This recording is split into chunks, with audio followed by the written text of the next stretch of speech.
Good morning, Liesel. Good morning, Emily.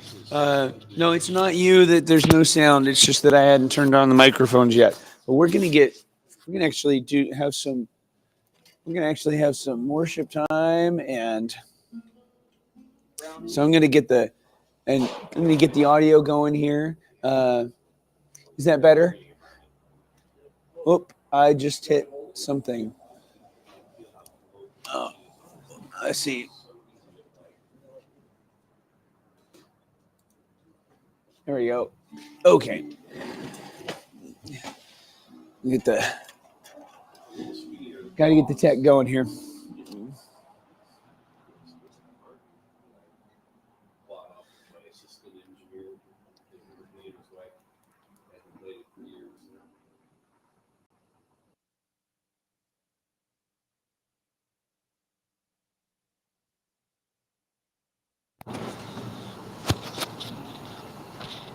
There we go, and we're gonna do the other one, and we got both of them going. Yep. All right. Yay. I got an acoustic bass thing that kids could play if I brought it down. Oh, that'd be fun. Yeah. Well, good morning. Good. Yep.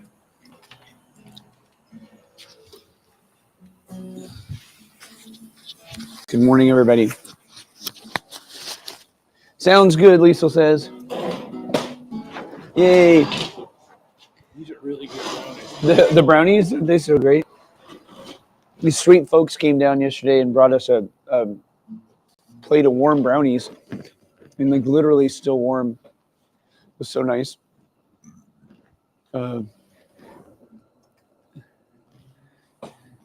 All right. No, Sean. Oh, there he is. So now I understand Liesel's on the live stream because she wants to know that her son isn't dead. So, he's not, I promise. Actually, I should probably check on him before I like make such a His friend confident proclamation. His friend did get here. Mm-hmm. Good morning. Yeah, I'll show you, Liesel, if you're still watching. I'll show you. Sean's tent is right over there, and then like you got the blue tarp thing going on too. You know.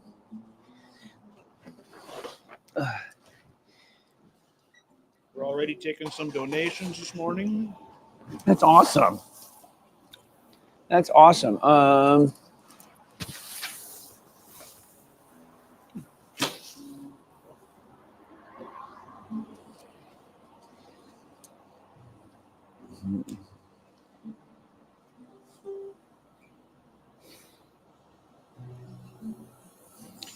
Okay. Let's see here.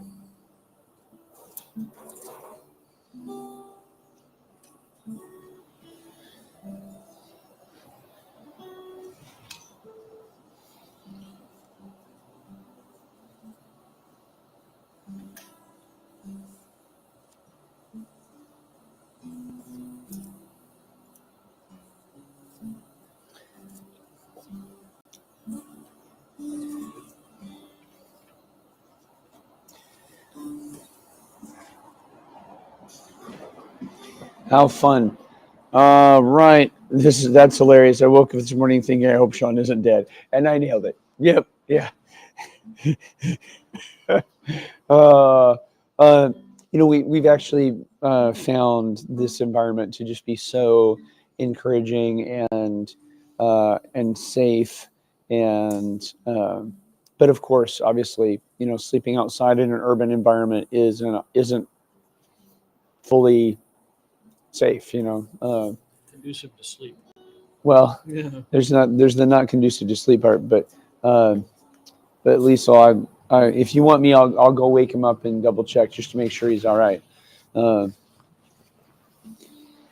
morning, man. We're actually gonna have some worship time this morning, and somewhat impromptu, but if you're watching and or you have some friends that that aren't necessarily exactly sure how comfortable they feel in a church, or the church is us. We are the church, and we'd love to have your company down here. And so you're totally welcome to join us. Uh, Good morning, Debbie Carl. Thank you. God's blessings to you too as well. Morning. It's been really funny how folks are like, "What are you doing?" you who are you guys and what are you doing out here? And when people sort of assume the tent is decorations or decor, like, yes, we're raising money for the Union Gospel Mission. We help, and the tent is um, like an example. It's a good conversation starter. Yeah, or something like that. No, actually, we slept in there last night. And the night before. No, I don't know. I didn't hear either of you guys snore. I didn't, dude. If you snored, I didn't hear it, man. I was out. Yeah, I took like 4 ibuprofen last night when I went to sleep, and I didn't wake up. Like, I woke up at one point and rolled over, and that's it. That's all I can remember. And then at one point I woke up and I was like, okay, I wonder what time it is.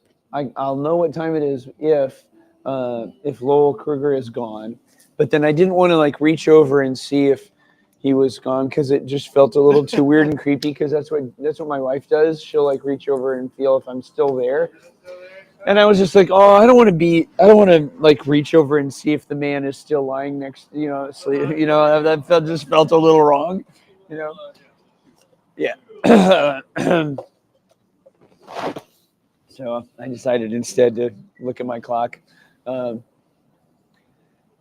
morning, Miss IL. Yay. Thank you for praying for us. You're welcome to come down and pray with us too. I'm feeling okay, but I definitely can tell. It's really interesting. I don't know about, because I've been out here the whole time. Like I feel like I can start to tell. I'm noticing a couple things. When I was in the bathroom, like I wanted to. It was like a private space, and I hadn't realized, like, oh yeah, there's no private space. No. And so I found myself craving like this private space, and just not being in a hurry to put my contact lenses in, or whatever, and because this was like the only private space I had gotten in 48 hours or something. Are you staying warm? Because it doesn't feel like you. It doesn't look like you're. Yeah, You've got the heaviest clothes on here. I got 5 layers on. I'm actually too warm. I'm about to take this. Yeah, no, this thing's rocking and rolling, man. I'm doing all right. Thank you. Yeah. So I'm finding myself starting to notice some things that. Yeah, your congestion. I think that has to do with something in the tent, because I didn't feel like this going to sleep, and then I noticed it right when I laid down. I'm like, okay, there's something in here that's sort of setting me off, but it's getting better and better as I'm up. So we'll see. If in an hour or so I'm still feeling like this, it might be because I'm actually getting sick. But wow, we got 14 people watching. Good morning, everybody. Good Sunday morning. Yes, we're still here. We're still live. Generally speaking, it's gone reasonably well. I was hoping to go to bed still or having reached 50,000 out of our 60,000. I don't think we did that, but I'm pretty sure the thermometer probably doesn't show a couple of the larger gifts that. But we'll see. I'll have to check it. But good morning. We definitely have time to be able to reach our goal today. So I'm going to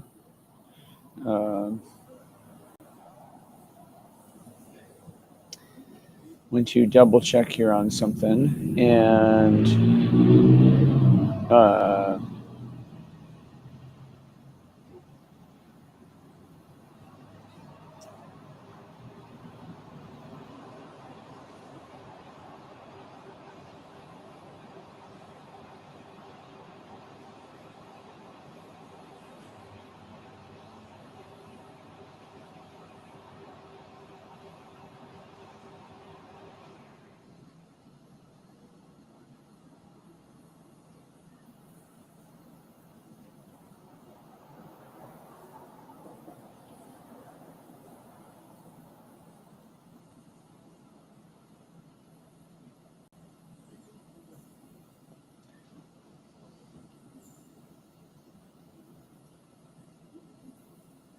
yeah, it doesn't show either of those two things. Okay.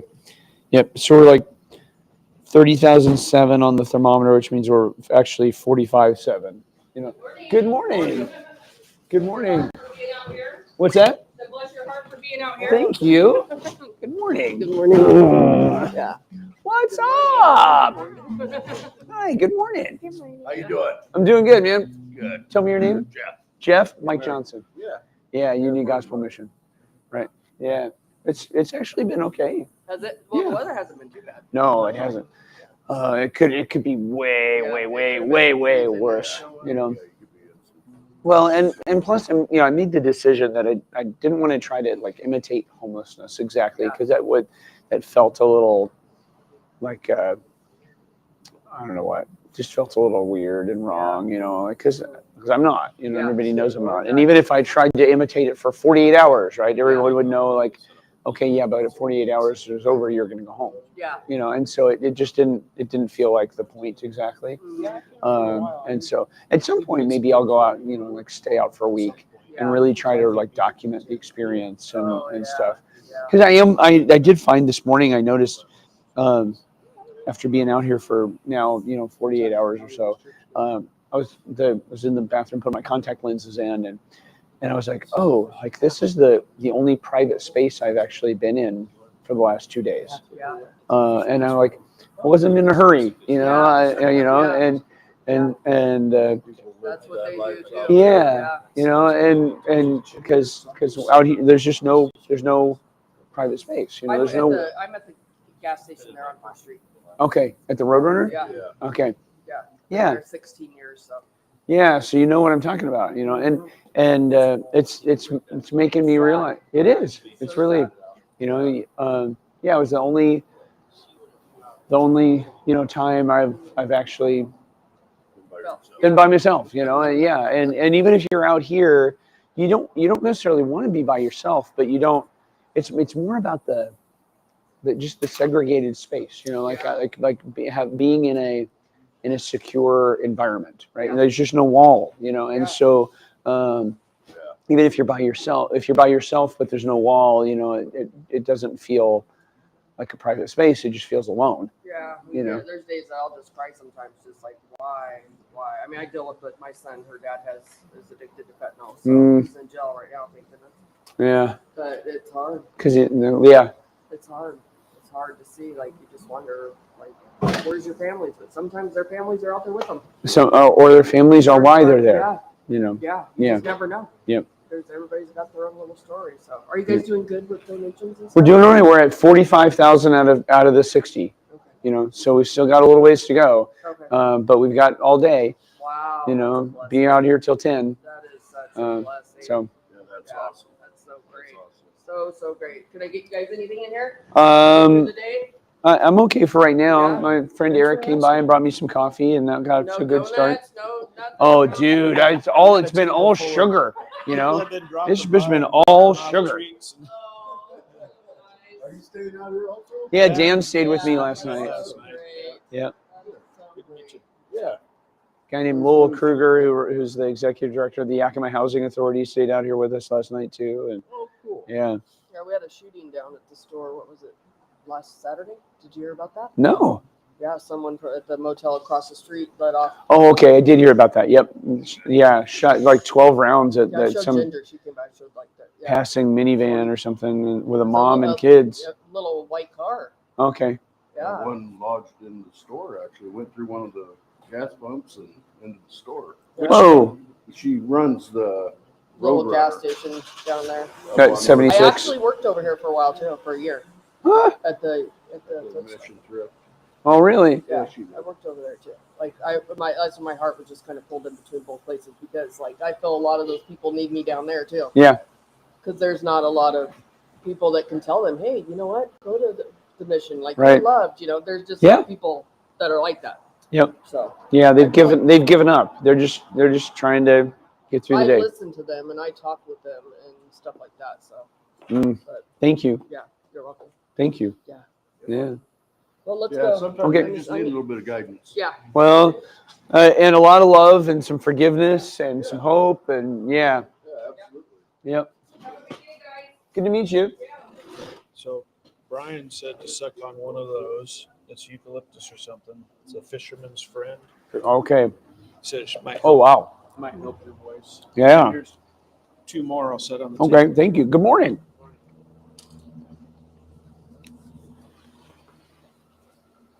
We're raising awareness for the Union Gospel Mission, raising funds for helping take care of the homeless.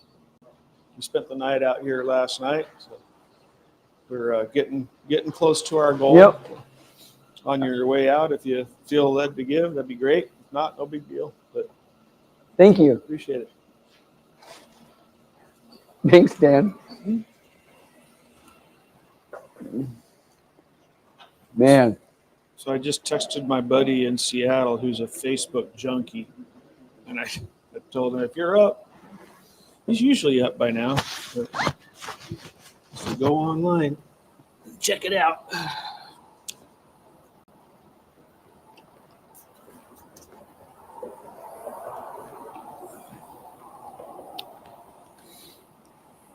Okay, let me see. It looks like the fellas woke up.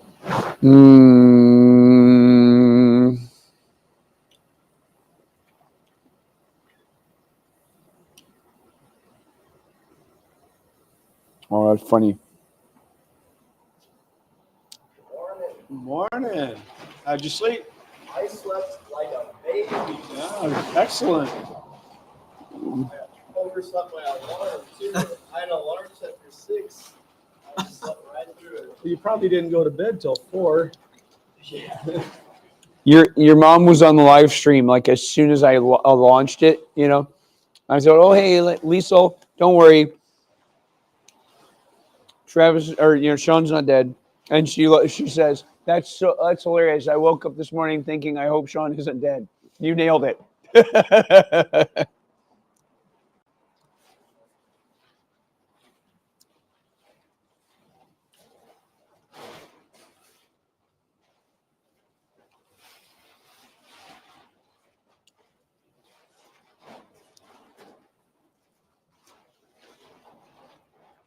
Well, that's so cool.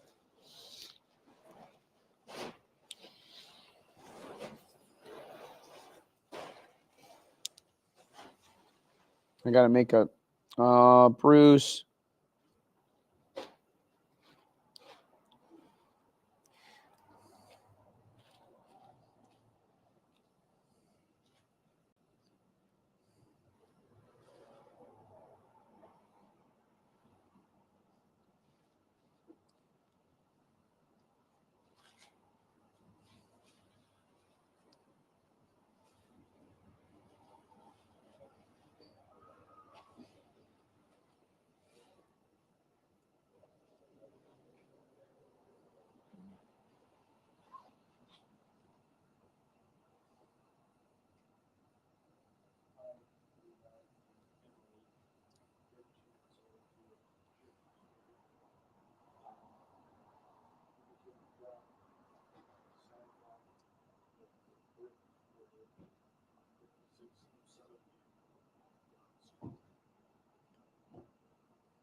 Morning. Oh, thank you so much. Thank you so much. God bless you. Merry Christmas. We're doing all right. All right. I just double checked. We're a little over 40 set. We're right at 47 out of 60. Although two of those are some pledges that came in yesterday that haven't actually complete the transaction hasn't completed, so they don't show on the giving thermometer online, but we put them on ours. So because I know the folks they're good for them, so it's not going to happen. So thank you so much. Oh, good morning. Thank you so much. Here you go. Thank you. God bless you and Merry Christmas. There are hard things in the world. There are hard things in the world, okay? But there is so much good and hope in the world because God is in the world. Okay. Yep. Thank you. Thank you. Thanks, brother.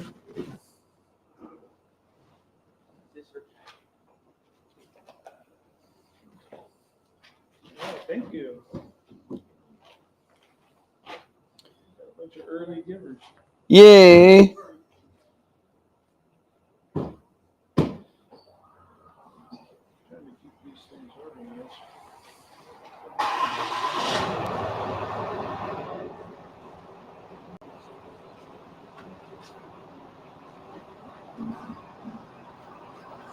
Good morning or Merry Christmas.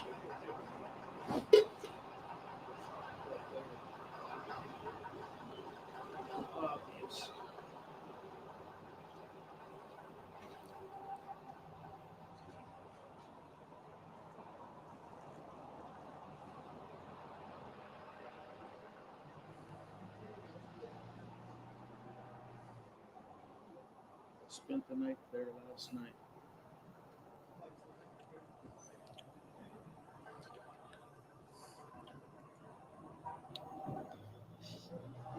If you have a chance, check out the live stream on the Yakima Union Gospel Mission Facebook page.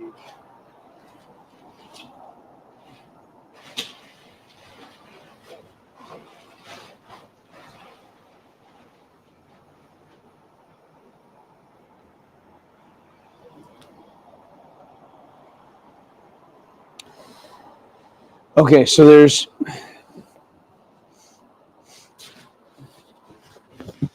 I just saw that there's Bruce was here earlier yesterday. Morning. We did all right, man. Yeah. Yeah. Getting Yeah. closer all the time. Thanks for letting me hang out here. Thank you. Thank you. Bruce Crocker was here yesterday, and Yeah. he made that he made his gift. He used the regular mission web Okay. portal, and so it didn't know to apply that to the 6060. So I just texted and asked him to apply that. And so with that and these other two, like we're actually at like 46,700 and something on the thermometer. So yeah, so we're getting there, man. We're getting there. Yep. Good morning, Heather. I don't know if I'm going to see you, but thanks once again for putting it all out there. You are so welcome. Good morning, Kelly Mitchell.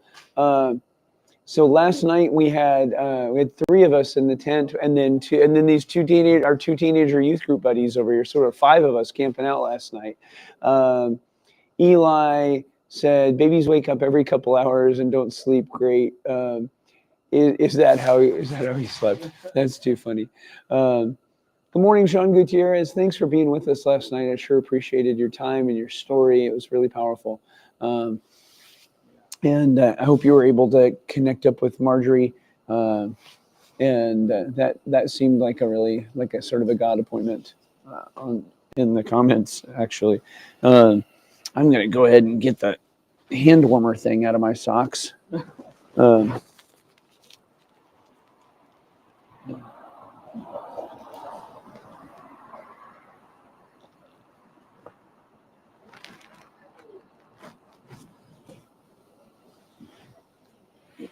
So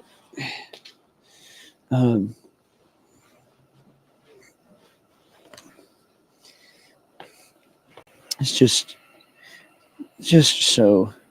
so encouraging. All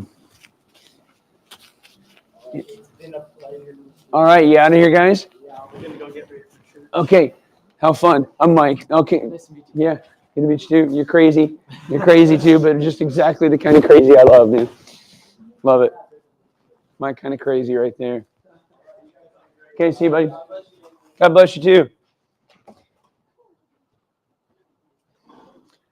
Okay, yeah, when you're not in front of the heater, it's cold. Yeah. Wow.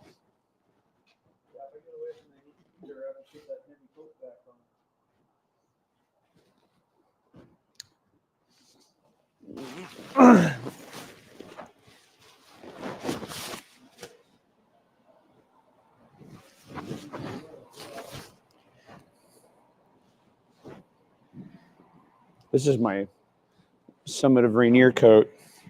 And I got to tell you, like the best pair of gloves I ever had too was a pair of North Face gloves. And so the brand like became trendy, but the truth is that they make some really good mountain climbing stuff. Like they're legit. They still are a legit company making really good stuff. And so yeah. So my friend from Biola, Uh-huh. his son is the second in command on a P8 for the Navy. Oh wow. Okay. He's stationed in Japan right now. And he tries to high point every place he's at. So he Right. climbed Mount Fuji. Yeah. He was in Guam, so that's not much of a high point. But Yep, if you but count it's it from the from bottom of the ocean, exactly. it's the highest elevation gain, right? But anyway, he wants to do Mount Rainier next May or June. Is that a good time to climb? I would encourage him to more towards June, just because early season climbing on Rainier is the earlier you are in the season, the more avalanche danger there still is. Okay. And it's not and so if there's avalanchy conditions, right, Yeah. then they might close the route. And there was an entire 12-person professionally guided team from RMI that died in an avalanche in an early season climb in 1981. Oh, wow. And ever since then, when there's avalanchy conditions, which is basically a heavy snow in late spring, because underneath it's all soft, right? And then you get this big heavy snow on top of it, and then if that gives way and collapses, right? So now whenever there's avalanchy conditions, they just close the route, and because they don't want that ever happening again, and it hasn't happened again. Do you need any help? Can I get the door for you? Got it? Okay. Good morning. Thank you again for your support. So the earlier in the season you climb, also just the weather's worse because you're still getting wet, wintry. Yeah, exactly. And so that doesn't just create avalanchy conditions; it just creates lousy conditions too, right? And I've climbed in at least 1 year in lousy conditions, and in fact, it was 2013, the year that they made the documentary film out of that climb. There were only 3 teams that climbed that day. Oh wow! 3, and we were one of them. And part of why we were one of them is we were physically strong enough, like we were prepared. Because I worked my teams, man, and Yeah, I saw that. yeah, and well, you didn't see a tiny shred, didn't see a tiny shred from a physical prep point of view. But the guides knew, right? The guides knew that my folks were strong and they were capable and they were prepared. And so our lead guide, Leon Davis, was like, that was his 87th Rainier summit, Wow. and he was like, yeah, I'd take your guys up. I'm not sure I'd take anybody else. And so it turned out okay. It was off and on lousy. There were times where it was just really stinky. And the Merry Christmas, thank you. Yes, Heather, thank you so much. It's super encouraging. Um, we're going to get there. And whatever, Heather, if you're still watching, whatever you can do to help encourage folks in your relationship sphere to help us get from that 46.7, to all the way to 60, that'd be great. Thank you. I know you love the mission, and I know that everybody is, everybody's dealing with the rising costs of everything, and that's why everybody's behind. So, but thank you. Um, so anyway, this early season, you're going to have weather that I'm sure that he would be fine in if he's done if he's strong and he's a service member and everything. But that doesn't necessarily mean everybody in his group is. Well, And he wants me to be his group. ah, So I'm the one that has to get in shape. okay. So this is the guy we were talking about. Yeah. Okay, so yeah, I'd encourage us more towards June than May. If What's the best month to farm? statistically the best weather window is in the first 2 weeks of August. Okay. But that also does a couple of things. It makes the longer you go in the season, the warmer, right, the mountain is, and the more the glaciers are moving, and so the bigger the cracks are. And so an August climb tends to be longer because you've got to wind your way around all the cracks and everything.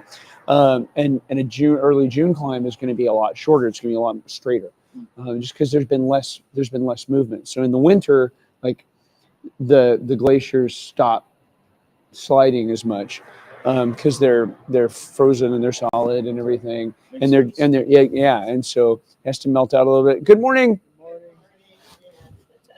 I will definitely be rooting for the Huskies in the Sugar Bowl, even though my brother-in-law is a graduate of UT Austin. What I sort of wanting to do is see if we can have like a little rivalry, because he lives in Normandy Park, which is over by the SeaTac Airport, and my wife's birthday is New Year's Day.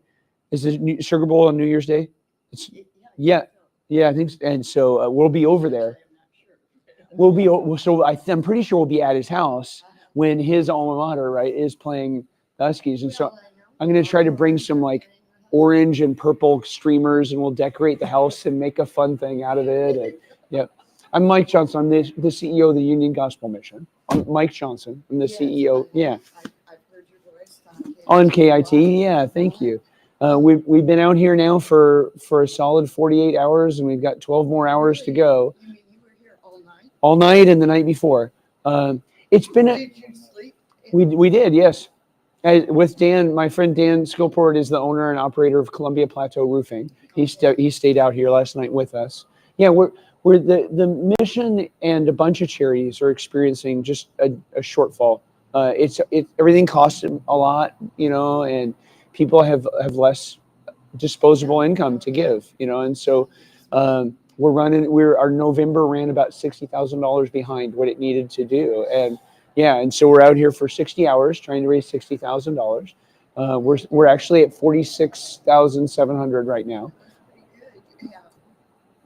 24 or 12 hours? About 12 more hours to go, and so You don't look tired.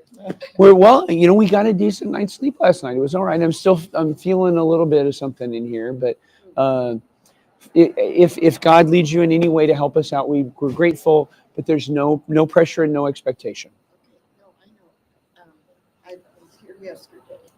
Yeah. Okay. Yesterday, my routine. It's part of your.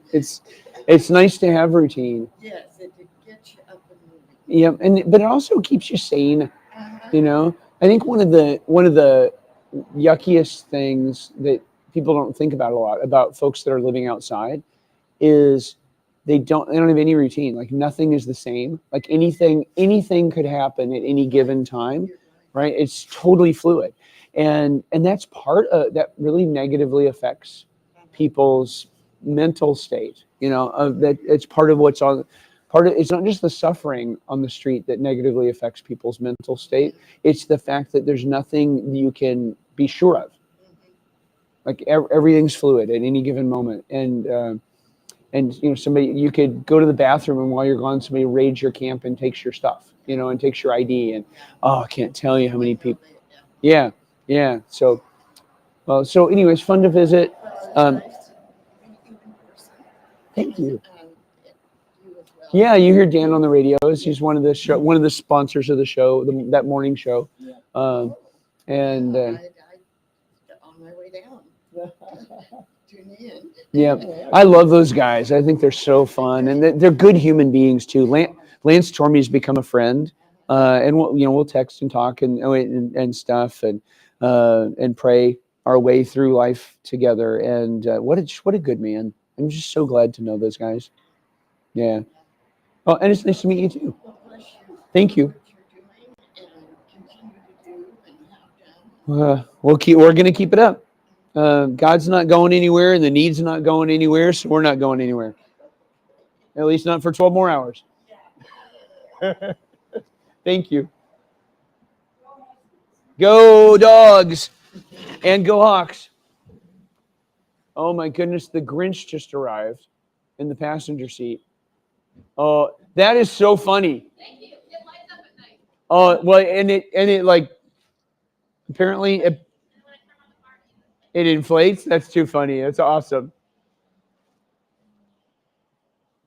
You really meant the Grinch. Yeah. This like inflatable Grinch is in her passenger seat, and They caught it. yeah, Funny. yeah. When she gets back out and starts the car, you'll watch, and it'll reinflate. That would fly for the HOV lanes in Seattle. No, when I was over there still, they were like, and they were just starting to really clamp down on it, right? Yeah, there was a lot of talk about people sometimes using is that Jerry Mellon? Sometimes using mannequins, and if you get caught doing that, like they were like the highway state troopers were really writing you like the most expensive HOV violation. Exactly. There was like no warning, no okay, like writing it for half or anything like that. It was like, oh, you're going down, sucker. I'm writing you the $1,000 ticket if they for doing that. And it was really funny. And my first real construction job. Thank you, Heather. After college, was working for Fouché and Associates. Okay. There, and my mentor and project manager, one of them. Oh, so you watch. What is when she starts? Watch the Grinch. Here he comes. 5, 4, 3, 2, 1. Whoa! It's like he rises up. That's hilarious. That is so funny. Yeah. He said, "Why don't you come with me to the job site?" He only put me in there so he could go in the HOV. Dude. However I can help. Okay, so there's 7 folks on the stream, and this is going to be totally off topic, but of homelessness or anything or the mission. But man, it is just so brutally obvious from a state transportation policy point of view that they're trying to get people out of cars, because in the time the population of the state went from like 4 million to 7 million, like the state added like 100 new lane miles, and they came in and they did just all this work on the 405 between and they added no new general purpose lanes. Yeah. The pavilions and without adding a single new general purpose lane. It just that's not just so clearly obvious of like, we don't like your cars and we don't want you to drive your cars, so we're going to make your experience of driving cars suck. And it's like, okay, I get it in the sense that if they really believe that cars are destroying the planet and we're all going to die or something, like I get it. It's just, it feels like that kind of thing should be like voted on, right? Like, hey, good morning. It's what democracy, like there should be a role for democracy or something in that, because It was great. It was fine. Yeah. Dan, my wife Laurel. Oh, I'm Laurel. Good to meet you. Good morning. Oh, you're on the home stretch. Why I'm not, I don't know. It doesn't quite feel like the home stretch yet. It'll feel like the home stretch to me. I think around 5 p.m. or something. You know, like that. Like that's when it's going to feel like the home stretch. But for right now, it feels like the last lap. Yeah. Maybe not the home stretch of the last lap. But we are on our last lap, and I know that we're sitting at least at 46,700, because there's $16,000 of gifts that I know that haven't been applied to the online thermometer, and the online thermometer shows 30,700. Okay. So when those things get Added get added in, because they're real, they're legit. They just they didn't come in that way, and so we made some great progress. I don't know if we'll hit 60 or not, but I hope we can. Yeah. Well, and beyond the money, there's this. As you've been out here. Oh and I go yeah. through these hours and shut off my lights at night and. You have the tuck other myself microphone? In bed.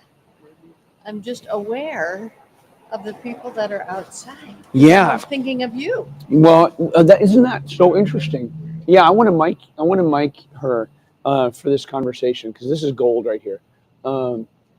Just hold it for 3 seconds. 1, 2, 3, and no, it's just you gotta hold it. There you go. Okay, I'm gonna move the camera a little bit too. There's only a couple folks watching, but this is still, but this is going to be recording. I just hold it. No, yeah, you can, or I can just clip that on there. Okay. There you go. Professional. Oh well. No. Yeah, it's a little. Can I unzip that just a tiny bit? Yeah. Better be sure not to drool. There you go. Now. Yeah, no drooling. No drooling. So as the days have gone by, your hours have gone by. I've been mindful of you out here, and it gets to be dark and then Good light morning. and then dark and then light. We spent the night out here last night. And we've been going 48 hours solid so far, and we're at about 47,000. So our goal is to raise $1,000 an hour on average. We're getting there. Yeah. you don't miss a mark. Well, if I'm going to sleep out here for 2 nights, I'm going to make sure every person that goes in that grocery store knows why I'm here. That's right. Anyway, as you've gone through the hours, I am mindful of my friend is out in the cold. Yeah. And then I stretch that beyond. He gets to come in and be with his wife on Sunday night and be warmed in my bed and And there are a lot of people that don't get to be warm and embraced and told, "I'm so glad you're home." Yeah, isn't that like after I spend time out here for a while, someone is gonna hug me and say, "I'm so glad you're home," right? And so as we were thinking about how to do this, I invited a local pastor to join me, and hey, good morning, thank you so much. Well, right over here, thank you so much. Everything helps. Just literally $2, and 77 cents feeds somebody. So so it doesn't take much to actually help. Thank you. Yeah, thank you. That's great. I invited a local pastor to join us Saturday night because I thought it'd be cool for him to trundle in on Sunday morning. Yep, I slept outside last night with Mike doing this thing, and like Mary and Joseph didn't have any room inside. They had to sleep in the stable kind of thing. And I thought it'd be a good Christmas. And it didn't end up working out because we didn't have enough time to plan and stuff. But one of the things that he asked is just like, okay, but I'm not sure how comfortable I am like pretending to be homeless for a night. That feels exploitative and sort of yucky. And I'm like, oh yeah, we're not going to do that. We're not even going to try to do that because everybody would know it's just fake. Everybody would know that it's fake, and being fake, it just feels exploitative. Like we're exploiting your suffering to pretend to partake in your suffering. S- and so number one, I'm so glad that we have local pastors that have that sensitivity, Yeah. you know, and think like that. And number two, yeah, at the end of the, so we're not even trying to imitate homelessness exactly, because I get to have somebody that is going to welcome me home, and I'm not homeless. I'm just temporarily houseless, Yeah. right? Yeah. But I'm not homeless. I have a home, and that, just even talking it through for this thing, and why are we going to do it the way that we do it, and realizing that me being homed, right? Like it made me like have a whole fresh new wave, right, of what it means for someone to be homeless, not just houseless. That the suffering fundamentally isn't being houseless, it's being homeless. And yeah, that's really the fundamentally, that's the suffering, because the physical suffering is real, right? But spiritual suffering is worse. To be alone. Yeah, To like think that you are exactly. completely alone. Yeah, soul suffering, right, is worse. When it's one thing to be alone, even temporarily, right? But to be alone in some existential sense, right, is like that destroys people. That's why folks are, stuck out on the street, because their aloneness is an existential experience that is so destructive. It's like, yeah, give me a beer. Yeah, and got anything harder? Because the feeling of being like spiritually alone, and like no one's coming for you, and anyone can do whatever they want to you, right? Like, is so bad, and it's so bad. So yeah, it's really just, even designing this thing made me have a whole fresh new round of hurt and compassion and care. Like, I am so, this is going to sound ridiculous, but like, it's been a hard year, and I've not had in 16 years. That's not true. The only experience I've had in 16 years of doing this where people were mad at me was when we were trying to open a temporary winter shelter in Fire Station 39 in Lake City, the Lake City neighborhood of Seattle. And Mayor Mike McGinn his administration was willing to let us use Fire Station 39. There was just this vacant shell, right? Like, nobody was using it. And the residents of the Lake City neighborhood were not excited about having another reason for any homeless person to be in their neighborhood, right? And now, obviously, that's a little, when you think about it, that doesn't make sense, because anybody who would be in their neighborhood for that reason wouldn't actually be running around, because they'd be in the shelter, but their just intuitive reaction was like, okay, wait a second, we don't want you to give any homeless person another reason to be here. And so I did this town hall meeting. I did 2 town hall meetings in Lake City with the mayor, and I had never had 400 angry people in a room yelling at me all at once before. And it was so helpful that Mike McGinn was like, it was like, Another day. yeah, it was like another day for being the mayor of Seattle. And so I was like, I looked at him and he wasn't worried about it. And so I go like, okay, well, maybe I won't either. Hey, Merry Christmas. Oh, thank you so much. Right there. And Dan's going to help you out. Thank you so much. You just did breakfast, lunch, and dinner for a homeless person at the mission. Seriously. Yeah, thank you. So like, okay, if he's not gonna worry about it, I'm not gonna worry about it either. But that was the first time I'd had like public anger at me. But it was okay, right? Because somebody was there with me. I wasn't alone. But then fast forward like 10 years, getting whacked in the paper like every week on a weekly basis, for what felt like 2 months. It wasn't being quite as fun as it used to be. And this thing, like doing this, has just totally re-energized me for my job. Like this has really, really re-energized me.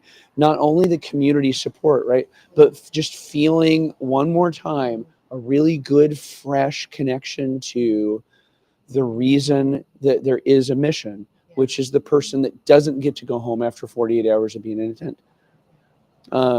And if I wouldn't want to be, if I'm looking forward, right, if I'm counting down like to the time where I get to go home, like being aware that there are 150, 180 people out in our town right now, like last night, like who don't get that.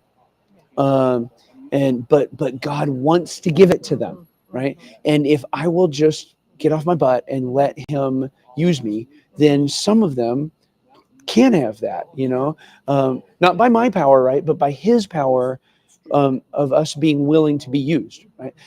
Like that is, I'm just like, I am so glad I did this.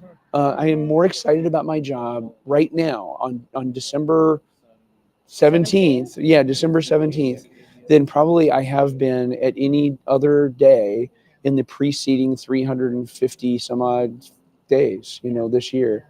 Good. Yeah. Good. Well, and it energizes us as well. When we went home last night, there was a turned on the TV and there was the road show. Heather, by the way, Heather says hi, Laurel. Hi, Heather. She's up there. Is her So face look there? at the camera over at turn, like she's there. Her comment is over there. Hi, Laurel, with the heart sign. Yeah. But if you want to say hi to Laurel, you got to say hi to her over there. Hi. Anyway, we went to the Moxie Light Parade, came home and got under a blanket and turned on to see a show. And the Antique Roadshow was on. Uh-huh. And there were probably 5. And I don't watch that show, but it just happened to be on. And there was somebody that was selling. Oh, Heather just, she really is watching. She just popped in. There was somebody who was selling a violin. And because I play violin, I was interested to see. And then I watched the next thing. And everybody that brought their precious item, these 5 things that I watched, all of them had owned the thing. It had been in their possession for, in some cases, generations. And now some expert was telling them, do you know how much this is worth? And they say, no, I have no idea. It's just been sitting there, Right. collecting dust. And the person then, the expert says, this is worth up to $500,000. Whoa. Day 2. And some things were $250,000, some things were $15,000, but every single one of them, the reaction was to tears. Oh, And I thought, is that what it is to be a person of God that doesn't know how much we are loved? so we spent last night out here, and the night before, I'm the CEO of the Union Gospel Mission here in town. I'm only the 7th person since 1936 to be leading that mission. It's been just such a stable presence in our community. But this is a tough giving environment. Charities all over the place are behind because everything costs more, and people just have fewer dollars. And so when November wrapped up, I was looking at our financials, and I was like, and November was $60,000 behind what our budgeted contributions were. So we said, well, okay, I'll stay outside for 60 hours to raise $60,000, and right now we're right at about 47,000, and so it's been good. It's been really encouraging to see the community respond, and online we've been live streaming and here, and so Merry Christmas. God bless you. Thanks for hearing my spiel, and Good luck. yeah, thank you. Thanks for stopping. What? So that whole thing of what So- we know our true value. Everybody's been sitting on a value that they don't know. And somebody So from outside came into their world and said, here's this the value. really matters, right? And all of them, now all of a sudden, in an instant, there was value to something that they didn't otherwise know. And tears came, and I thought, is that what it is? That is so to be- powerful. To finally know that you are loved and seen by your Creator. Or just a tiny You never metaphor knew. for it, Mhm. Yeah, because ultimately, what like Jesus said, like, hey, don't, not a bird falls to the ground without your Father knowing, and aren't you worth so much more like than a sparrow? And so let's say there's some violin that somebody finds in their family. It's worth $500,000. This is 1.5 million. Or $1.5 million. Okay. Like that's significant because we're not used to thinking of a $1 million violin. Right. And so that feels very powerful. But the truth is that there is not one person who is covered in dirt and smells terrible and maybe smells like pee, right? Struggling with addiction and mental illness that isn't worth 1 billion times that to God. And They're the sparrow. yeah, exactly. And so but they don't know it and they don't feel it because the only reason we know we're worth anything is because people treated us that way. Our parents sacrificed for us, and our parents told us, hey, go wash your body because your body actually is worth taking care of, but if instead, when you're a child, the adults around you abuse your body or don't teach you to take care of it, no wonder that person grows up to wonder if they're worth anything. And so like that, to me, that the single, there's a few things we've added at the missions in the 5 years, right?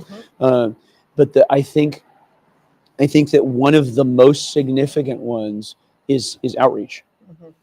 Like we used to wait for people to come to us. And then if they came to us, we would tell them, God loves you. And I'm so glad that we were doing that, right?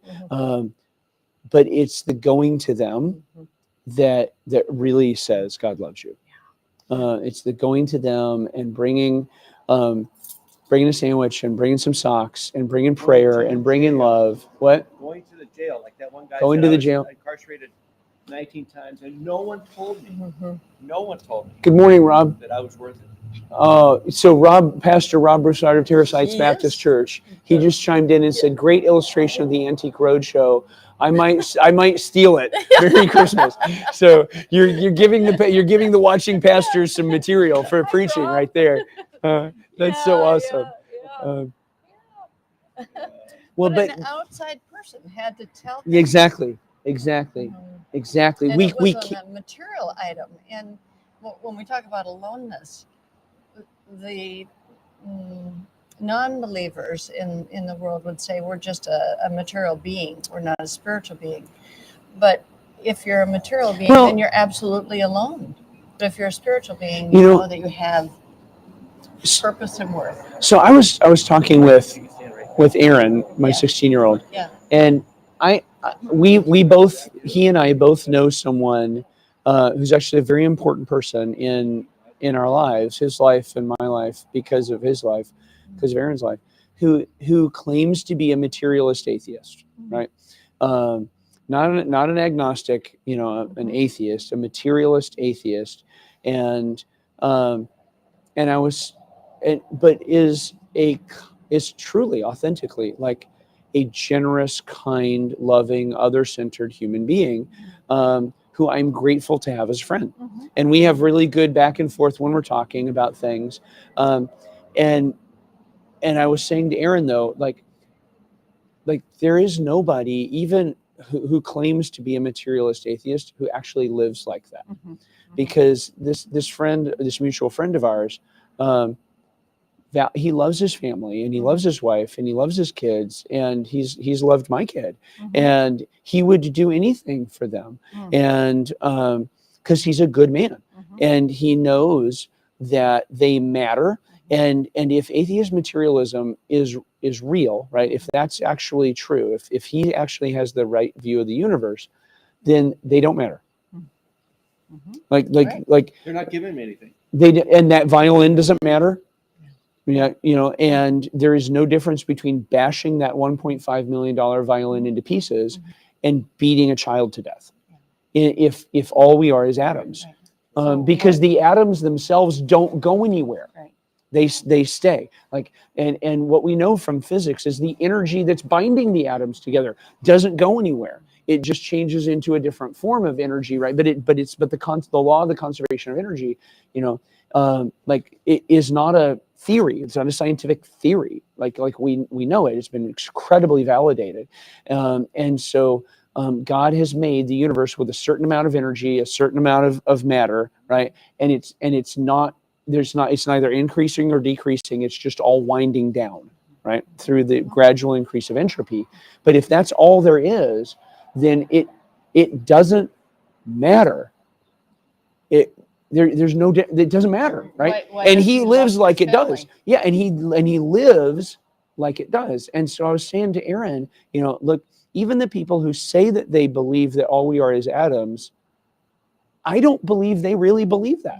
Yeah, because why would he love his family? Exactly. I don't believe they really believe that, because they don't live like they actually believe that. The only people, and for the 5 folks that are watching, but also for the sake of this recording, the only people that actually live like all we are is the collection of our atoms, and that there is no human soul, and that people don't really matter. The only people that live like that, we call them sociopaths. They're abnormal. You're right. They have a mental health disorder. They're the only people that actually live like human beings don't have souls and they don't really matter and all we are is atoms. They're unwell. So it's back to where we read something on some atheists say, I don't want to believe in God. I want to matter more than anything. So yeah, well, stubborn. so this friend of mine that we're talking about, I don't believe that describes him well. Right? I'm sure that describes some people well, but I do not believe it describes him well. I really believe. So why is he rejecting God? Because I believe he feels a very, very deep need to base his way of understanding and organizing the world and the basis of his choices on things that he can construct in a coherent, rational way. And because God, by God's nature, is non-material, right? Like God can't be made out of atoms, right? Because then where'd those atoms come from, right? And so because the very nature of God is that God is spirit and not matter, right? He experiences that as non-rational. And so how does he describe and he love? doesn't trust people saying God is or God says, because in his way of thinking, it's non-falsifiable. Like you can't conduct a scientific experiment. So to my question, which is when he said I love you to his wife and she to him, you say prove it. And then the response is, well, how do you prove that? And then the answer one is might say, well, I gave you roses, I gave you poetry, I gave you chocolates. And he says, but that's not enough. In the end, you have to take my word, which is a spiritual thing. Yeah, exactly. Yes. I love you so much, I give you my life. Yep. In marriage.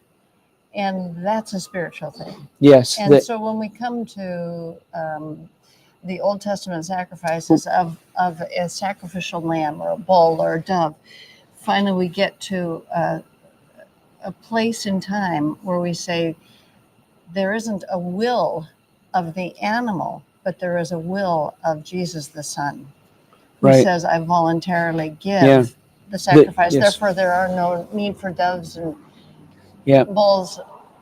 Right. Like love, like love isn't seen so much in the so Dina's watching, and Dina's love language is gifts, and but the greatest gift, right, the most loving gift is sacrificial, right? It's something that costs you something. And so for our atheist materialist friend, like he shows his love to his family by living his life to benefit them and not just himself, right? And and to that end, I would say he does love them. Yes. You yes, know, yes. He just doesn't ascribe it He- to something outside of what himself. exactly? And so, like, if like when I was talking to somebody who's like, like it's just hard to believe in something you can't see, Mhm. right? Mhm. And I said, okay, so you have some doubts about about Christianity, and they were like, yeah, it's like I said, it's just hard to believe in something. I said, well, I don't believe in your doubts Mhm. Yeah. because I can't see them. Will you please put them on the table? Right. And he looked at me and he was like, and I said, yeah, please put your doubts on the table because I don't actually believe they exist. I don't believe, and he was like, and then he could see what I did. And it Yeah. was like, and he's like, it's not the same. And I'm like, but why is it not the same? Right. Like, your doubts exist, even though you can't put them, they're not, your doubts aren't physical. Right. And yet they exist because they're a part of you, And so we just agreed there is a part of you that isn't physical, but you agree exists.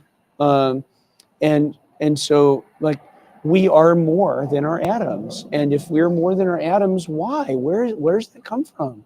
Yeah. And so I just think that And why is it here? And where is it right, going? and we should probably think about that, because if there is something more, and we can agree there is something more, because we know that there is a difference between bashing a violin into pieces and bashing a child into pieces. We know that, right? We know that. No one has to teach us that. So that means that the human beings are more than their atoms. Like, why would you spend your whole life ignoring that and then sort of find out at the end without any preparation whatsoever? That's crazy, actually. Like, we should seek that. We should want to know. We should want to know what that is, and I just think that is so incredible that that God has promised that if we seek Him, we will find Him, and that He came for us, and so, like, I ended up telling him, look, I had an experience with God, but then I had to go try to seek to understand that experience, and the deeper and deeper I've gotten into trying to understand that experience, the more Christianity makes sense to me, and it makes the most sense to me of anything that I've found. Way more sense than the idea that all we are is atoms, like a million times more sense than all we are is atoms. And I don't even believe anybody who says they believe that actually believes it, because they don't live like that. You've heard of Francis Schaeffer? Yeah, And absolutely. he wrote the God Who Is There. Yeah. And he talks about the person, Jesus, who is in space-time history that is verifiable. Right. And so testable. Yes. And then if you verify, if you test to the point where finally you throw your hat in the ring and you're like C.S. Lewis, who says, you must make a choice. Yeah. Either he was a demon or a devil, and we should Or a crazy man. or he's the Son of God, and we Yeah. fall at his feet and say, you're my Lord and Savior. Yeah. But we can't have it both ways. We must make a choice. The good thing is that we can verify it. And there are only two Amen. people in history that have made a truth claim as to being divine, and that one is Muhammad and one is Jesus. So verify. So, my understanding, and I know you've done a ton of work on this, and so I'm going to be interested to hear what you have to say. No, I have to go home.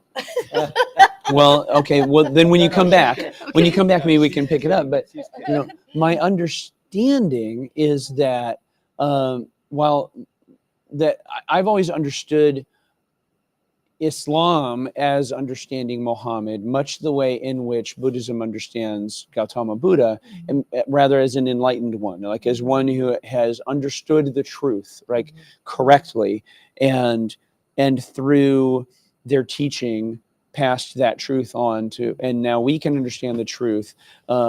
But that my understanding of Islam is that it would be just blasphemy to in some way claim that the prophet was divine. The prophet said that Allah is the one true God. Right. So I'm clarifying maybe what I said before, that he himself didn't say he was fine, but he said that Allah is the only true God. And so then that's been the point of friction between the two. Yeah, time. yeah, and so how to? I think I'd be so. My. Do you feel like? And obviously, we're both as Christians talking about our perception of Islam, right? And so I want to hold that with humility. Yeah, At the same, but as a I'll phrase it this way: as a Christian, what it feels like Islam is saying is that, hey, there's this really important thing you need to know about God, and it is that He is God, um, and that you aren't, and He is, and that, and so the entirety of Islam descends from that idea that the most important thing you need to know about God is that He is God. And it's not relational. Right, in that he is almighty, right, and fundamentally the relational construct between me as a created being and him as the almighty creator is one of submission Correct. to his godness, and in Islam itself, like the word literally means like submission, and to stop fighting, to stop resisting, and to submit, and the bumper stickers that say Islam equals peace is like, well, sort of like it's Tell everybody else. well, no, it's like the word itself, I think is like salam, right? Like is peace, right? But Islam, right, is a cognate of that word. So it's a related concept, but it's the peace that comes from stopping fighting. So if you're choking somebody out, right, and they finally pass out, they stop, and their body is at peace. Like that's the way to understand that word. It's like it's the peace. It's That's the not what the Quran, cessation that's of. not my impression of the Quran at all. None. None. Well, I'm not saying that That's what I want to do is go to the scripture and say, what does he say? yeah, the concept of shalom as peace is a different concept, right? And then the concept of peace, it really it's better translated as submission, right? Or and so my impression, at least, of Islam is that like the most important theological concept is trying to get across is that, hey, God is the rightful authoritative ruler of the universe, and you need to honor and surrender and submit to his godness, and do what he tells you to do and obey. And so the culture of the whole thing is about authority and submission and hierarchy and all this stuff. That's the way I've always thought of it, as someone who's spent a lot of time reading and thinking about it. Tina wants to know the update. Yeah, so we're the thermometer, the online giving thermometer shows at 30,700 the last time I checked. But there's $16,000 of donation or pledge donation that haven't been factored into that, and so we're actually like right at about 47. So, and there's some money in there too. So there's 100 in there. Yeah. So let's say we're 20s. Let's say we're like we'll round it to an even 47,000. So we've got a ways to go. We've got a ways to go, but we've made a lot of progress. Yeah. Wow. Come back. So good morning to everyone who's watching. Thanks for checking in. I'm here with Laurel Krieger. She's a former board member and just a neat woman of God. But right now we're just talking about, on a Sunday morning, some of the uniquenesses of Christianity in comparison to other ways of looking at the universe, whether it's atheist materialism, that all we are is atoms, or whether it's Islam at the current moment. And so I was just saying to Laurel that, as a Christian, my impression of Islam is that, like, its core message, right, it is summed up in that whatever the hadith, I think, is the term for it, right? That there is no God but Allah, and Muhammad is his prophet, and that that God is God, and the message of Islam is his message, and you need to submit to it. Is that like the way you would say it, or how would you? Yeah, and it's I'm trying to not- be fair. Like, I'm really trying to be fair. I'm not necessarily saying that in a bad way. I'm just saying like that's how I hear it and that's what I understand it to be. And I hope I would be describing it accurately enough that any Muslim who's watching the video would be like, yep, that's it. You know. And I think that there would be Christians that would also say, well, isn't that, or people on the outside of Christianity would say, isn't that what Christianity is? It's a bunch of rules of submission to God. And I say, well, if we look at the entirety of the Bible, God loves us first, and then says, now I have, because I love you. Now I have an order that gives you peace and safety and security within my world. And those are called rules or commandments. Yep. But my love comes first. Yeah. Because we love our children, we tell them to eat their dinner. And now they have to take a nap. Right. Right? Is that the point you're basically? Yep. Yeah. Yep. Because God loves us, he says, hey, don't cheat on your wife. Because, and I tell you that, not some arbitrary way, like I could make up a rule that said don't wear red on Tuesdays, but I made up a rule that says don't cheat on your wife.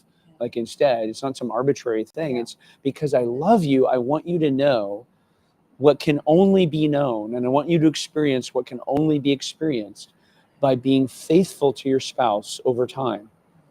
That will give you and teach you and make in you things that can only be experienced that way, right? And your spouse being unfaithful, you know, and breaking that covenant hurts. And I don't want that for you, right? You know, and and so because I love you, I want you to eat your dinner and take a nap, and you know, and as a kid, and because I love you, I want you to not cheat on your wife as an adult, right? But the love comes first. It's all derived out of love, and I think that Islam would say that God, like, behold the goodness of God, He's given us His rules, right? And I think Judaism would say that, like, behold the goodness of God, He's taught us how to live, and we should obey those rules, and obeying those rules is our love back to God. And yet Christianity, like, response to that would be, there's one that has shown us through sacrifice rather than through fighting. He didn't die as a warrior, Jesus. He didn't die as a king. He died in an incredibly humble but sacrificially violent fashion in order to say, with these arms stretched wide, I'm not coming down from the cross. I love you enough to stay. Muhammad died as a warrior to say, this is the truth. Jesus dies on the cross to say, I am the truth. So it's a person rather than a thing or a concept or an idea. It's a person himself who says, I am God in flesh. And Hi. good morning. All right. Okay. Awesome. Summer coming. Yep. I thank you. I just need to text Autumn and tell her thank you, because she just texted me and said she's updated the thermometer to include the things that we know about, right? Yeah. And so I just want to look at the thermometer just for the sheer joy of it, you know. Whoa! Okay, she's updated it, and it's actually over 50 now. We're at 51.6. Wow. Yay! Thank you, Autumn, for updating that. That was so encouraging. And so that I wanted to try to get to 50. Autumn, if you're still watching, I really was hoping to get to 50, you know, by the end of the day, so that we could start today, you know, with less than 10 to go, and like in striking distance, right? And so seeing that we are in striking distance is so encouraging to me. Thank you for doing that, and I'm confident it will be encouraging to everyone who will today help us to get to 60. We are in striking distance. And so, Dina just said it, like 51.6. Yeah, thank you, Dina. You've been so supportive and encouraging through this. Thank you so much. You coming down and visiting and bringing the kids down. And I'm so, I'm not going to call out for the viewing folks, the exact nature of some of the sacrifice that you've been making over the last 24 hours. But hey, what's up, Mike? Actually, what I really need is protein, man. Like some eggs, like a breakfast burrito. Like that's what I really need. Like I've got carbs coming out my ears, but what I really need is something like a sausage breakfast burrito or something. Do they have something like that at Starbucks? I'm I can go get some egg things for you. McDonald's does. well, if you're gonna go to McDonald's, We'll go to McDonald's. We'll, thank we'll go thank find you. something. Hey everybody, this is Mike. Mike's a friend of mine, Yeah. and his son Luke and my son Justice are buddies. They go to school together. Mike is an amazing man. He's a member at Titan Drive Bible Chapel, which is a legit group of Christians who love each other and love Jesus and love kids and do Let's go get 'em amazing children's programming. We'll be right back. We'll go find- And you want one too?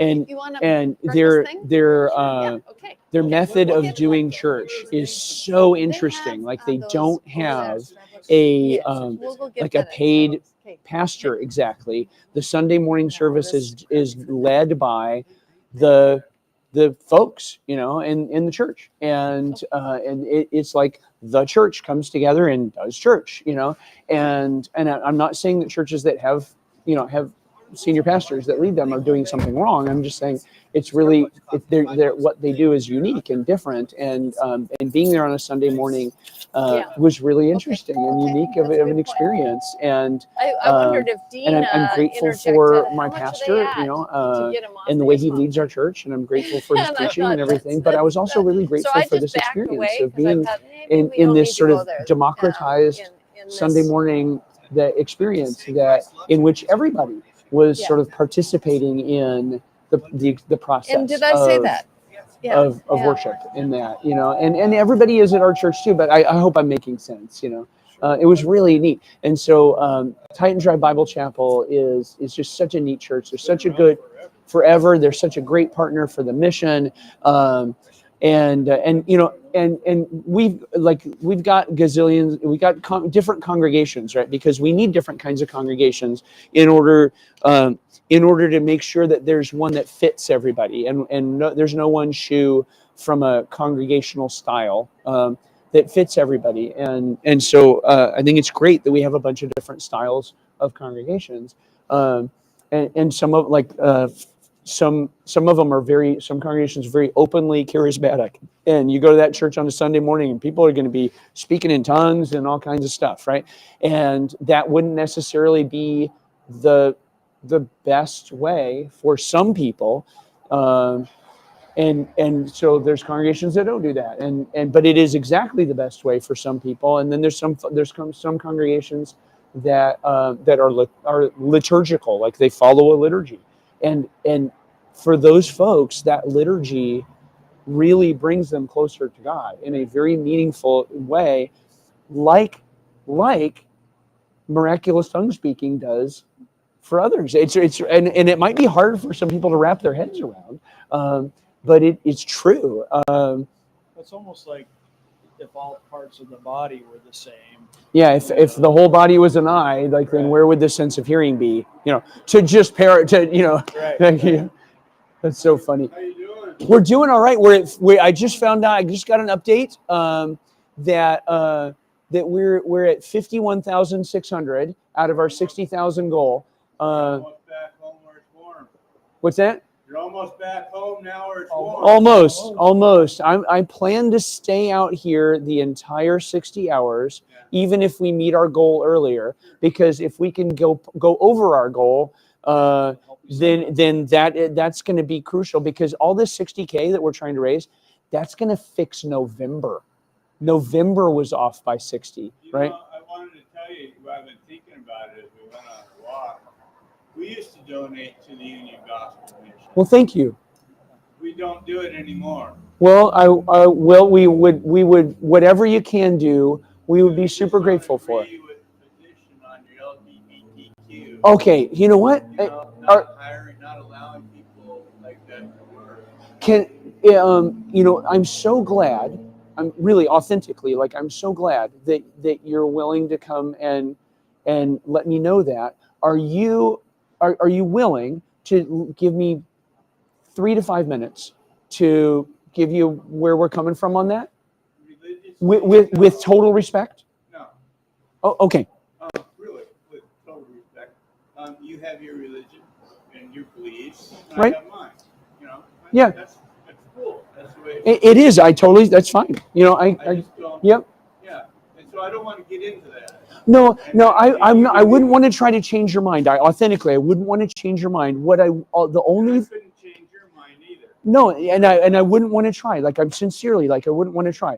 Like, I really do actually respect. Like, I my only reason I would ask that is just so that you could, so that I would know that as my neighbor, as someone who I'm sharing this town with, that you understand my motivations, and that they're not bigoted, and that they're not from a place of bigotry or thinking that I'm better than anybody. That's the only reason, because we got to share the town, and I would want you to know my heart a little bit better, not to try to change your mind, and not out of disrespect. So I promise. No, I believe you on that.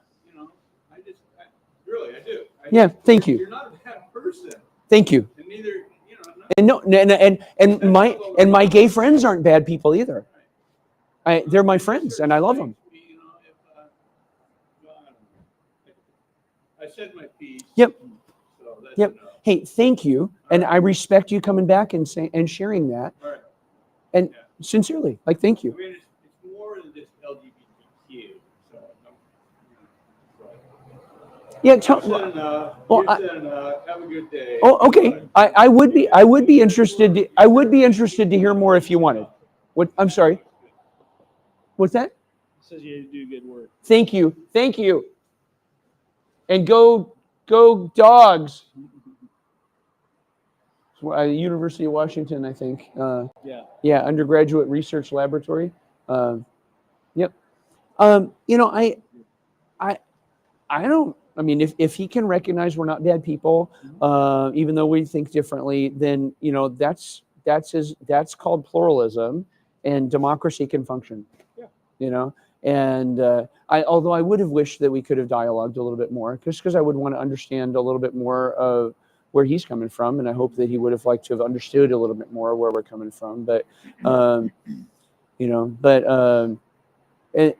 and the reason I would have liked that is because when you just boil it down to, look, I'm not going to change your mind, you're not going to change my mind, then what you're really saying is that understanding each other has no value. The only value is, do you hold the right position, right? And I actually think understanding has value in itself.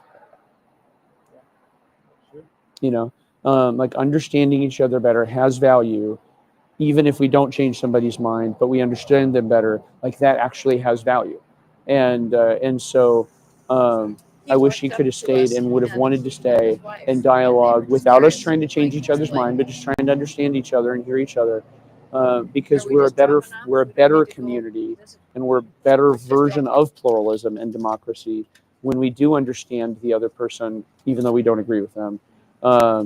And when we don't even care to understand where they're coming from. I'm not sure. I mean, if that's the, you know, like, I feel like we can do better than that. Then Breakfast is served. thank you so much. Protein. Okay. Thank you so much. Yay! Look. Oh my goodness, breakfast. Were you playing guitar this morning? No, Uh, The other guy. Okay. That was Brian Hubert. Okay. Well, Merry Christmas. I'm going to come back with violin. Merry Christmas. And I haven't heard him. So I'll come back. So maybe we'll play together then. Okay. See ya. All right. I needed to have done is specified sausage biscuit, because it doesn't have cheese. Well, I did get a sausage biscuit, but I don't know. You got a bacon. So there's bacon, egg, and cheese biscuits in here, Okay. and then there's sausage burritos. I'm going to choose the burritos if that's okay, because they have less cheese. Whatever than the bacon, egg, and cheese biscuit, and Let's see if we get give some you the good bacon, egg, and cheese biscuit because the cheese content is higher, Okay. and I'm not doing cheese super well. Marla, thank you. Gracias, Marla. Muchas gracias, Marla. And it's, Marla, it's a tiny sacrifice compared to what Jesus did for us. The sacrifice Jesus did for us is beyond we can't understand. And any sacrifice that he asks us to do is tiny compared to what he has already done. And so thank you. And yet, right, I feel like I need to say that that little like sacrifice and being out here in the cold is like people are worth it. People are worth it. You're worth it. The homeless people struggling with homelessness are worth it. And it's nothing compared to the sacrifice that Jesus has given for us. But thank you. And I wish that, yeah, thank you, Jesus. But you know what I'm saying? Like I have I've spent a lot of time with especially at PNWU with medical students who are like that guy, like don't agree and are sort of mad and a little offended, but who were willing to sit down and dialogue. And at the end of all of it, we were friends, right? And able to say, okay, they were able to say, look, I don't agree with you. I think you're wrong. If I were in charge of the mission, I would do it differently. But I can see that you actually are loving people and okay, and I think the community is better for that. Like we need that. And if you just boil it down to, look, I'm not going to change your mind. You're not going to change mine. So therefore there's no even reason to talk to each other. That what that is to say is that like understanding has no intrinsic value. And I just think that's wrong. I think understanding is, in a way, like that's what it means to be friends, is that like I get you, right, and you get me, and and like everyone, I have gay friends, and they are my friends. Like I love them, and I'm so grateful for them, and I'm a better person for being their friend. And they think I'm wrong, but they know that I love them, and so yeah. I reject the idea that understanding each other better has no intrinsic value, and I think that's it's an unfortunately small way of looking at relationships.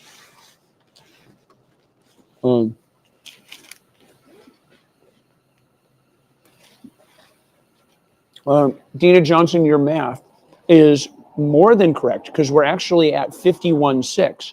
And so if you're going to look at just $500 donations, right, then we only need, we're 8,400. So double that, right, would be 16,800 or 16. So 17. So we only need 17 people to donate $500, and we're there. And we made the goal. Dina, I hope you slept great without me snoring next to you last night.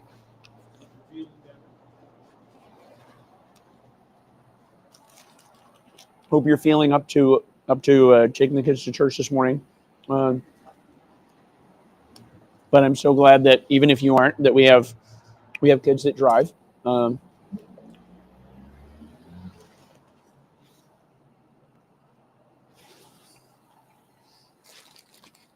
That guy represents one of the reasons why we're out here. It's impossible actually to fully math it out, right? But he said, like we used to give to the mission, and now we don't because of your hiring policies. and I know, I literally know of some thank you of thank you. And are there any napkins in there? Thank you. I know that there's some giving that has that we're missing. Yeah, and so part of it, it's like there's a bunch of things going on. There's the economy and there's inflation and interest rates and stuff like that. But there's also this, and that is part of why we're out here. Is because we refuse to subcontract control of our hiring to the government. That's that, and make no mistake, like our filing in federal court has nothing to do with trying to exclude anybody or being mad at anybody. It's not an act of culture warrior stuff. It is simply saying that we don't believe the government should have power to decide which jobs religious organizations need their religion for. That's it. Like they're religious organizations, the government shouldn't have that power, because when a government has that power, not only does it harm our religious organization, and it does meaningfully, it harms a lot of things, and it makes that government gives that government the power of God. Like they're the ones who are deciding what religion is and isn't, and what's needed for and isn't, and like that's what we broke away from. We broke away from a divine right monarch. Like King George III basically said, "I'm the king because God wants me to be the king, and if you disagree with me, you're disagreeing with God." And so, hey, good morning. We spent the night out here last night and the night before that. Go Pippins, by the way. And because we're trying to raise $60,000. This has been a hard giving season for all charities, and the mission is included in that. I'm the CEO of the mission, and I'm Mike Johnson, and so I've been out here now for almost 48 straight hours, and since 10 a.m. Friday, and yeah, and I'm going to be out here till 10 o'clock tonight. Right now, we're actually at $51,694 towards our $60,000 goal, and so as you're led, we'd be grateful for any support you feel like you want. Know that 94% of that giving goes to clients and programs. We're one of the most efficient nonprofits in the Valley, and it's because our thrift stores are covering all of our administrative overhead and half of our fundraising costs. And so, a little more than half of our fundraising costs. And so, if you want to like scan the QR code, it'll take you right to a little giving platform, and 94% of that is going to go to helping folks get off the street. And we're really grateful. Thank you. For just I have no idea what your interest or capacity is, but we're doing the math right at this point says that if all we need is like 17 people to make a $500 gift, and we're there, and so I know that's a lot of money, but like whatever God puts on your heart, we're super grateful for. If it's $12, so we had a kid come out and give $3, right? This 3 $1 bills, this little kid, like the 8-year-old kid, but $277 is a meal at the mission. We do 125,000 of those a year, and she just paid for one of them. Even with $3. That's awesome. And so thank you. Thank you. Yeah. All right. What's your first name? Ryan. Ryan. We've been live streaming this thing on the mission's Facebook and YouTube and Instagram. So everybody, there's Ryan. Go Pippins. There's the comment stream over there. And I love Pippins games. I love that, like right on the first base line, you can go around and get a beer for like $6, and watch people make. It's like, it's great. It's awesome. It's a great. That's where they start all the dizzy bat races and all that stuff over there too. Yeah. It's a great town, man. It's a great town. Thanks for being out here, guys. Hey, thank you. Thanks for your support. We're super grateful. How fun. Just noticed him reading the board. Yeah.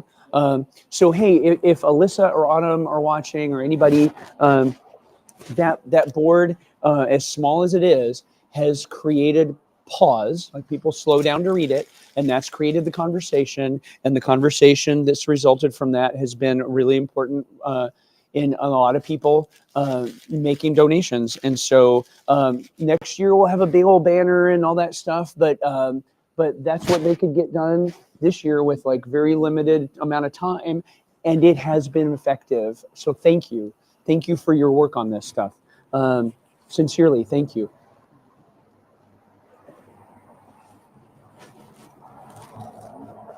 I just think that, dude, you know, as you were saying, part of why we're out here is, you know, there's some folks that feel like our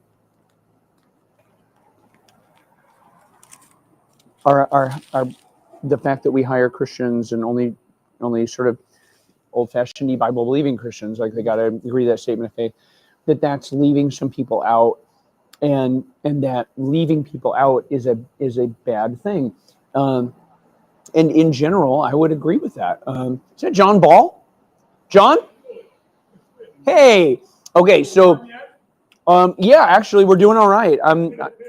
So everybody in the live stream, ladies and gentlemen, John Ball is the executive director of the Yakima Valley Museum. Not anymore. Was. When did you stop doing that? 2016. Really? I still work there part-time. Okay, yeah. he works there part-time. So he ran the museum until 2016. Right. And it is just a real treasure in our community. It is, Yeah, it really is. So Yeah. thank you for your contribution into our valley. It's a better place to live because of the work that you've done, and the work you guys do. thank you. We're grateful for it. It's a lot more. What's that? It's a lot more. Well, it's hard to measure some of that stuff, right? But I'm aware of the measurements that we do have at the mission, and there was like 76 children who aren't homeless because of 12 months of operation of that family shelter. Right. 76 children not staying in a minivan, not homeless anymore Yeah. because of 1 year of the operation of that family shelter, and the work of 3 women, Janet and Rose and now Teresa, and the prayers of tons of people and lots of volunteers and the efforts of it feels so grateful to be a part of something like that. And as I know that you had to have felt so grateful, like to be a part of something as awesome as the museum. Yeah. You know? The community's been really supportive over the years. So you're collecting, right? We are. Yeah. Yeah. Let me give you something. And We've actually been out here. We've been out here nonstop for about 24 hours, or about 48 hours. When did you guys start? Started 10 a.m. on Friday. 10 a.m. on Friday. Yep. Okay. And I'll be here till 10 p.m. tonight. So it's a total of 60 hours Okay. to raise $60,000. And we're currently sitting at just under 52. Oh, okay. So we're in striking distance. Slight movement up. Well, thank you. Thank you very much. All right, you guys, thank you. Oh, man. Oh, yeah. Oh. The bake shop across there. What they said, hey, we want to thank people for their donations, so we're going to give them a what is in essence a gift card or whatever, equivalent to 10% of their donation. And so if they give $100, then we're going to give them a $10 voucher. And because they're a neat young couple over there that I don't know if you know them or not, but John and Nina. Yeah. Yep. Yeah. Well, yeah. Stop in. They're neat people. Okay. Thanks, John. Yay, ladies and gentlemen, John Ball, Debbie, Carl, family shelter, such a huge blessing. I agree with you so much. Janet and Rose, and now Teresa. So Debbie, I don't know if you know Teresa Shervey, but she's our 3rd staff member now into the family shelter, and she's our children's specialist. And her husband has a couple of coffee shops here in town, has one coffee shop, but it's 2 locations. A thing called Mac Daddy, and yeah, I love Mac Daddy too. I'm so glad they opened one here, at 40th and Summit View. Yeah, and the old whatever bank it was, Bank of America. No, Bank of America is the brick building. whatever that bank was. It's right by Sport House. Oh, right. Yes. Used to what's the Right by KIT radio. Yeah, right by KIT. Yeah, exactly. And I love it. And so anyway, Debbie, we've got 3 folks now in family shelter, but still Janet and Rose are just killing it. Those ladies are amazing. I dread the day that either of them decides that that it's time to retire or something or move, because they're just such women of God and so effective at the jobs. And what I know what they would tell you, I know what Janet would say is like, oh, it's prayer. And so one of the things that our family shelter director, Janet Kearns, has really cultivated is a prayer network of folks that are praying for the specific needs of the families in the family shelter. And she would tell you, like, there is no explanation but the miraculous intervention of God for the rehousing situations that have come out of that shelter. Like, these are people that should not, like, under any normal circumstances, be expected to be able to find housing because of their backgrounds or because of the shortage of rental housing, or for like put all it together, like these guys should just be unhousable, and yet bam, this situation comes through that's super non-standard that only God could have engineered, and the family gets housing, and so yeah, it's really cool. So I know that if Janet was watching and she was chiming in the comment stream, what she would tell you is it's not about us, it's about God, and God loves our families. And he shows it all the time, and it's true. And Rose would say that, and I know Teresa would say that too, and I know Debbie Carl would say that if you're still watching. Did you have any interest in this other sausage and cheese? Too much cheese? Like, there's a little bit of cheese in this, but there's like a lot more cheese in that, and this afternoon I'm gonna have to be running to the bathroom a lot if I have to. That was so TMI. Sorry about that, everybody. Let's just say it's better for me to not do the cheese. Okay. So I like the sort of the jacked up, more off-roady version of these things. I think they look really cool. Like, if I had one, I would definitely have it that way. Good morning. Merry Christmas.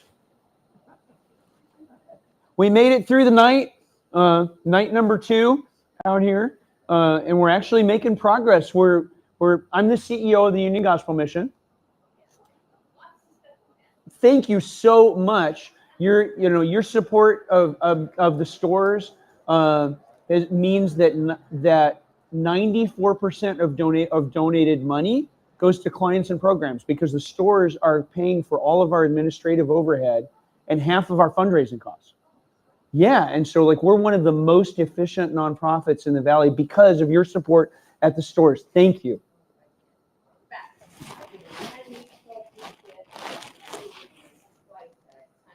Oh, beautiful. Thank you. Thank you so much. Thank you so much. Yay, thank you. Well, it's nice to meet you. I'm Mike. I'm the CEO. If you ever have any questions about the mission or homelessness, I'm happy to help. Thank you. It's been a long time since I've had one of these. They're pretty tasty. That's a McGriddle. Yeah. That's got the maple syrup flavor in there. Yeah. I don't know if it's maple syrup, but the maple syrup flavor in there for sure, at least. Yeah, they are yummy. I wish I wish it didn't have cheese on it. Mm-hmm.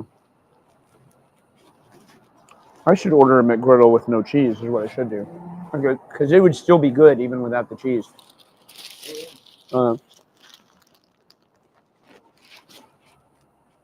little thing is probably like 800 calories. And staying warm out here, we need them. Yeah, our mountain guides up on Rainier said that the general rule of thumb is that you're burning about 4,000 calories up there at Camp Muir at 10,000 feet just being. Really? Yeah, because you're part of it is because your heart is having to circulate your blood a lot more because there's not as much oxygen, and so you've got to so your heart's working harder. Well, your cells are having to metabolize a little harder, and then it's cold, and so like all together, like you could have a weight loss program of just hanging out at Camp Muir at 10,000 feet for like a month, and you would lose 20 pounds. All the pro guide mountain guide folks are they're all skinny. Yeah. And it's just because of the time they spend on the mountain. It's really hard to put in enough calories. That must be why Denver is one of the fittest cities in the U.S. I'm sure it's part of it. Yeah, I'm sure it's part of it.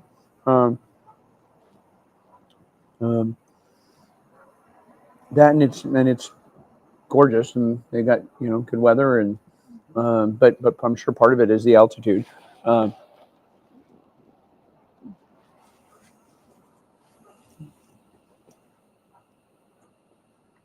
Okay. So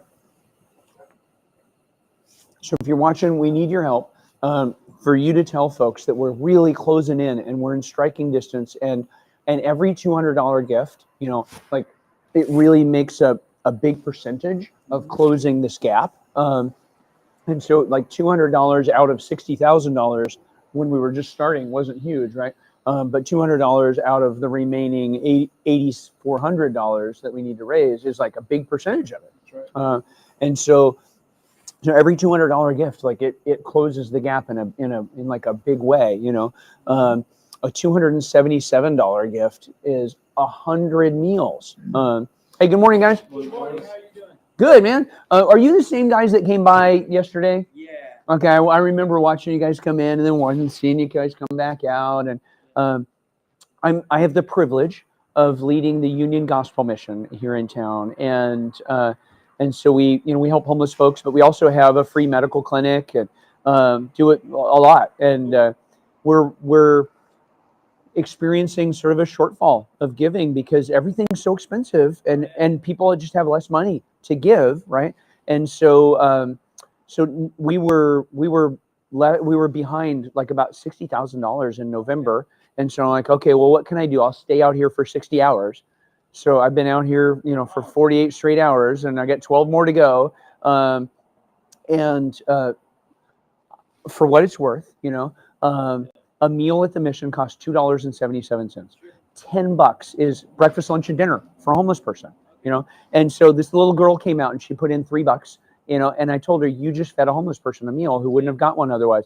We serve 125,000 meals a year because, in part, 8-year-old girls put $3 in. And so, with respect, I don't know where you guys are at with your families, and I know it's tight for everybody, but know that 94% of our donations go to programs and not to me. It's been like a couple of years since anybody has sent 1 cent of our donations has gone to my salary, because our thrift stores pay for it, right there, Okay, so I am a used card, but I'll go try to get some cash back. Well, if you just scan the QR code, that'll take you right to a giving platform where you can do online with your.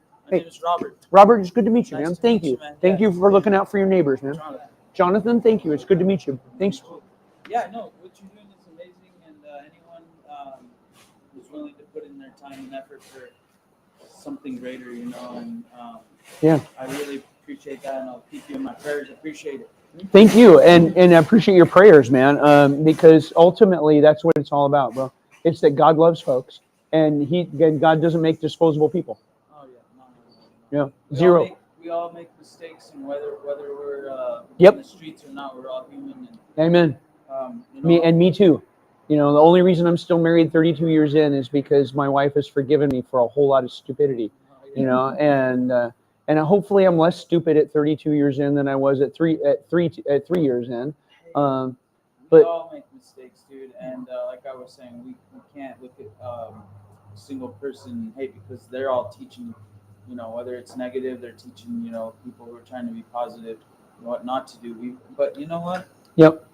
They still deserve a meal and to live, and everyone needs Absolutely. to survive, Yep, absolutely. Because every human being has value and dignity and worth that is equal to the dignity, value, and worth of every other human being. Like, there is nobody that matters less or more than any other person. God loves every one of us and values every one of us equally, no matter where we're at, you know. And that's just, it's just so, that gives me so much hope, Yeah. you know. For sure. Yeah. I teach my kids every day to put their shoes under the bed the night before, so when they wake up, they're down on their knees already, do a little prayer. Right on, man. So, Thank you, Robert. I right, appreciate it, man. I'll take Nice to meet you. That is so encouraging. That there's dads, you know, that are teaching their kids to start their day by praying, and oh, that is so cool. That is so cool. If you folks that are watching just saw that, like the Pepsi truck delivery guy, you know, is a husband and a dad and a man of God, and he just said that he teaches his kids to put their shoes under the bed so that when they get out in the morning, you know, the first thing they got to do is get down on their knees to get their shoes out from under the bed, and that starting the day on our knees in prayer is like the right posture to start the day in. And so that's so cool. This is such a great place to live. Yakima is such a great place to live. It was diminished ever so slightly when Debbie and Roland Carl left town, but then God brought you know, other neat people into Yakima so that the Yakima coolness quotient was able to hold fast. But Debbie, if you're watching, we do miss you. We love your infectious, beautiful, positive spirit, and we miss it. And so anytime you want to come visit, please. I'm sure you still have friends in town. We have a guest room in our home. We would love to host you and Rollin, and back in town to see folks, and so because everybody loves you, and we miss you. So so true. Okay, that was really cool. I don't know why, but God sort of, I just felt like God said, "Hey, talk to them," and so I'm trying to get better at doing what God tells me to do when He tells me to do it. It's a process, bro. It's a process. Okay, so you've been out here now for pushing 24 hours. Yeah. Something like that. 11 o'clock. Why did you agree to do this? Wait. Did she leave with our microphone still clipped? Oh, I don't know. It's a good thing we have 4 of these things. I bet she did. I bet Laurel left with the microphone, but good thing they're coming back. Let me get you hooked up in the audio. 1,000, 2,000, 3,000, and get the Bluetooth linked up. Okay, we're like 3/4 battery. I'm gonna put this other one on the charger. Make sure it's good to go. Merry Christmas, dude, in the truck. Who can't hear me? And I want to see if I can make that go away. You know. Oh, that's how that works. Okay, awesome. Okay, so you've been out here for about 24 hours. Dan Skilport, Columbia Plateau Roofing. Why'd you agree to do this? Why'd you agree to do this with me? Well, partly because you asked, and generally, if it's something that I can do, I love to help. A lot of different ministries, you know, not just I know you're mission. exactly. I know you're involved all the way around. And the timing was right, and yeah, it's just to be a good support to the mission. The mission is, like I mentioned before online, it's for our family has been involved for a long time, and it's a ministry that's dear to my heart. Yeah. But why? You know, like, why is it a ministry that's dear to your heart? I'm not saying it shouldn't be. I'm just sort of like, I want, like, if you don't mind me digging a little bit, you know, like I'm curious, you know, like what. Well, yeah. Honestly, I think it's because it was dear to my parents' heart, and they, you know, they live by example, and so I'm trying to follow their example. And yeah, I mean, I'm sure there's more to it that I'm not very eloquent when it comes to talking about my thoughts and feelings, but You would be a normal man then. You would be a perfectly normal bearer of the Y chromosome if but not being the most practiced at talking about your feelings. So, hey, Merry Christmas. Merry Christmas. I'm doing good, man. Hey, thank you so much. you. Thank you so much. I'm Mike Johnson. I'm the leader of the mission. Mike Robinson. I hear you all chatting on KIV. Oh, I'm so glad. All right. I love those morning guys. Like they're good people, and they've actually really become personal friends. Yeah, like they're real. They're the real deal. That's awesome. Yeah. Thanks for listening and thanks for supporting. 94% of that goes to clients and programs. Only 4% of our donations are needed for overhead because of the thrift stores. Awesome. Yeah. So if we got 3, and we're hoping that number 4 will earn enough extra revenue to take care of that last 4%, right? And then 100% of donations will go to clients and programs. Yeah, like the normal efficiency rating, like the best practices, is like 78 to 80%. And so like if we can hit 100%, like there are not many charities are able to do that. Right. But this community has made the mission able to do that by supporting those stores, and God has just given us such great people working the stores and leading the stores. Yeah, just incredible. So shout out to all the thrift people. Thank you. Shout out to, tell me your name again. Mike Robinson. Thank you, Mike Robinson, for coming by and saying hi. God bless you. Merry Christmas. Thank you. Oh, did you drive up just to do that? Literally? Wow, he just drove like a car. I saw the car pull up, and I thought you were going in the store, but he came just to give. Thank you. Thank you, brother. Well, now that you brought that whole thing up, I tend to give to outfits that most of the money does go to their work. For instance, Salvation Army is another one that I love because you look at the CEOs of big multinational nonprofits that do good to the community, but their CEOs are getting paid what CEOs of major corporations get paid, and which, I mean, there's nothing wrong with that, but I'd rather see my money go to where it's going to be used in the field. Yeah. And the Salvation Army is a great example of that. Sacred Road Ministries out in White Swan Vocational. Yeah. And so shout out locally to Aaron and Megan Ruff, who are our local Salvation Army officers. And Aaron is like 7th generation Salvationist, like his parents and their parents were Salvation Army officers before them. Yeah, and just a really incredible legacy. Every single person I have known who was actually in the Salvation Army, right? Like who was a Salvation Army officer, so they call it Salvationist. Right. Has just been a really phenomenal human being. Yeah, and so I agree with you. I each year I ring a bell as the CEO of the Union Gospel Mission. I ring a bell for Salvation Army. I spend hours ringing a bell fundraising for the Salvation Army. Yeah, every year. Cool. Because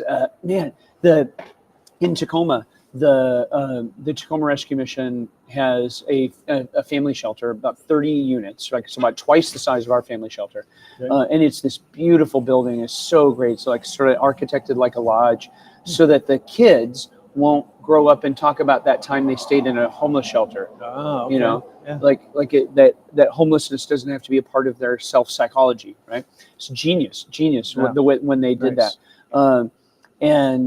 but the other half, or that's like 60%. The other 40% of Pierce County's homeless family system is run by the Salvation Army in Tacoma.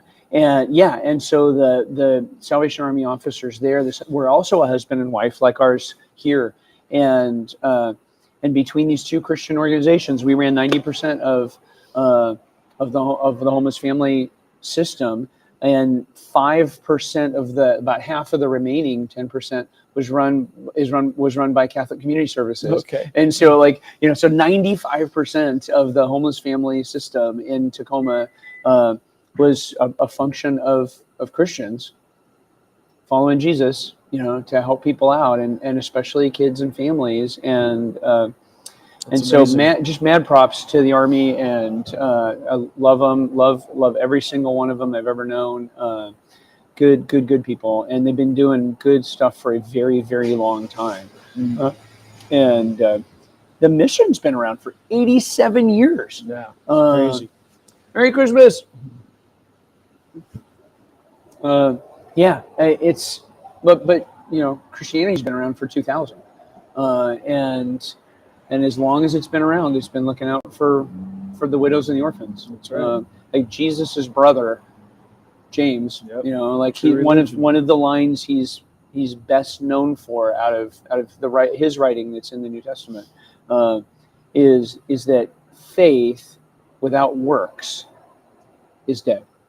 You know, and it's our faith comes alive, right? It comes to life as we put it to use in and around looking out for each other. The first chapter of James talks about how God doesn't have favoritism between the rich and the poor, and so you guys better not have favoritism between the rich and the poor. Right. Like just so good stuff. I mean, like from 2,000 years ago, you know, and then you know, and so.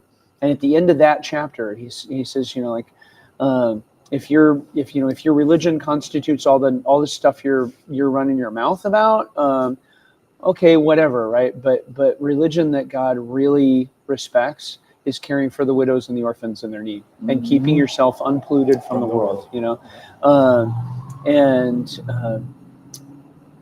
you know, and so as old as Christianity itself, you know, is the understanding that we've got to put our money where our mouth is. We got to put our actions where our faith is.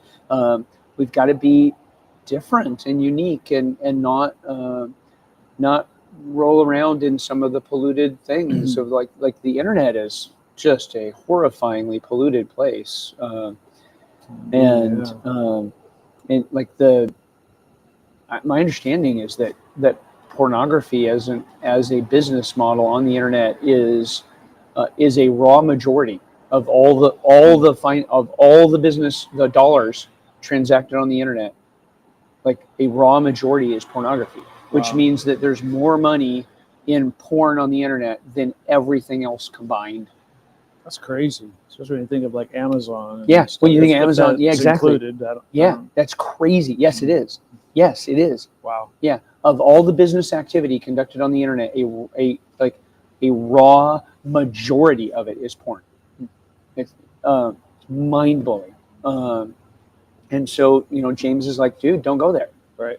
You know, like God wants you to know the feeling of being clean, of not carrying shame around, you know, of not having to carry secrets around that separate you from others. You know, because every shameful secret that we carry around is a wall between us and others who would love us. It's a thing we have to keep back, you know. And then what we see in with our people at the mission, you know, is that all of those things that are running around in the back of their heads, it makes them feel like, well, if you really knew me, you wouldn't love me, you know.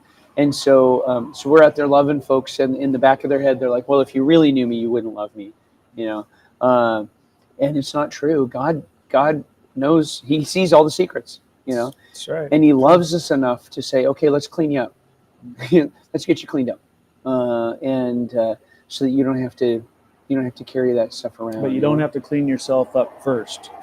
Come right. Exactly. Come to me as you are. Exactly. Well, we can't clean ourselves up. That's right. that's the point. Yeah, it's we like never get there, right? Well, and it's not just that we can't do enough, right? It's that literally good deeds don't cancel out bad deeds. Right. Right. Because the bad deeds were done in space time. Like they happened, right? They were a bell that rang, and you can't unring a bell.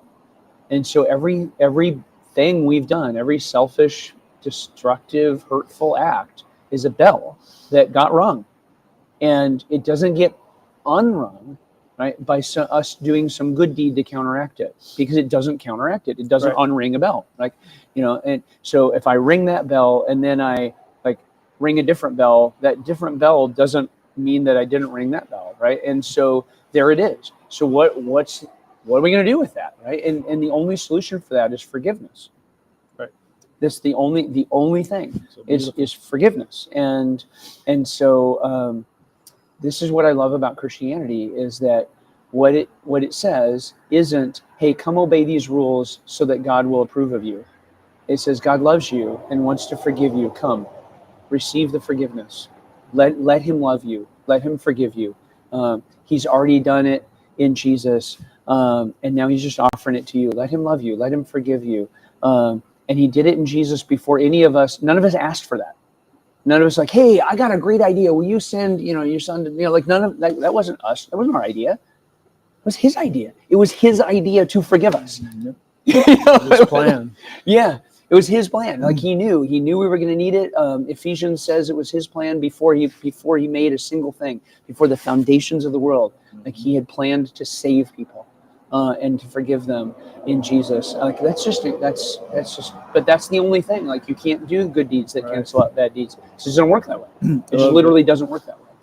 Our pastor Levi East at Toppenish Foursquare, I love what he says when he's witnessing to somebody, whether a funeral or whatever. They comes up, well, I'm a good person, I feel I'm good enough, and I feel I'm a good person, Yep.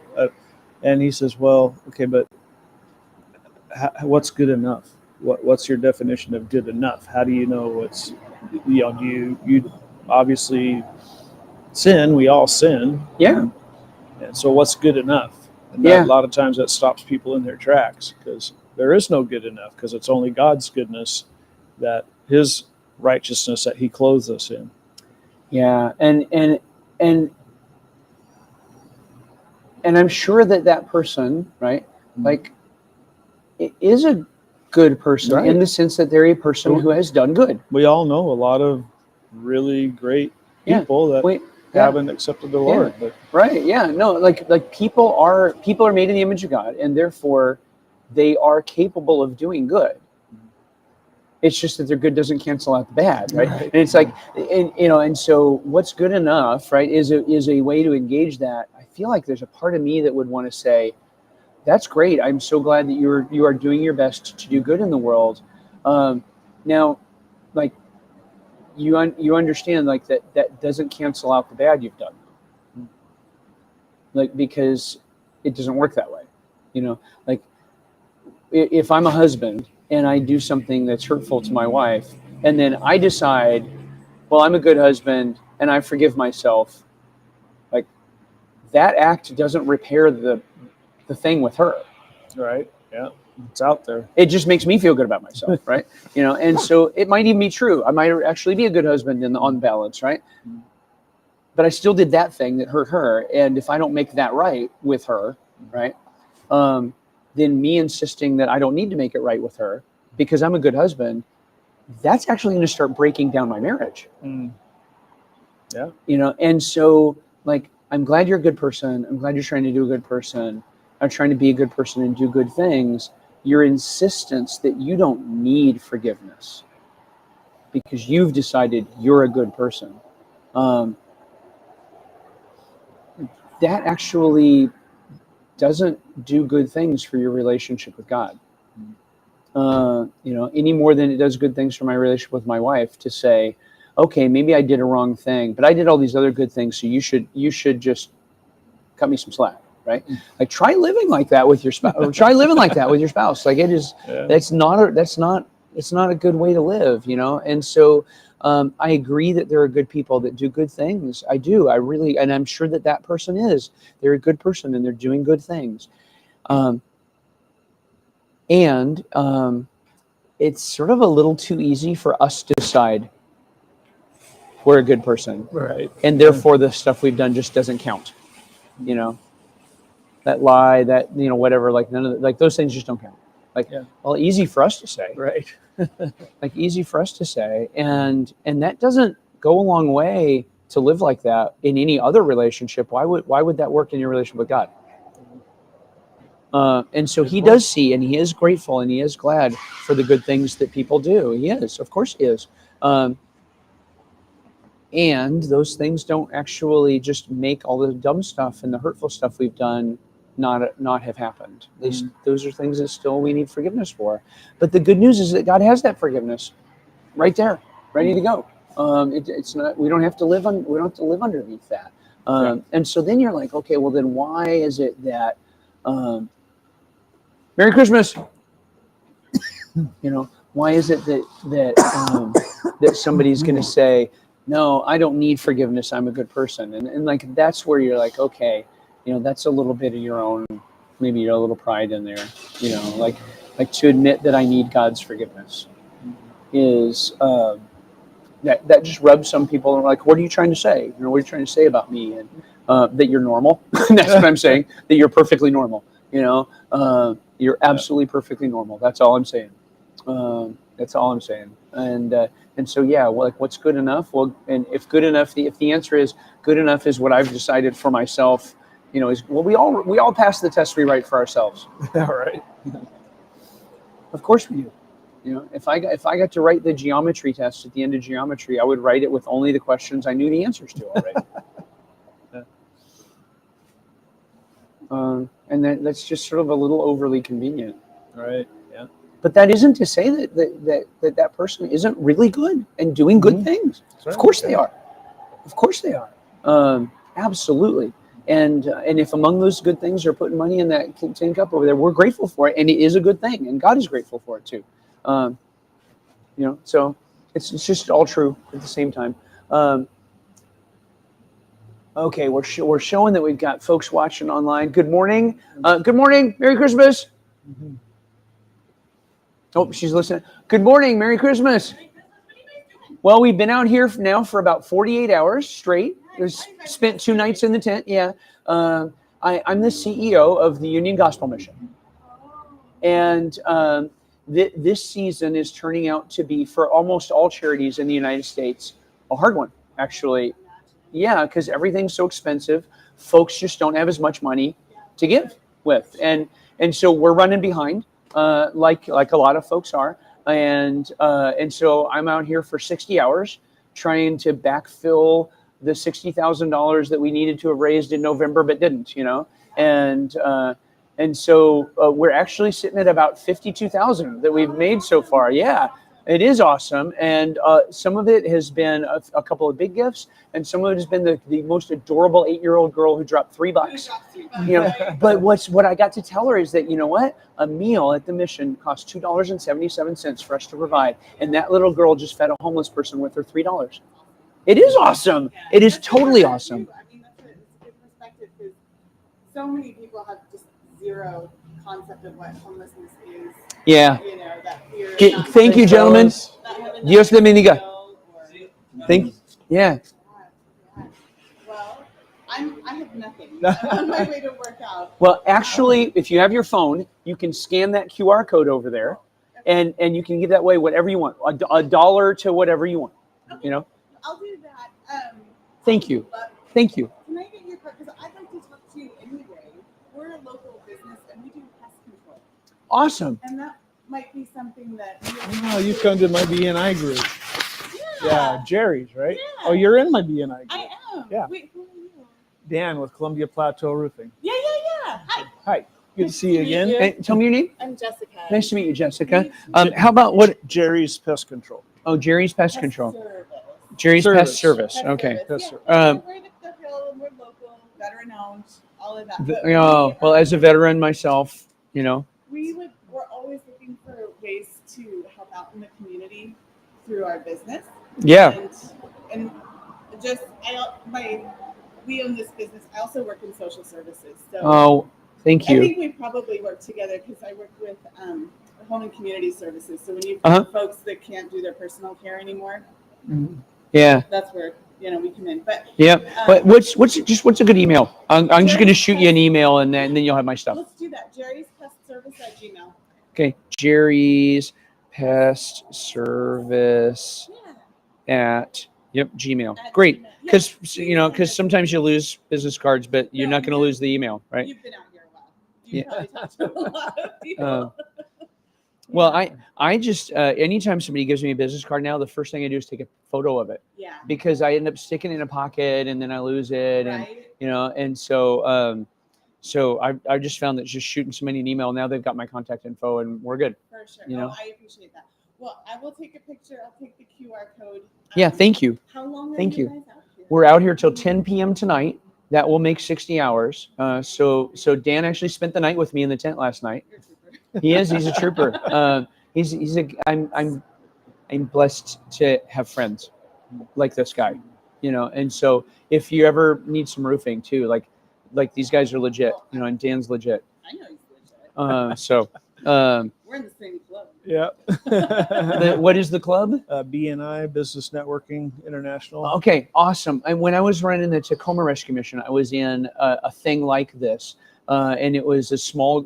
They put me in a small group with for-profit guys that were all running businesses like 5 to 20 million, and because the Tacoma Rescue Mission fell in that category. I was the only nonprofit guy. Merry Christmas, sir.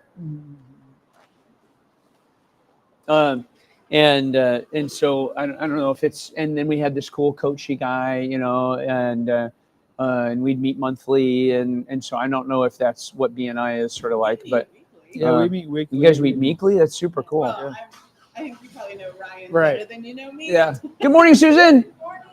Okay, You've been in a so few there's times. like a whopping 9 people watching us live right now. Yeah, it's Sunday morning, right? You know, so They're probably in church. yeah, a lot of them probably are. But can you come over here just real fast? Are you willing to be on the internet? Okay, so everybody, Susan works at the pharmacy here at Ray's, and this, which is our pharmacy, and you guys are so amazing. Like you Thank really you. care, and you go above and beyond, and you know me personally, and it actually matters, and it really does make the experience of having to manage prescriptions for a bunch of kids or even myself just so much more pleasant than when it's with folks that I know actually put their heart into it. And so thank you. Thank you. We do love the people. Yeah. That's I why can do it. tell. I feel it. You know. Yep. Like we're feeling it, and so know that we're feeling it. Okay, good. I'll be back out when Okay. Laurel comes in. Yeah, that'll be fun. It'll be really cool. Okay, see ya. Thanks. By the way, we're at 52,000 right now out of 60. Not kidding. We're really making it. Good morning. Merry Christmas.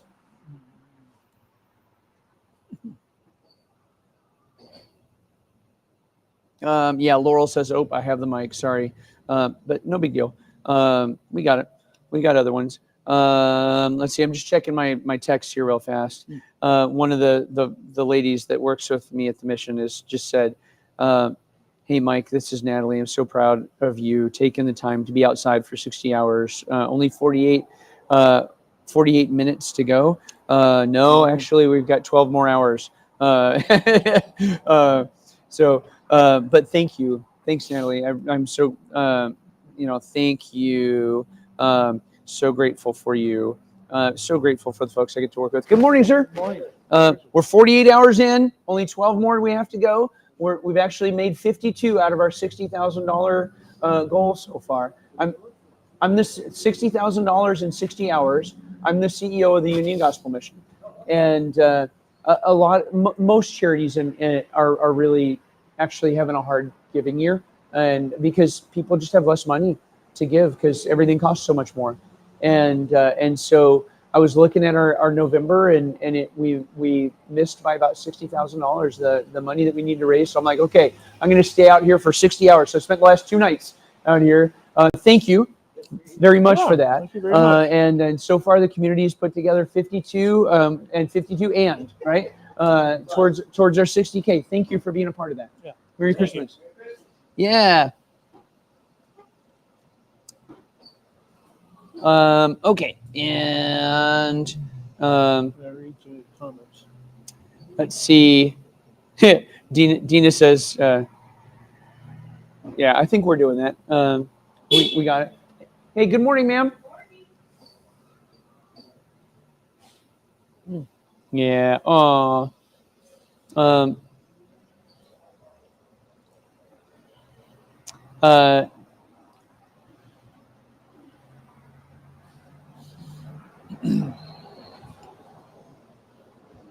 Okay. So, my wife says thanks, Jerry's Pet Services.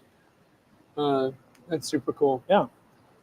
Okay, so in in BNI, like you guys meet weekly, and what do you talk about? Like how do you support each Well, other as businesses? The if you call it catchphrase or motto is givers gain, meaning Huh. if I give you business, you'll trust me and give me business. Yep. And every business has to go through a vetting process. So, they look at the background. You have, are your Google reviews in the toilet? Yeah. Yep. Hey, hang on a quick sec. Hey, good morning. Merry Christmas. Morning. Merry Christmas. We've survived 2 nights out here raising money for the Union Gospel Mission. Only 12 hours to go. So, thank you. Yep. No. So, yeah. Anyway, we bet them. Okay, I'm trying to understand the T-shirt. I mean, I see it obviously, but what's it's a joke of some kind. I'm a math teacher. Oh, you're a math teacher? Okay, so now I get it. No, you don't. Oh, I don't. It's a perfect teacher shirt for a math teacher. Oh, now I get it. Now I get it. So it's 11, and 1 and 1 make 2. No. Like baseball? Yeah, I mean, sort of. Sort of. I wouldn't say I'm a baseball Sort of not guy. good enough to like It baseball. won't be good enough. Okay. I'm a football guy, really. No. Hey, we've been out here for 2 nights now. I'm the head of the Union Gospel Mission. We're helping homeless people. So, 6, 4, 6, 3, 4, 3, 2. 2. Shortstop is 6. Second baseman is 4. First baseman is 3. a double play, Ah. 2 outs. So you put it in a scorebook. That's how you put it in a scorebook.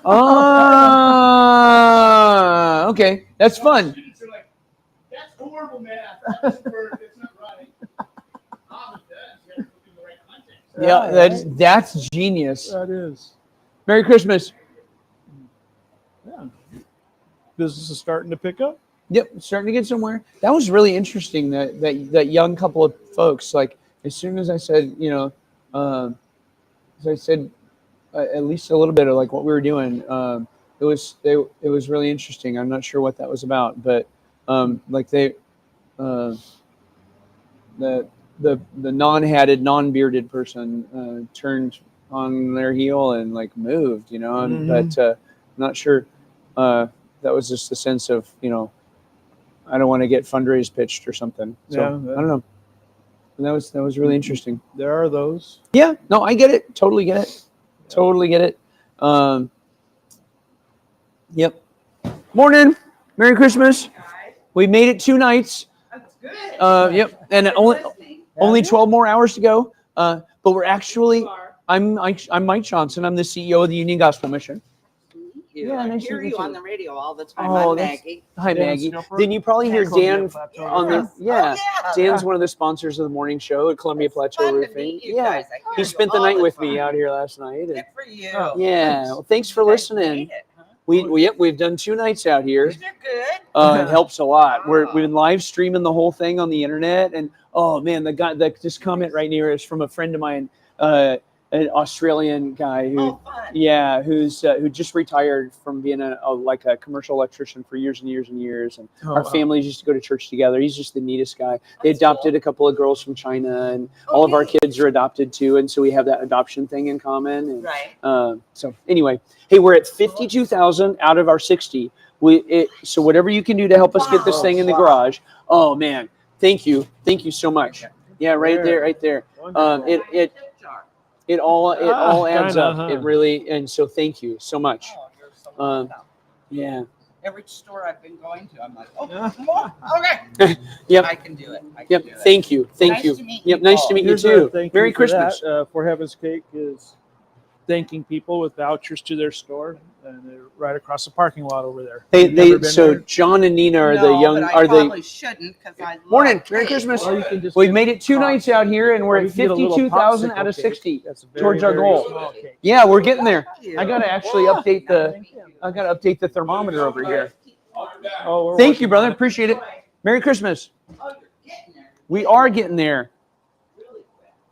Well, I we'll be out here till 10, even if we get past it, because then we'll be Time able to to raise the thermometer. make a dent in what is almost coming. certainly going to be December's shortfall.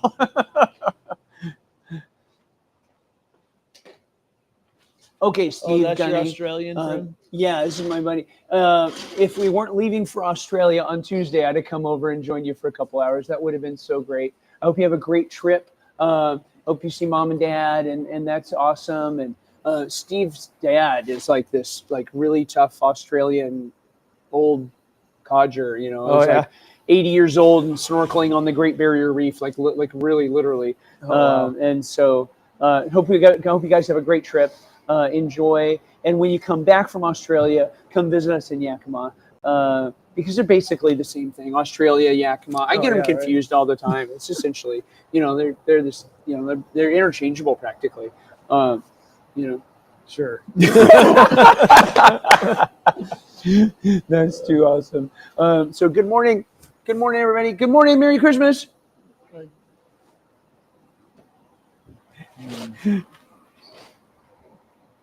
Merry Christmas. Good morning.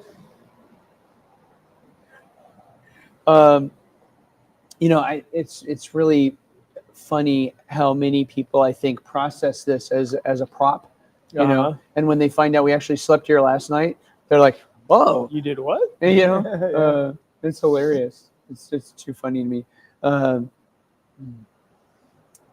because and it's it wasn't really that grave of a hardship, the hardship is actually, more for me of being away from family and knowing,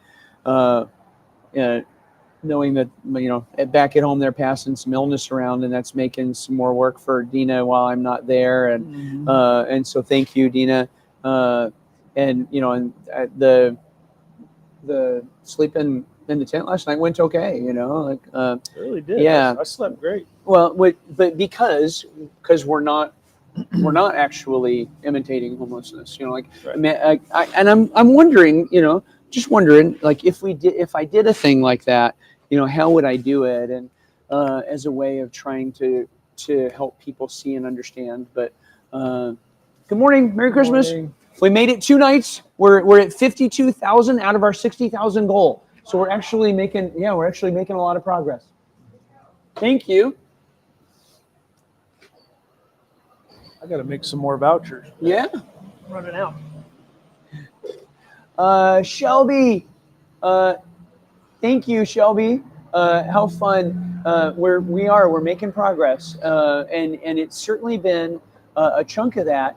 Are a couple of folks that made a couple substantial matching gifts, and so Merry Christmas. That really helped to motivate other folks, and so what. If you're watching online, one of the things that anybody can do is say, "Hey, if I make a $20 gift, will you, friend X, make a $20 gift, and so like you can actually do the matching gift thing. If I give 10 meals to the mission, will you give 10 meals to the mission? And that will accelerate our way through to finally get to this goal. And so it's really not, anybody can do this. Anybody can make a difference. I've talked about yesterday, this family came out, and this little girl, I'm guessing she was about 8, dropped $3 in there. Hey, good morning, Merry Christmas, sir. Yep, we've made it 2 nights out here. I'm the CEO of the Union Gospel Mission, and so like a lot of charities, we're just running behind. It's a soft year because inflation has made it hard for folks. They just don't have as much to give, and so we're trying to close a $60,000 shortfall. Yeah, thank you. Yep, appreciate. Well, we're at 52 right now, so we've made a ton of progress. So whatever is helpful. Thank you. Every bit helps. Every bit helps. Yeah, I can't wait for you to process them too, Shelby. It's gonna be fun. Alyssa and Autumn, since you're still watching, Alyssa and Autumn have had to like swing by periodically and pick up this stuff from the can, which you can't quite see, but there it is, right there, and really awesome internal controls. Yeah. Might take some We of that should and have put it like, in like an bag actual or drop box something. or something, but but the tin cup is Yeah, is legendary, within the community. So, good morning, Merry Christmas. Merry Christmas morning, again. sir. I feel like we've been out here and seen you come in a couple of times in the 48 hours we've been out here. Yeah. Hey, we're at 52 out of 60. We're actually like almost there. Yeah. Almost there. Good morning. Merry Christmas. Yep. Oh, Have a good day. let's see.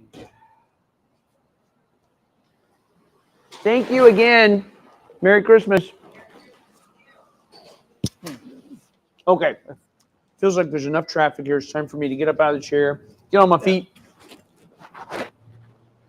get busy doing the thing. I think there's a little too much cash in there to just be sitting out. So Yeah, we'll pull it. Just keep a handle on it. Thanks, Dan. I need to. I need it. So one of the inspirations for this is a friend of mine who, until pretty recently, was the executive director of the Winchester Rescue Mission in Virginia. And the way he would do this is he'd sit on a bench in front of the mission for 24 hours, and so I want to let Brandon know that we're trucking on and we're making progress on our goal, because he's asked from time to time. And so I'm going to text Brandon Thomas and let him know how we're doing. Lowell Krieger, oh, that's so awesome. Thank you, Lowell.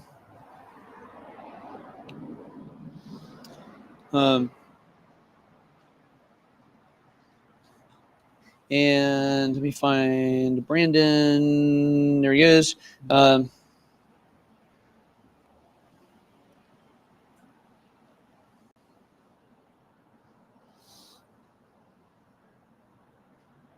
Okay, we are officially 12 hours left. Oh, 10 o'clock already? Yep, it's 10 o'clock.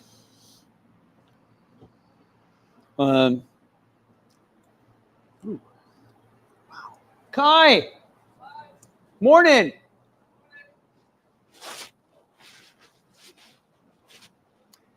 All right. Merry Christmas.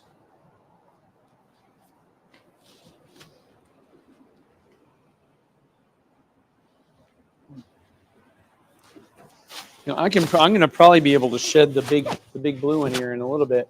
Yeah. Good morning. Coat. Merry Christmas. We've made it 2 nights out here already, and we're almost there. We're at 52,000 out of 60,000. Yeah, I'm the CEO of the Union Gospel Mission, and so it's just been it's been hard giving season. People have less money to give because everything costs more, And we're making, a friend of mine is I think taking food down. Please thank your friend for me. It all goes. I'm making it and she's taking it. So. Oh, that is so cool. That is so cool. Thank you. And Merry Christmas to you and your family. Yeah. Morning. Merry Christmas. Hey, look at you. How fun. What are you doing out here? Well, we've been out here for 2 days for 48 straight hours. I saw you online. Yeah. Oh. So we're out here for 60 hours to raise $60,000. Morning. Good morning to you. Yeah, I'm Mike Johnson. I'm the CEO of the Union Gospel Mission, and we've been out here for 48 hours because we're needing to raise $60,000 in 60 hours, and we're actually at 52 right now. Yeah, and so if you want to help us get this thing in the garage, we'd be super grateful for whatever you can do. We had a little 8-year-old girl come out and put $3 in the can yesterday, but $2.77 is a meal at the mission, and so that little girl fed a homeless person with her $3. Yeah, thank you, thank you. Oh, you're so kind. Thank you. You're so. Oh man, you're amazing. We're gonna throw that in there. Thank you. Thank you for everything that you do. Oh, I you know, love it down there. You live close by here? Yep. Yeah, I live close by. You need a voucher then for Heaven's Cake right across Oh, the no, park. I've been there. And Yeah. I volunteer at the mission a lot. Yeah, a lot. But that's fine though. Yep. They're saying thank you. So the cake place. Yeah, I've been there. Yeah, they said they just want to thank people for making donations, whether they call it a little gift certificate or whatever. And so what's that? Give it to somebody else. Okay, we will. We'll pay it forward. Yeah, pay it forward because There you go. We'll pay it forward. I forget the coupons. That's why. I get it. Thank you. It's fun to see you. The fun to see you. Yeah. I was out with a medical emergency. Were you? Yeah, I almost died in Mexico. Whoa. Yeah. Whoa. Yeah. Like, but you're here and you're Yeah. vertical. Yeah, my small intestine just detached from my stomach. Okay. Yeah, that'll kill somebody. Yeah.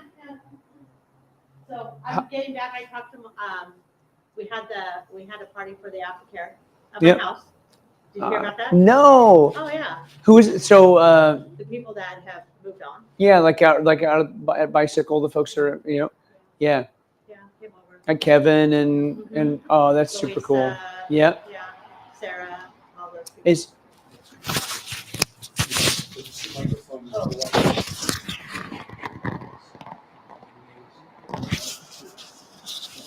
Yep. Because he's just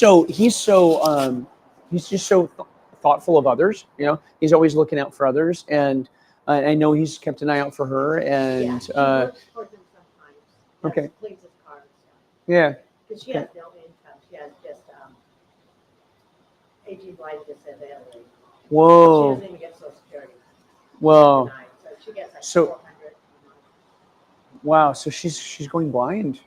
No. Okay. She just gets that aging blind disability is what you get before Social Security. Oh, okay. I got it. No, sorry, I missed. That was the car started and I didn't Yeah. hear it right. And I'm 54, and my ears maybe aren't quite as perfect as they used to be. 55 or 56 or something.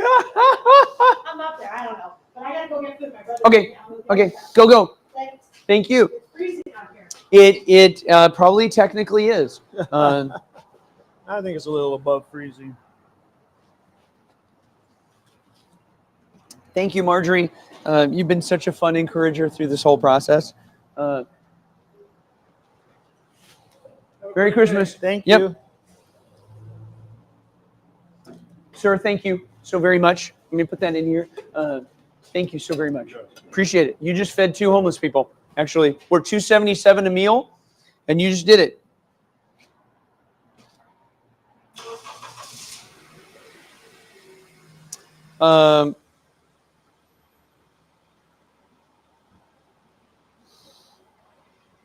Just reading a quick thing.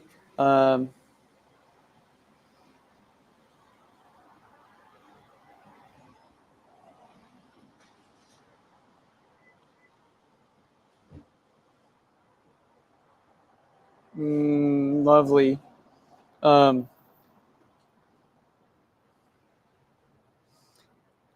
of my colleagues is saying that she'd love to come by if we have a low spot in the afternoon and share her story about how coming to work at the mission has changed her life. Oh, wow.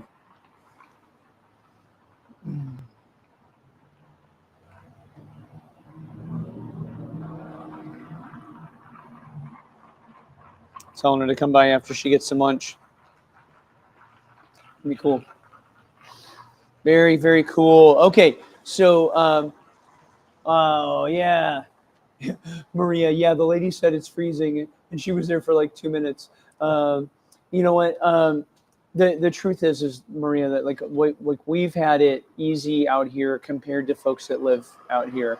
And, you know, we've got heaters and I've got nice clothes and I can go in and use the bathroom. And so thank you. I appreciate you saying that. And the truth is that, that we've, just like her, you know, like we've experienced a tiny fraction of what is the daily life of the people that God loves. but who are stuck out on the street, and they're living this stuff all the time, like 24/7. And so thank you, and thank everybody for your support and your encouragement in really making sure that the people that that don't have all the benefits that Dan and I have right now, that they're getting loved and helped and served and supported, and most of all, that they're getting at least the best we can, to bring them the message that God loves them and God has a great plan for their life, and God hasn't given up on them, and God doesn't stand in judgment over them for the things that were done to them and the things that they've done. God stands with an open hand, reaching out and saying, "My child, let me love you. Let me help you. I love you." And if the mission gets to represent that, then that's a privilege. Like that's actually a privilege. And if being out here a couple nights and being cold is a price, then that's a tiny price compared to what they're having to live every day. But thank you, Maria. I appreciate that. I got like doing the work is a blessing already. I mean, like you were listening to Ginger, last night, Yeah. and so like it's just so true that that like those of us who actually get to do this, just feel forever changed by it, and so Autumn's probably going to swing by after lunch and share that too. Thanks. Good luck, Merry man. Christmas. You guys are Appreciate doing it. good. Yep. Well, we're making it. We're getting there. Yeah. Yep. We're gonna do it. We're getting there. Morning. Merry Christmas. I love the little steps that Oh, yeah. the motorized steps. Yeah. Yeah, it's cool. No, they're on their way to something because she popped out and they kept the car running. On their way to get it done. Merry Christmas. Oh, it's about time to change hats here. Getting about time to change hats. Oh, this one is. I gotta warm this hat up before I stick it on my head, though. Yeah, you want your head to warm Yeah, the hat. exactly. You want the other way around. Merry Christmas. Good morning. We've made it 48 hours so far. Been out here 2 nights.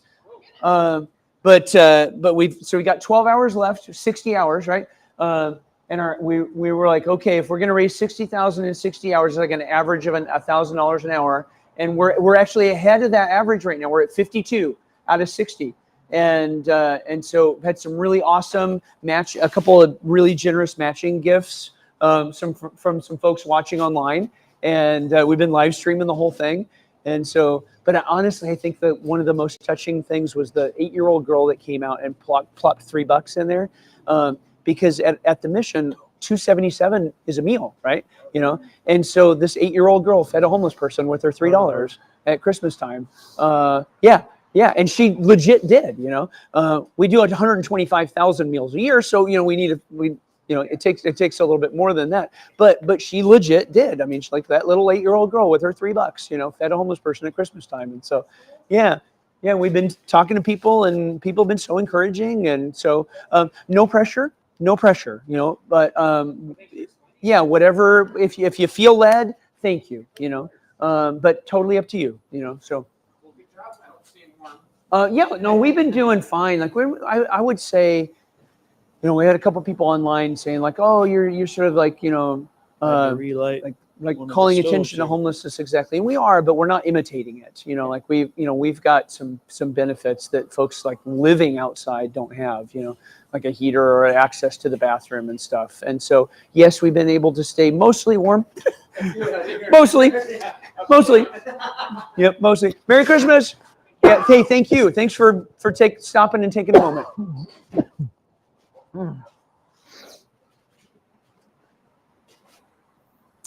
Amen. Yep. Merry Christmas. Hopefully you guys enjoyed the tamales that we're making. What's that? I said, I hope you guys enjoyed the tamales that we're making. Oh, I hope we have. I may not get to eat any of the tamales you're making, but on behalf of the folks that will be down there eating the tamales you're making, thank you. Yes, thank you. I'll be stuck out here. Yeah, I'm out here till 10 p.m. tonight. That'll be like 60 uninterrupted hours. Oh, you're doing the tamales at Christmas? Oh, then maybe I will get to eat them. Thank you. Nice. See, like that's what community is all about. Thank you. Yeah. Oh, and who doesn't like fresh tamales? Oh man. You know, like yeah. So I got to grow up, 2 hours from Mexico. Oh Like yeah. literally, I grew up 2 hours from the Mexican border, and so I got to grow up with fresh tamales, and out of the corn wrapper and everything. Dad would bring them home, and like he knew this lady. There was like his lady that he liked to buy her tamales, and so Mexican food is like my soul food, No doubt. I make some pretty decent fish tacos if I do say Oh, so really? myself. Absolutely. Absolutely. What kind of fish do you like to put in them? Yeah, tilapia is fine. Anything, cod, whatever. The like the authentic, like the really authentic fish tacos, like in San Felipe, they're just fish in a tortilla and sauce. Like there's nothing else. There's nothing else. And yet it's delicious. And just absolutely delicious. So, and they'll make them out of whatever they caught, whatever the fishing boats caught. So, there's not one fish exactly that is the right fish. Morning. We've been out here for 48 hours now. Slept both nights. Out of everything that you see, I like to run away with You may have one. No. Okay, because like come back out. There's really nice people. So we're live streaming it online, and some folks saw us online and brought down a plate. Like they were still warm out of the oven when they brought them down yesterday. Where are you guys from? Union Gospel Mission. Oh, you So, guys, yeah. Yep. So I'm the CEO. I just went to our neighbor came to us. She's an elderly. She's a donor, and she was promoting you. Oh, that's awesome. That she has done for you. Oh, that's super sweet. That's good to know. Well, thank you. Great. Thanks. On your way out, grab a brownie. We should warm up the brownies for him. We'll get the brownies ready for him for when he comes out. We'll make sure he gets warm brownies. Oh, that's funny. That thing cranks out a lot of heat. Yeah, dude, I gotta get one of those things, man. Like that is like the bomb, man. I don't know how much that I bet Harbor Freight. Oh yeah. Yeah. I bet. What do you think at Harbor Freight? $50-$60? Yeah, if that. Yeah. Probably. Like you said, everything's 39, 40, maybe $50, $60. I don't know, but yeah, I'm totally gonna get me one of those things too. Absolutely. And I'm so excited that Sean Gutierrez, might be able to help Isaac get that transmission back into his 61 GMC. Sounds like he knows some stuff. Yeah, it does. And that's interesting about the emery cloth on the torpedo shaft. I wonder if that's part of what we're struggling with, is that we didn't really fit the pilot bushing first, and we might be able to get in there and pull it out with the right tool, and then actually fit it and everything. But that's interesting. So that's the voice of experience right there. So yeah. So you probably get asked this a lot, and I don't know if you talk about it on KIT or not. But I'm gonna change. I'm just gonna make sure that's pointed up for you. Oh, there we go. Okay, go. But I probably get asked this a lot, and maybe on KIT people will ask me about it or whatever. Yeah, okay, so here we a go. lot of people here in Yakima, you're driving around, you come up to an intersection, and there's a guy standing there with a sign and maybe a gas can, or just a sign, homeless, need money for food or whatever. Like there's folks flying signs at Fred Meyer a lot. Mm-hmm. Yeah. So what's your advice? I do not give out money on the street, but I definitely have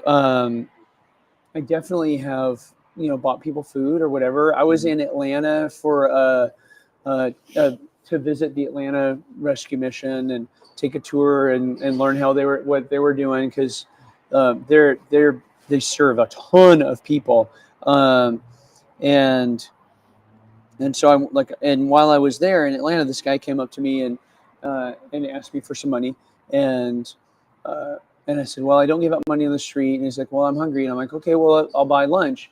And Are you sleeping here? we slept here the last 2 nights. Are you sleeping here at night? No, Oh, I finished at 10 p.m. tonight. So, Do you want dinner? yeah, thanks. Give you dinner. Thanks. I can't do cheese anymore. So like teriyaki is great. Okay, You I know, was thinking chicken. or something without cheese. Okay. Something without cheese. Okay. Got Thank it. you. Yeah. Yep. Wow. Thank you so much. Awesome. Okay. Oh no. So Kyle says sorry for the MIA.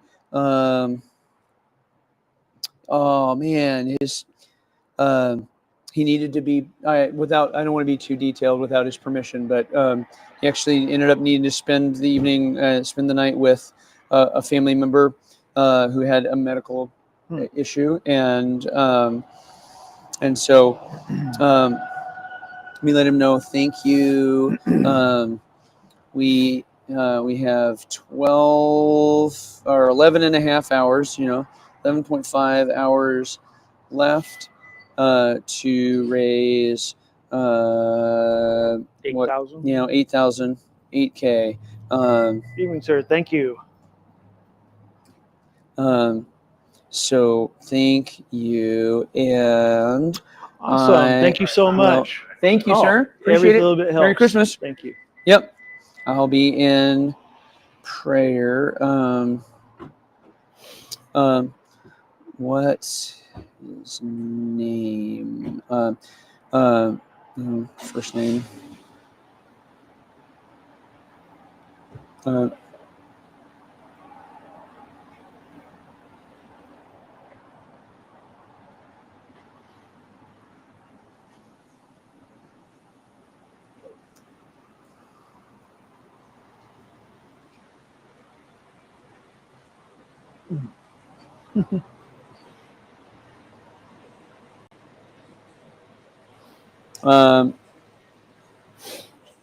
Okay. So there's at least another $500 pledge right there. Oh, fantastic. Yep. So we're off and running. Awesome.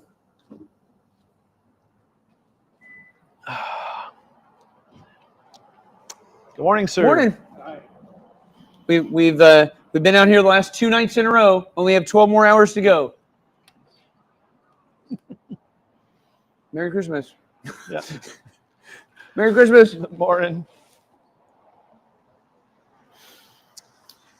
Yeah, it's okay. So I was there. I was in Atlanta, right? Yeah. This guy says, hey, and I said, well, I'll buy you lunch, and if you'll share your story with me.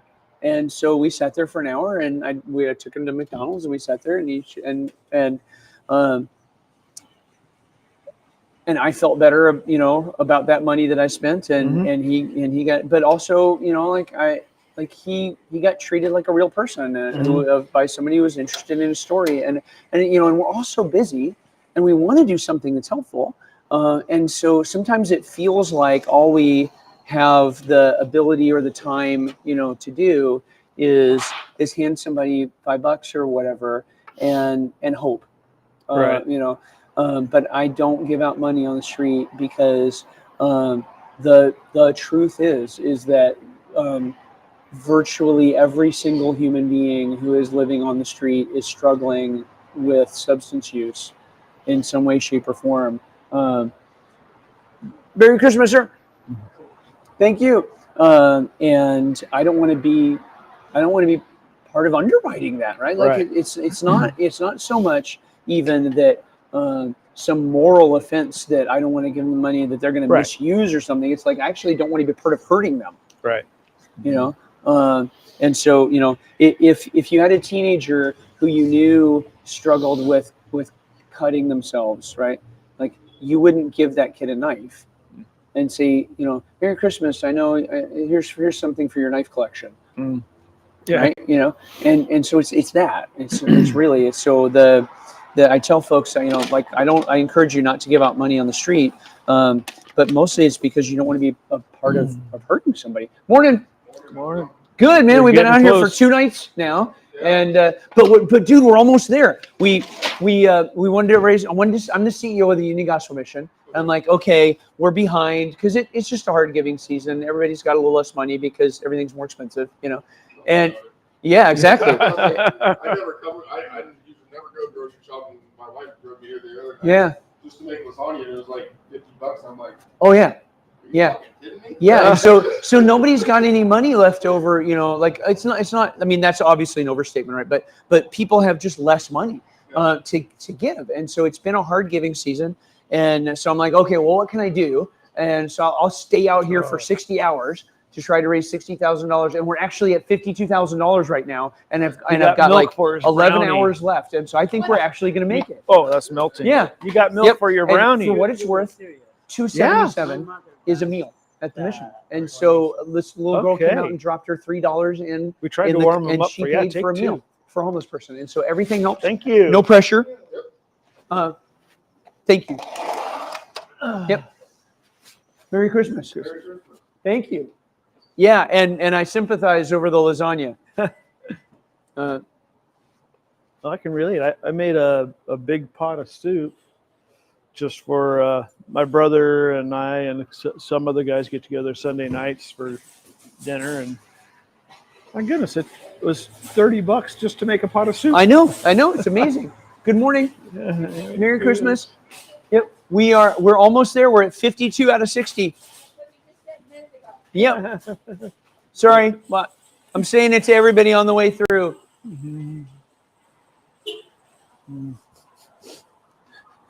Forgive me for repeating myself, but it just comes naturally. Right. I'm so good at it. Right. Anybody who knows me knows that. So I can't exactly keep track of everything I've said to every single person that walks by. But a lot of people. Yep.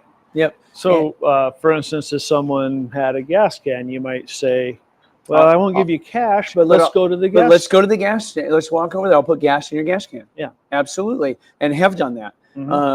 And there was a family at Fred Meyer, and I stopped and talked to the guy, and he said he was trying to get money to go to for gas, and so I stopped and talked with him, and oh man, what a story! So and I believe it. Like his family immigrated from Romania, Wow. and they were given like asylum entry, but that doesn't actually create work permission.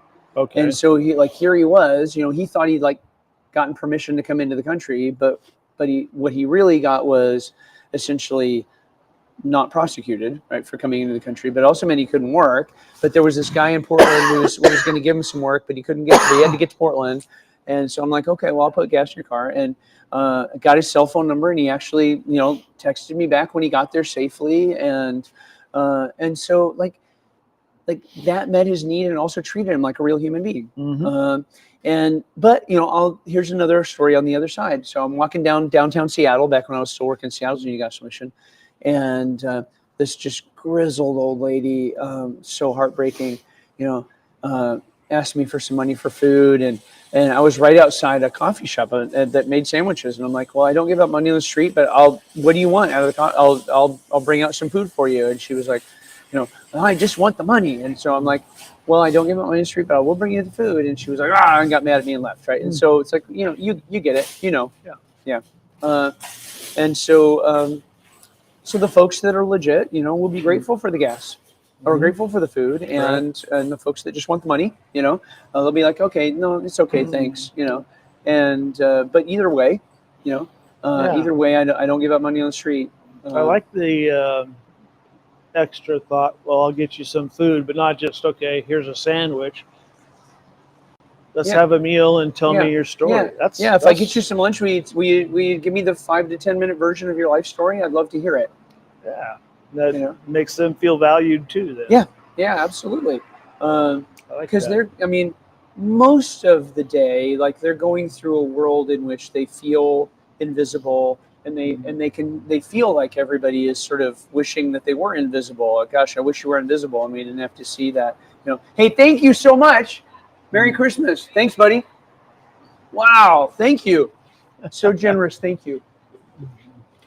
And so, yeah. So when, hey, Thanks. Merry Christmas. It's time for breakfast now. So when, so when somebody actually treats them as not invisible, right?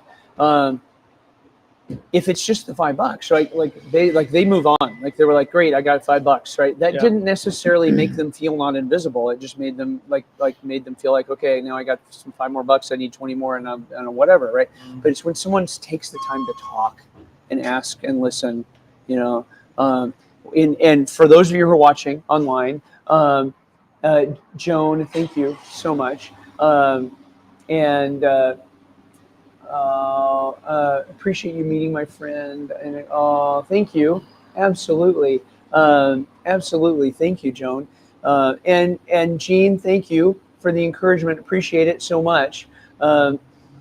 What I found is that if you take the time to get that 5-minute life story, right, and then 90% of the time, if what you do is say, if what Dan Skilport says is, gosh, like that's a lot.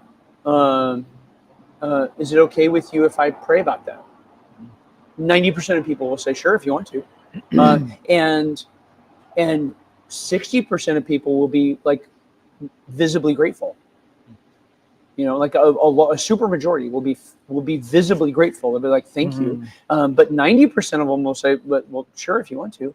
And then I'll always say, can I put my hand on your shoulder? I always ask, and they'll say, sure, if you want to. Or I'll say, can I hold your hand? And they'll say, sure, and then we'll pray. And it doesn't have to be complicated. God, please bless my friend Dan. He's got a lot going on in his life that's brought him here. I'm grateful for the chance to have brought him a burger and heard his life story. It's very touching. Will you please keep him safe? Help him to go towards all the people that are good and away from the people that are bad. And will you help him know that you love him? And hopefully, this little few minutes that we got to be was a part of that. In Jesus' name, amen. Not hard, not hard at all. And man, that is, and like the average person at that point just did authentic spiritual care, for somebody out on the street. But by just choosing not to give the $5, but stop and take 5 minutes, maybe that's what we should do is we should make like a little video that we put out there called give 5. Right, but it's instead of giving $5, give 5 minutes. Yeah, okay, I like that. Like yes, give 5, but 5 minutes, not $5. And sincerely, like the 5 minute, because somebody else is going to give them the $5, right? Somebody else is going to give them the $5, but nobody else is going to give them the 5 minutes. True. Yeah. Like the likelihood that some other motorist is going to stop at the exit to Fred Meyer and give them $5 is high. The likelihood that some other person is going to actually get out of their car and come sit down on the curb next to them and say, hey, I don't give out money on the street, but I'd love to hear your story. Like, well, what's going on? Where'd you grow up? How'd you end up out here? And give them the 5 minutes and then offer the prayer, right? Like they're going to remember that. They're going to remember that. And then someone else will give them the $5, but nobody else is going to do that. And so that's really, maybe we should make a little campaign, like give 5. That'd be cool. It's interesting. Yeah. The Fresno rescue mission, not Fresno.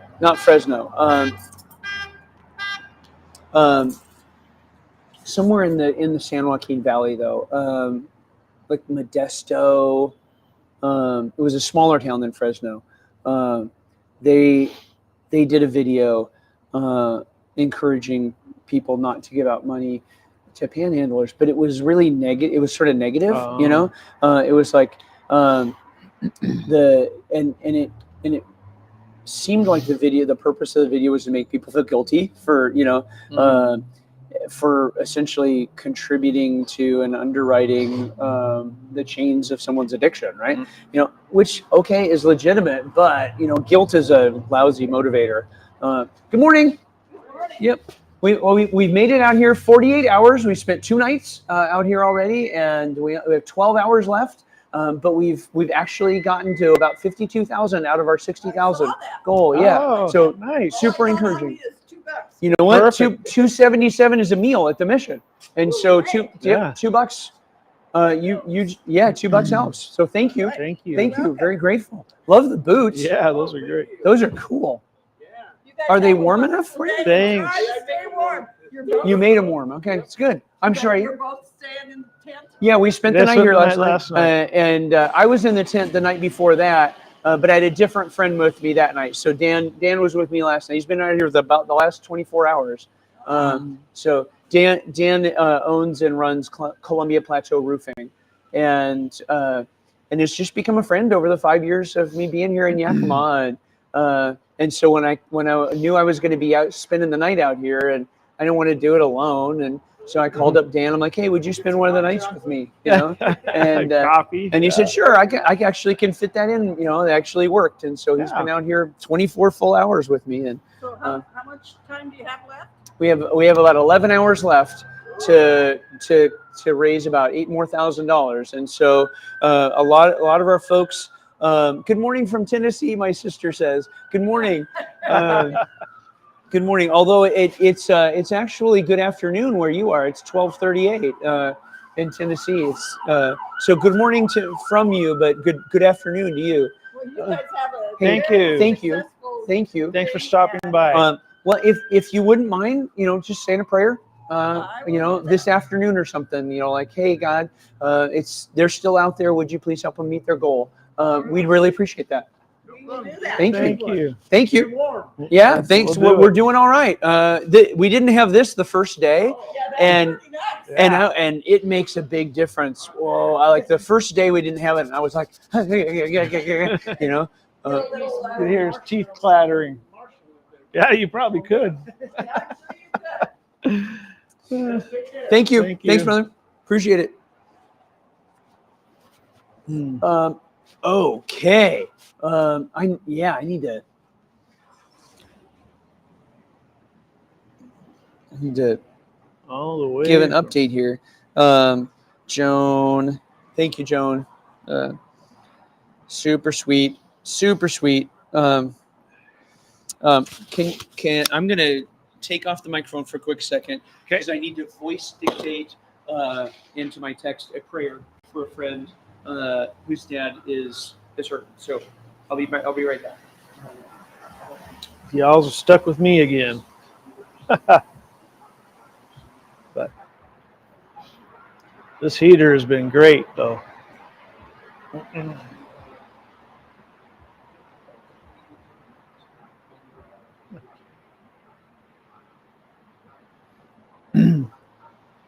think a lot of people are either in church right now or on their way to church. So if you can, remember us in the mission in prayer for this fundraiser and also for future fundraising, because this 60,000, as Micah said, that's only for the month of November shortfall. So it's going to be a struggle, and you certainly don't want to cut any services that they do provide. It's valuable services to the community.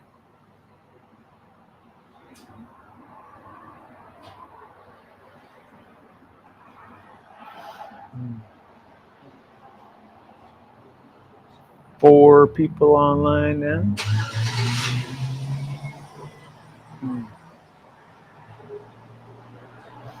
If you're close by, come down. We got all kinds of goodies here too. We got brownies, we got homemade cookies, toffee. Somebody dropped off some apple fritters too. So there's so much stuff here, we certainly can't eat it all.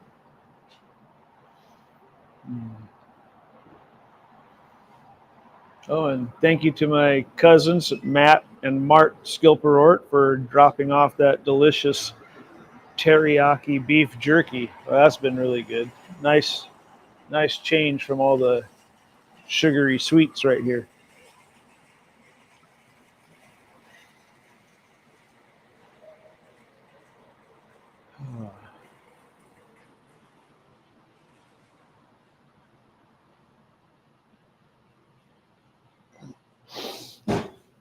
I'm only on my second cup of coffee, so I'm kind of behind. I might have to go get some more here pretty soon.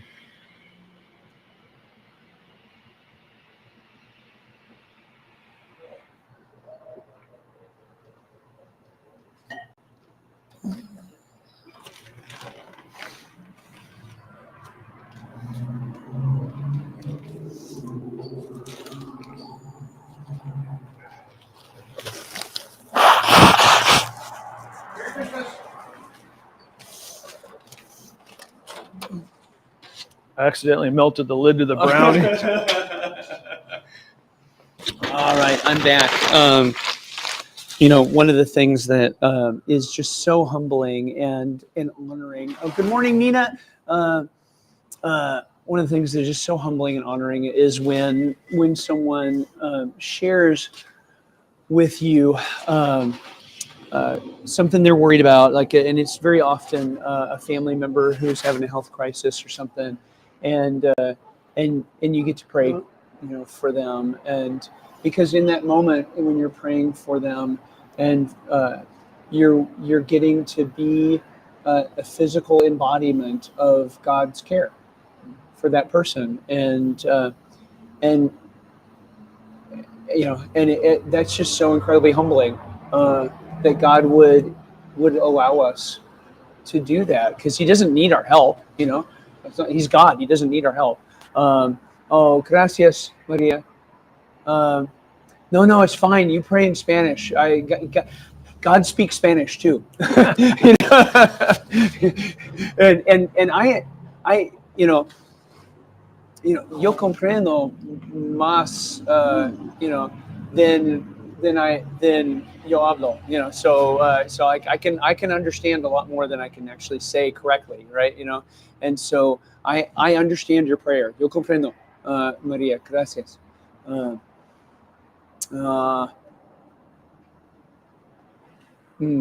Muchas gracias. So beautiful. Yeah. And so like when you're praying, for somebody, you're getting to physically represent the love and the care of God to another person. Like, whoa, and that He would let us do that because He doesn't need our help, but He lets us help, and Him letting us help is just so cool. Did you ever help your dad build something when you were like a little kid, and you looking back now, and you weren't really helping, Right? Yeah. Like he didn't actually need your help, handing him screws, but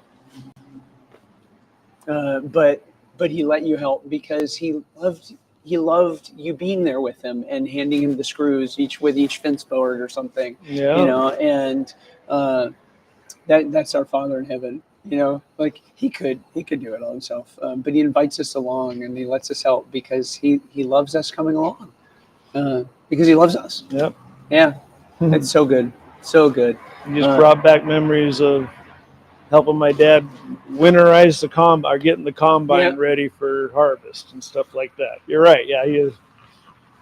Yeah. Hand me this, hand me that. Yeah.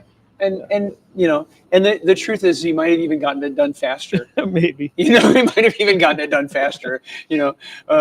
If He just did it Himself. But letting us come along as boys and letting us help, it made us feel so big, right? That we got to we were able to do something with Dad and helpful to Dad. And my granddaughters love being able to help, and my son was like, when I'm doing something, I'll say, "Can I help?" And sometimes I'll have to figure out a way for them to help, and sometimes their help, like I could do it faster if they if it was just me. Yeah. So I just want to encourage you, if you're watching, like pray for people, offer to pray for people, because when you do that, God is letting you be a representative of His love, and we need more of that in the world.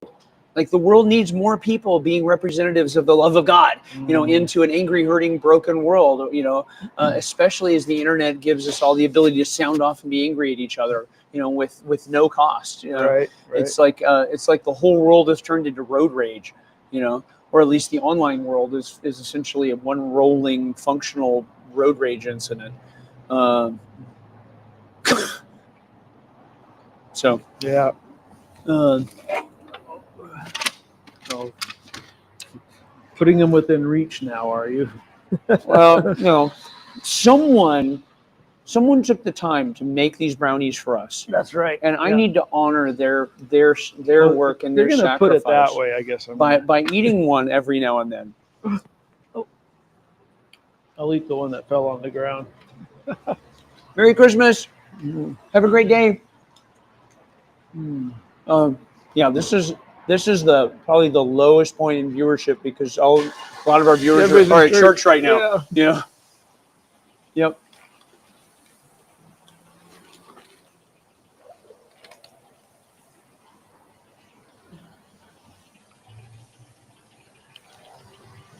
Hey, if you're heading that way, would you just keep walking and ask the barista lady, if you could just get a cup of hot water? Okay. Yeah, or do the hot lemon thing in honor of your trek in Nepal. I think you'll like it. If she has a lemon slice, Mm-hmm. Thank you. My voice is better than it was when I first woke up, so I think there's got to just be something in the tent that needs to get washed or cleaned or something. Morning, Merry Christmas. We made it 2 nights out here now. Yay.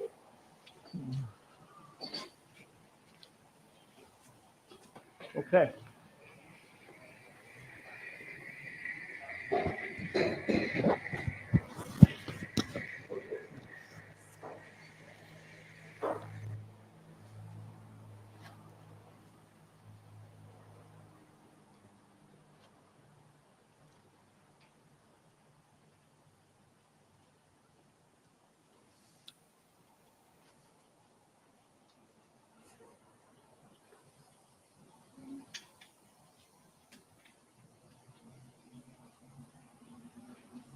Mm. Mm, mm, mm, mm. Mm, mm, mm, mm. I should probably actually pack up my stuff.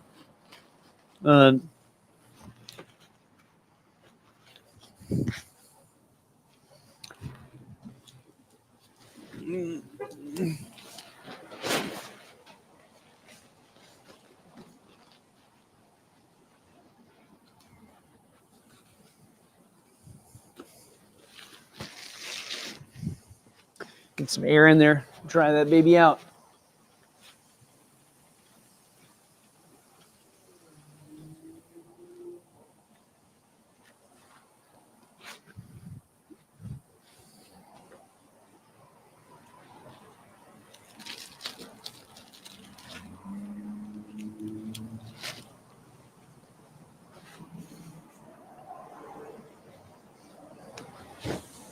Good morning.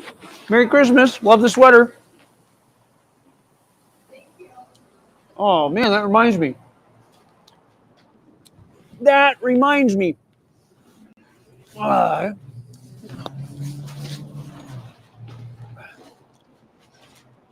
I need to put on Christmas dinosaur sweater.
Yeah, baby. The Christmas dinosaur rides again. That's what I'm talking about.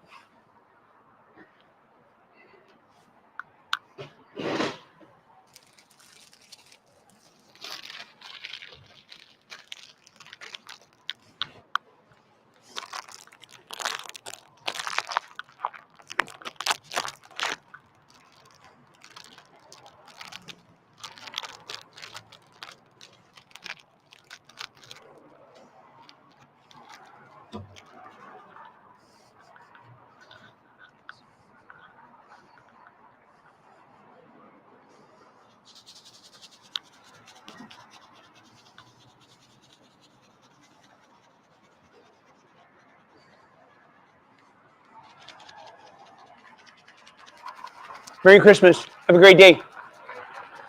Thank you.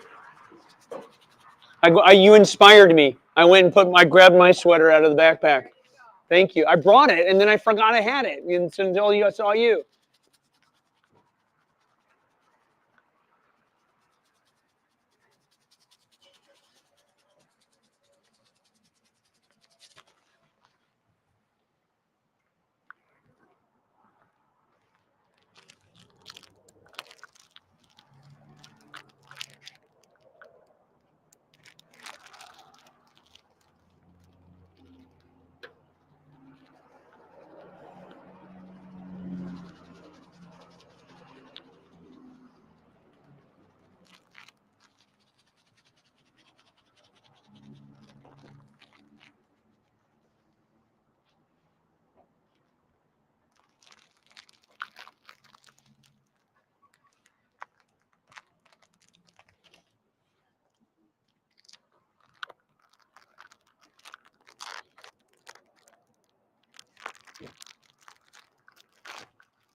Merry Christmas, sir. Thank you. I'm the CEO of the Union Gospel Mission, and charities all over the country are just having a slow year because inflation's just made everything more expensive. And say that again. You got the Yakima gig at Ray's I do. So I actually spent the last 2 nights out here. Really? Yeah, I've been homeless. Well, I'm not homeless. But I am temporarily houseless. You know. Well, thank you. Well, thank you. Yeah, it's still going strong, is it? We are, although, like I said, charities are all around the country are experiencing sort of a shortfall. I can't believe the amount of money that we put into different things this year. I think I Yeah. money you guys already. Well, thank you. Everything helps. It really does. I realize that the world's getting to be a mess. Yep. Well, again, I'd say, right? Like, because it's had times and phases where it's been really messy, right? And then times and phases where it's been better, and it feels like we had a really great run for a while, but now it's starting to get a little messier. It's true. Been around a while. The thing that bothers me now is the amount of universal problem that's going on. It seems like, and the financial situations that people find putting them on the street, and then the drug problem put on top of it. That's really a tough nut to crack. I'll tell you that. Well, it gets cracked one nut at a time by people with eyeballs, loving somebody with eyeballs, and so we're just gonna keep doing it because it's really touched. Over here, I think, and the number of people, we don't have the big 10 cities or anything around here. No, but the truth is, I was just looking at some numbers on this for a presentation I did for for Sunrise Rotary. It was really fascinating and horrifying. We have here in the city of Yakima, we have 140, according to our 2022 numbers, which is the latest numbers that are available in most places. We have 143 unsheltered homeless people for every 100,000 population. Okay, yeah. And you're right. The city of Seattle is 757, right? Like, but only up and down the West Coast is it like that. So the city of Los Angeles has about 60,000 homeless people. 50,000 of them are on the street. The city of New York has 70,000 homeless people, and 95% of them are in a shelter. Only 3,500 of them are on the street. Now those 3,500 they're all going to go to Times Square, right? And so it looks to the tourist, like it's more than that. But the fact is that in most places, like Indianapolis, Memphis, Wichita, Boston, the state of Delaware. You sort of take Delaware as a state because there's only 1 million people in the state, right? So you're trying to compare apples to apples, right? Like most places have 15 unsheltered people for every 100,000 population. The city of New York is like 41, right? And so everybody's like, oh, look at New York, 40. We're 143. And so that surprises me because I have kind of followed that a little bit.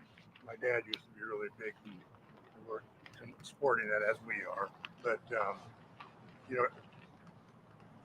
I've traveled a lot in my career and been around and seen things go up and see them go down and all that sort of stuff. And for like traveling from here to Seattle, you think you've gone into hell, you go over there if you drive in the right place. Oh yeah. I don't see that here. I mean, I see homeless people and people begging, but I don't see it's nothing like that because that's off the edge of the cliff, But what's really fascinating is if you go to Indianapolis, the city of Indianapolis has 10 times the population of the city of Yakima. It's about 970,000 versus 97,000. And the city of Indianapolis has 133 unsheltered homeless people, according to the last count, and in the city limits of Indianapolis. And we have about 136, according to our last count, within the last, how do you explain that? I mean, is it facilities available? Yeah, so most places, outside of the West Coast, have really bad winters. Like the Midwest and the East, and the Northeast, right? Like winter there is bad, is really, really bad. And winter up and down the West Coast is a lot more mild by comparison, right? Especially in California. And so out there, like if you let people live on the street, they're gonna die, right? They're gonna freeze to death. But here's the deal: like we let people live out on the street up on the West Coast, and they die too. They just don't freeze to death; they overdose to death, right? And so, well, you don't feel the cold. So we had this a couple of years ago. The newspaper carried a story of a woman that we knew and we served at the mission who overdosed and then froze to death because she was hot, from the drugs, and so she like took off all her clothes, but there was snow on the ground and she couldn't feel it and she died. And so, but now fentanyl is laced into just about everything because it's super cheap and it's a way to like boost you can cut the drugs with fentanyl and you can get more sales, so and fentanyl is just killing folks too, It's just scary as hell. Well, all of us, that have been around a while, that wasn't even heard of when I was a kid. No, it didn't. Well, it didn't because it didn't exist when you were a kid. People hadn't invented it yet. That's a drug they used to put people to sleep in Yeah. surgery. Yeah. That's what Yeah. it's made for. Yep. And it's like, I don't want to be a cynic or anything, but it's like somebody's trying to kill us off. Well, You want to get into political. well, there are. I mean, not to be political, but there certainly are folks. There are folks that believe there are too many people. And if we had a few fewer people, that wouldn't necessarily be a bad thing.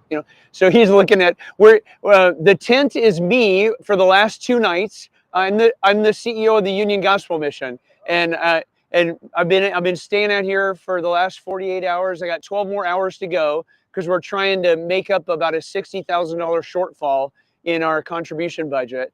And so I'm like, okay, I'll stay out here for 60 hours to raise $60,000, and we're actually at 52,000 right now.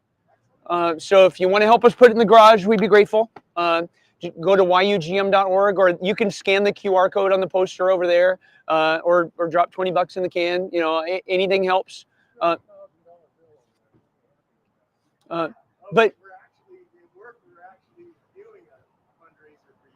thank you so much. Where is work?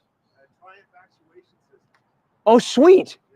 That is so great. I'm so glad to know that. I'm the CEO of the mission, and so thank you. Like organization to organization. Like thank you.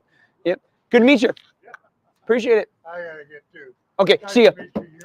Yeah. Good luck. Thank you. Thanks for your support. You're a tough guy, let me tell you. See ya. Thank you.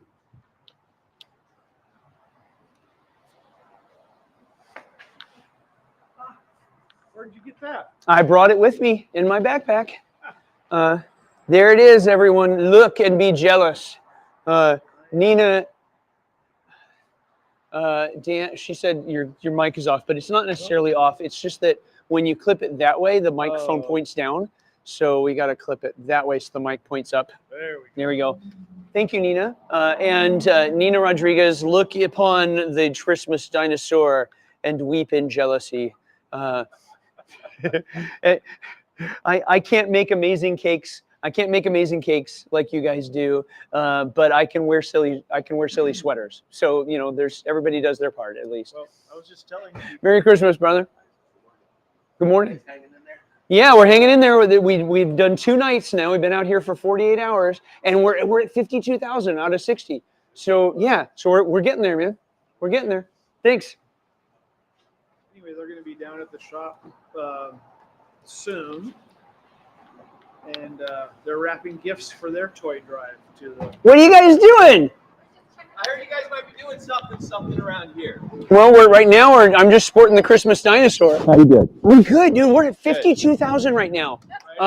So we had another person stepped up to do a $10,000 match, and then like 5 minutes after that happened, somebody came walking by. Who, if I said their name, you would know it. And I told her about the 10,000, and she came back out from shopping. She said, "Put me down for 5," And so it is fantastic. And so that's 25, but that means the other half of that 52,000 has all come in from folks, making, 500 or 1,000 or 200 or 3. This little girl came by yesterday and put $3 in, and I told her, you just fed a homeless person. And she looked at me and I said, yeah, it costs $2.77, for us to feed a homeless person at the mission. And so you just fed a homeless person with your $3. And her mom was just like, like all proud of her. And she was so proud too. And so it has been so much fun to be out here. And it was so much fun to have Rob too. And I hope it seemed like the chance to sit with Carla and with Travis, like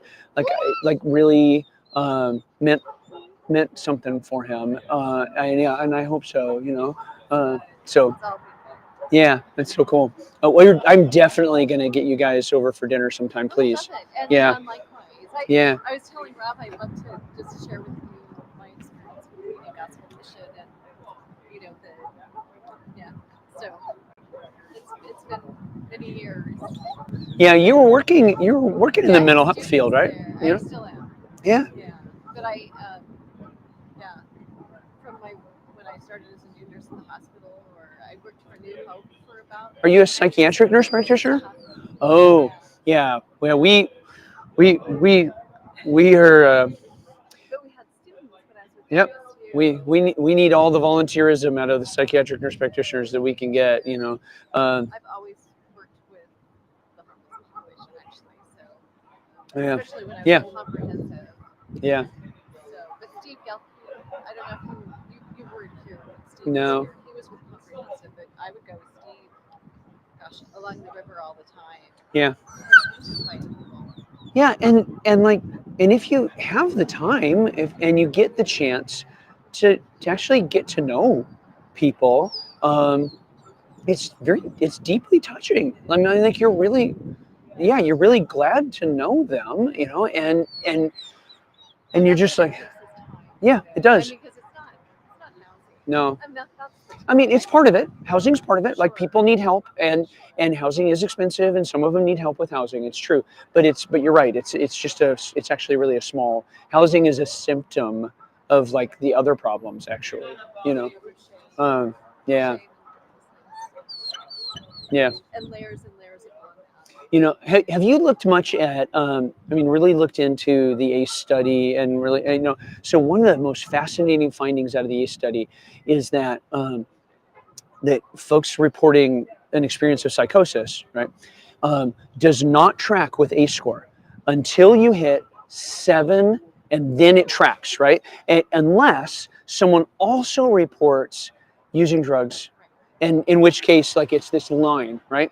And so, but it diverges, like, like, no, like the reportage of psychosis is just super flat, until you hit like the severe, and then whether they use drugs or not becomes irrelevant to their, and so to the incidence of reported psychosis. And what that means to me, right, is that there's these kids in our town, right, who are growing up in such unsafe, crazy environments that their brains can't organize properly, uh, and yeah. Well, and then, their neurobiology is developing under those conditions. Yeah, their neurobiology is developing under these conditions that don't allow their brain to organize properly.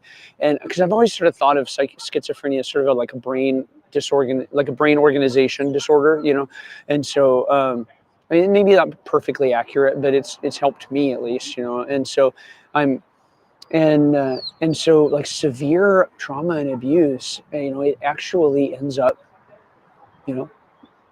making people crazy, and that's not their fault. And But just to throw somebody alone into a house doesn't necessarily that like doesn't fix anything, it helps them not be as vulnerable. Maybe, and I'll tell you, maybe, okay, maybe, no, sincerely, like, and I've got the receipts on this. So, like, one night I was out in Seattle doing the outreach van thing, and with a bunch of volunteers, and we got back about midnight, and it took me a while to unpack the van and put it away. So it's like about 12:45 a.m., and I'm literally out in front of the Pioneer Square facility of Seattle's Union Gospel Mission, and this guy comes up to me in big puffy coat and all this stuff, right, and says, "Hey, can you give me a ride back to where I'm staying?" And I'm like, yeah, give me a second. And I put the last tub away and hopped in the van. I was about to just go put it in the parking lot, but I gave him a ride, right? And so I said, "Show me where you're staying." And he ends up guiding me to 1811 Eastlake, which is like one of the very original Housing First projects. And the study of some research, or the scene of some research that essentially said, people that go into Housing First cost the taxpayer X amount less than people that are still on the wait list, and therefore, look, this is the solution, right? Okay, so I used to remember his name, but it was something is sort of Islamic sounding, like Ahmed or something like that. So I dropped him off at 1811 Eastlake, and I was like, like, he was out at 1 o'clock in the morning, running the street, but he had a place to live. Right. And so I talked to my staff the next day, and they're like, "Oh yeah, we know about Ahmed." And 9 months later, he was dead. And so, yeah. And so, like, my answer is, like, maybe it reduces their vulnerability. Maybe it doesn't actually. Maybe it just means that instead of going back to a tent, he goes back to a room. And that's the only thing it means. For some people. Yeah, and now I absolutely believe that, like, Housing First as a strategy is the right strategy for folks with serious untreated mental health disorders, like absolutely, and I've seen it work and very effectively, and been part of that. Good morning, Merry Christmas. We've made it 48 hours out here in a row. Spent 2 nights. I'm doing okay. I'm at the moment, I'm a little on the chilled side, but it's mostly my ears. I think I need to put my beanie back on. How are you doing with money? We've reached 52,000 out of our 60,000 goal, and so we got about 10 hours to go and about $8,000 to go, and I'm super hopeful that we'll get there. And it's been everybody chipping in, from this little girl that gave $3 yesterday to some folks that have given $5,000 or $10,000. So thank you for asking. Well, I give to you all the time. Oh, I'm so thankful. Send a check. I can write the check and give it to you here, but else I'll just mail it. Yeah, just do what you're used to. Thank you for your support. Thank you so much. We same city. We got this lady into some housing run by DESC. And Hey, I heard you were doing a thing out here. hey, thank you. So, Can dude, you use that? we absolutely can. Thank you. You're welcome. Thank you. I was just about to tell a story about this lady that me and my friend Larry Klum, who was the he's a licensed mental health counselor. We hired out of the emergency room of St. Francis Hospital in Federal Way, and Larry and I pioneered this outreach thing just to the seriously mentally ill in the downtown core of Seattle. And one of the ladies that we got into housing. She told us every night, the aliens came and opened her up and took out her internal organs and then put them back again. And look, there's the scar to prove it, But we were able to find her a place operated by a partner who, from their point of view, that was it. Like they got her housed and so they were done, right? But we kept visiting her, and at first they were like, "Who are you?" And we had to explain it and work it out. But because we kept visiting with her, right? And once a week, we kept in and we'd take her out to coffee and got to know her. After about 2 or 3 months of her being in there and actually getting regular treatment and everything, we started getting her story. And she was a teenage runaway from Texas. She ran away from her home when she was 17. She was, like, I'm going to go do my thing, which of course in her home was a rough home anyway, right? And the last her family saw of her was her hitching a ride with an 18-wheeler, and she got up into the cab of that thing, and they hadn't seen or heard from her in 20 years. Wow. And we were able to track down her brother in Texas and get her reconnected with her family and everything, because we didn't stop at housing, right? And so housing first really is the right intervention for some people. It really is. But it's not for some folks like Ahmed, right? Like all we did for him was got him out of a tent, put him in a place, and he still died 9 months later from his addiction, right? So there is at least one study that I'll send to you that actually looked at other issues, or like of quality of life and connection to family and a bunch of other things of folks with serious substance use disorders. And the folks that did not go into housing first actually did better in virtually every metric 2 years later than the folks that went into housing first, because it sort of stalled them. Like they got their place, and so they stopped working on everything else. And but the people that didn't go into housing first, like they all reported much higher qualities of life and reconnection with family and safety of their own place. Even like the people that were in the housing first reported, on average, like lower scores for their sense of safety in the place they were living compared to the group that didn't go into housing first 2 years later. And so, it is the right strategy for some folks, and we need to use it for those folks, because there's not enough of it to go around. And it just speaks to, you have to meet everybody where they're at, and one size does not Yep. fit all. Yeah, And exactly. It takes time to get to know Yep. them and build that trust. Yep. It took us 1,000 man hours per person to get them in that pilot. 1,000 hours per person to get them off the street. Yeah. But we were able to use Larry's licensure and with his supervisor credential, like to then leverage LMHCs and other folks that were needing to get in their hours, because he could be their supervisor, and so supervision's expensive, and so we were able to offer them supervision, and we had like a team of 12 people, and we trained other community volunteers. Are you familiar with mental health first aid? And so like Larry and I both became mental health first aid trainers, and we trained, and we had a team of 12 people out there. And once we had the people who could put in the hours and take the time, like in our first 18 months, we got 18 people off the street, and we calculated the amount of time.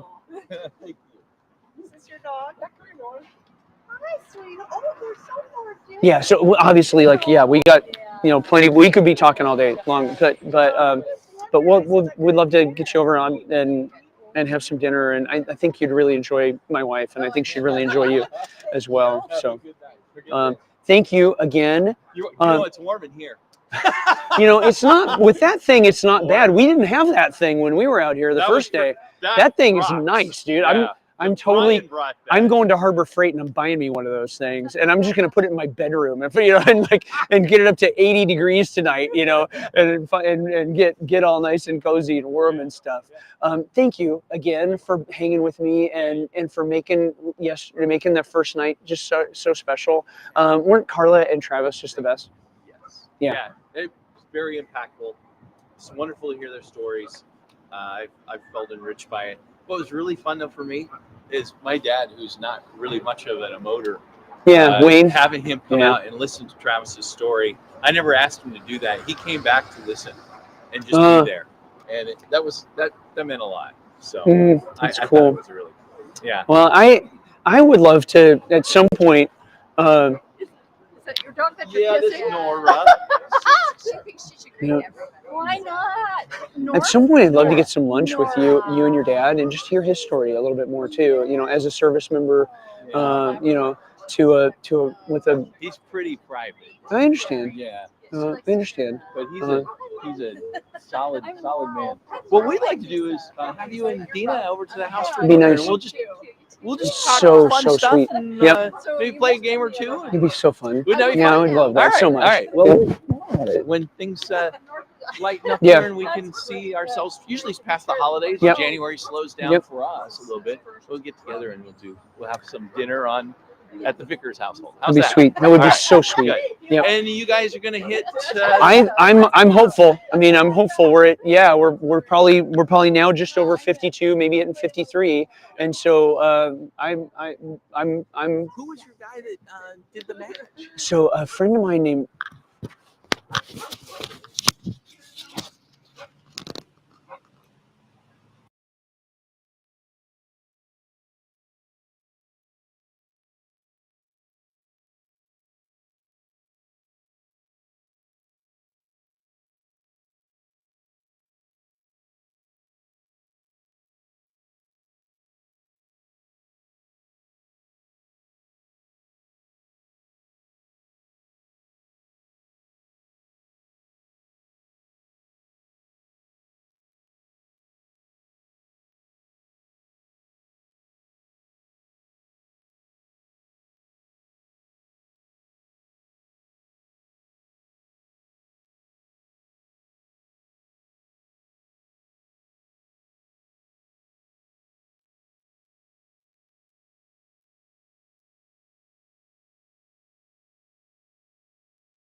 We leave the parking lot. Oh no, it's Bluetooth, and so like as soon Excellent. as you're, probably 40 all I feet need to away, know. yeah, yep. Well, we were complimenting. Aren't they incredible? Okay. Well, I'm so excited that we're getting to the point where where folks are going to be getting out of church, and we'll probably get our viewership going back up here in about 5 or 10 minutes. We'll start to see the numbers climb up. But for those of you who are watching online, thank you so much for your encouragement. Nina, I'm looking forward to when you show up and start wrapping presents over there at the shop and coming over and saying hi. And I'm so excited that you guys are doing this. This is so cool. And so we're going to get serenaded here by my friend Laurel Krieger. And my friend Josh. And your friend Josh. Where's Josh? He's coming. He's coming. After church. Okay, So sweet. 11:30-ish. So, like, Dave, I know I'm going to say something I know you're going to agree with, which is like, this lady is a savant, like she wanted to learn how to play banjo. So she just picked up the banjo and started learning how to play banjo, and wanted to learn this. And so she did that and then became a lecturer on it, and so, like, what an amazing lady. It's true. Thank you. We'll leave it at. But like most of us, if we're talented in many areas, we appreciate somebody, like it's all they've ever done, just this. And Oh man. It's Hey, like, Merry Christmas. Go Heritage. Love it. I've gotten to hire a few Heritage University graduates, and they've just been awesome folks. I run the Union Gospel Mission, and so we have a free medical clinic. It's actually the busiest free clinic in Washington State, and Heritage has some medical programs, and so we have students that come up, and every now and then we'll get to hire one of those graduates, who actually interned with us as students, and it's been super fun.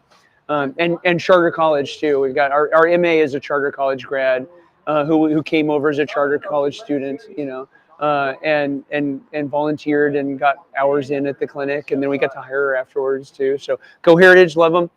You have a friend or family, or you guys, one of you went to Heritage? You work there? What's that? I'm currently about to graduate from Heritage. Congratulations. In what program? I'm a history major, and I'm applying for grad school now. So I read physics and history on the side just for fun, because like how the world works is so fascinating to me, but how the world has worked, is also super fascinating to me. And so, favorite history book so far? I would say if you like history that I do. is located in this area. Any and all of it. Shadow Tribe. Okay. Which is the story of essentially the Yakima fish Yep. wars down on the Columbia River, and the story of the Celilo Falls tribe that's down there. Shadow Tribe. Shadow Tribe. I'll find it. I'll get it. That's really cool. Thank you. Yeah, because I do. I legit like this is my side gig is I read history and some science stuff and I love it. Yeah, thank you. Nice to meet both of you. What do you do at Heritage?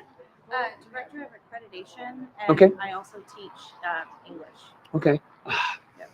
Okay. The can you please put in a good word for the semicolon? Yes. Oh, I already do. Thank you. It's a beautiful. It is. It is. Useful. It is, and it has an utterly unique function in expressing a distinction but continuity. And I feel like that is, in a way, it's a metaphor for all of us, right? Like, because you're not each other and yet you're connected. And so I feel like we're all connected with semicolons. I love it. Oh, I'm gonna use that. Okay, thanks. Yeah, nice to meet you both. I just bicycled to the airport to fly his airplane. Did I fly out of? I gotta. I've been looking at those brownies since yesterday.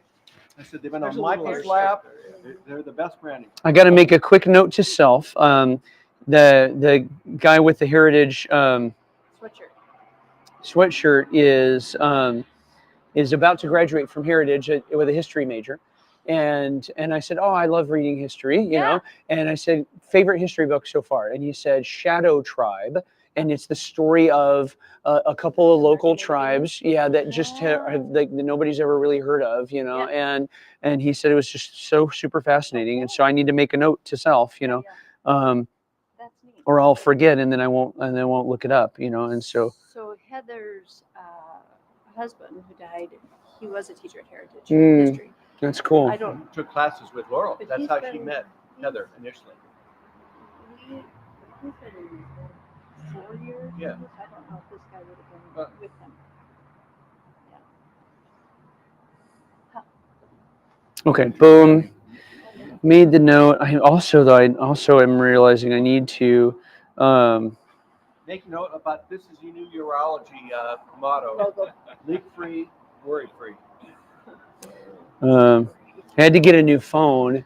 The USB-C port on my other one died, and I knew I needed to be able to plug in for all of this stuff because I was just having to do the magnetic charging, which is okay for charging, but not. I can't plug a microphone in, and so. And I absolutely had to do that because the first hour or two we didn't have this thing set up right, and if this thing goes down, I've got to be able to keep the live stream on the phone, right? And so so I just finally had to get around to getting a new phone. But what it means is that I have to like do all this. I got to set up all this new stuff, and so all over again, like my auto signature in my email, and So this is Facebook that's going right this is Facebook, Instagram, and YouTube. So, this is an historic day in the history of the world. I have never done Facebook, ever. And now. Here I'm on it. Yep. And so when you said this morning, you said, look there, all of this is. I said that's called a chat room. She goes, "What's that?" Yeah. And I've been in meetings where you can have active questions. The guy Yeah. speaking, and his colleague to the side of it going, "You're full of it." Right. And we've had people chime in in the comment stream and either and pray like Maria, praying for us or hitting us up with questions, and we've been able to answer them, and so it's been really great, it's been super fun. Sometimes it's been people chiming in and saying, "Hey, your mic isn't pointed the right way. We can't hear you really well," or "Hey, the camera's cutting off," or "Hey, the camera's cutting off Mike's head like it is right now." But the other fun thing, Laurel, is that that all this is now, because it's on Facebook, like it's stored in the cloud, right? Mhm. And so it exists. So what we're going to be able to do is go back Splice and dice and the good stuff. exactly and produce content out of it, and people will be able to hear Carla's story, and hear Sean's story from last night, and we'll be able to actually get that word out a lot more And how are you too. going to send that out? Oh yeah, well sure, On your UGM website? The live I'm feeds, sure. he's gonna do Sure. those. Because if I'm not on Facebook, how do I get to see Yeah, that? we'll put some of it on our website. We'll Links via email. Oh, yeah, and exactly. So hang on, I'm still in the process of updating my auto signature in my email. Who do you want to hear from? While we wait for Josh, the friend, Something classical? Happy for sure. Happy. Oh, okay, here it comes. Wake up. Yeah, I'll move this here. So. Kind of like being off screen. Well,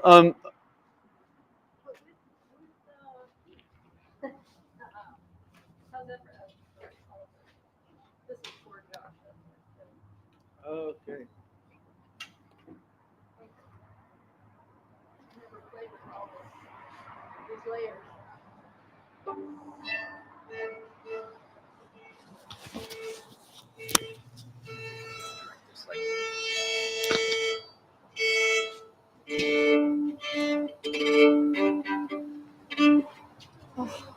That's needed all the stuff I just did. It wasn't super big deal, but yeah, that's sort of a thing.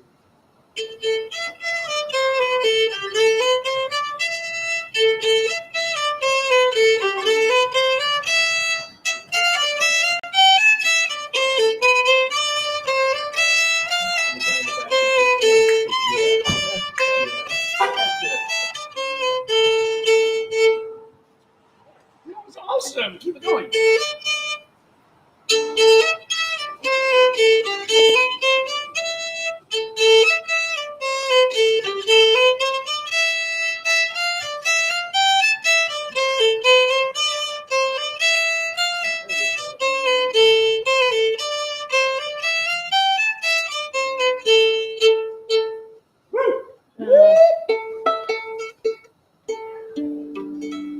to be ever changing in this temperature.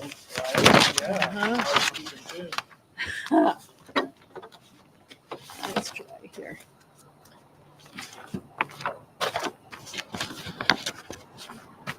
Hey, if you are watching on the live stream, can you just let us know how the audio is going for the violin?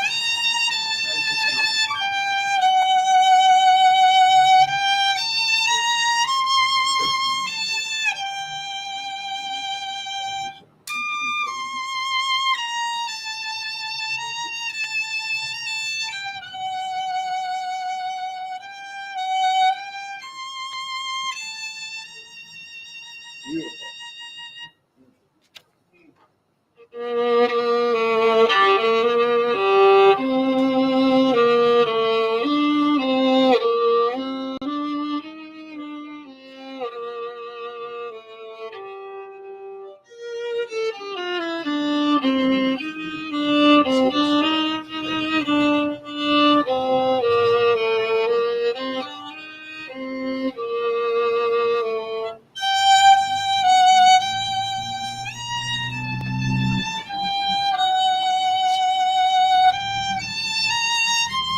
See if we set that on fire.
Hearts unfold like flowers before me, opening to the sun above.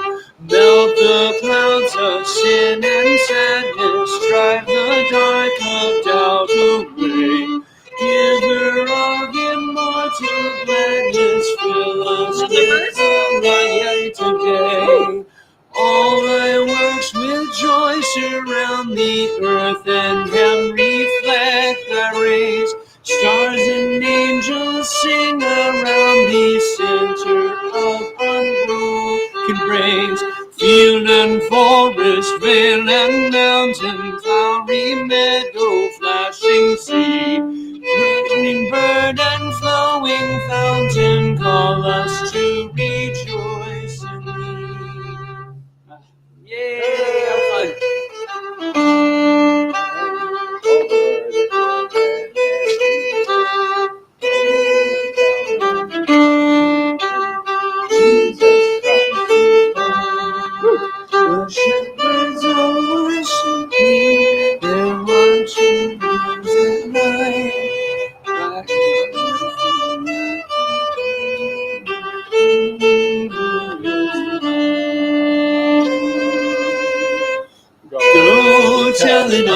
mountain, over the hills and everywhere I go. Shouting on the mountain that Jesus Christ is born.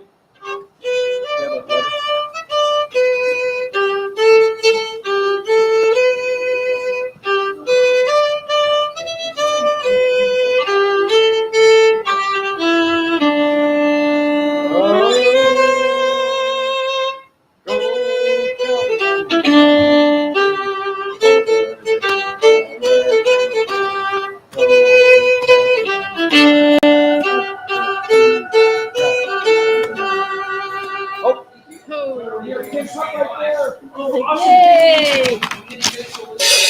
Thank you. And actually get it saved to you. You can put it right on top of the brownies. It's okay. Well, they'll probably get oily. Like shouldn't. What? Hi! Thanks for coming by. That's Autumn's daughter, isn't it? Yes. Yeah. Yeah. Okay, John. Okay. This is your chance for a little treat. We got a heater here. We can keep you warm for one little play if you want.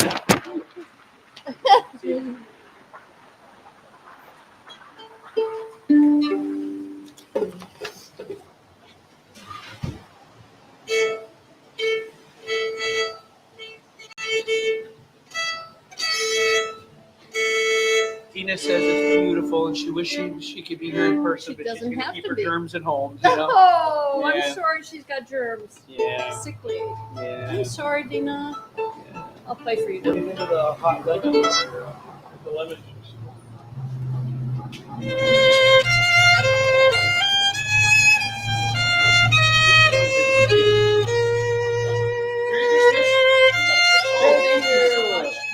We're working hard for this money.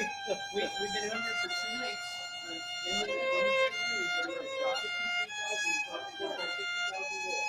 So thank you.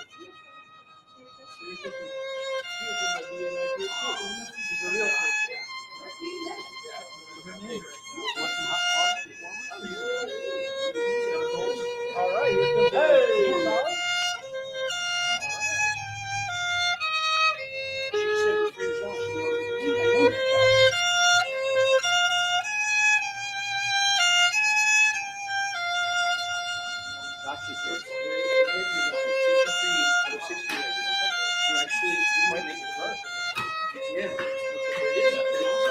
Merry Christmas!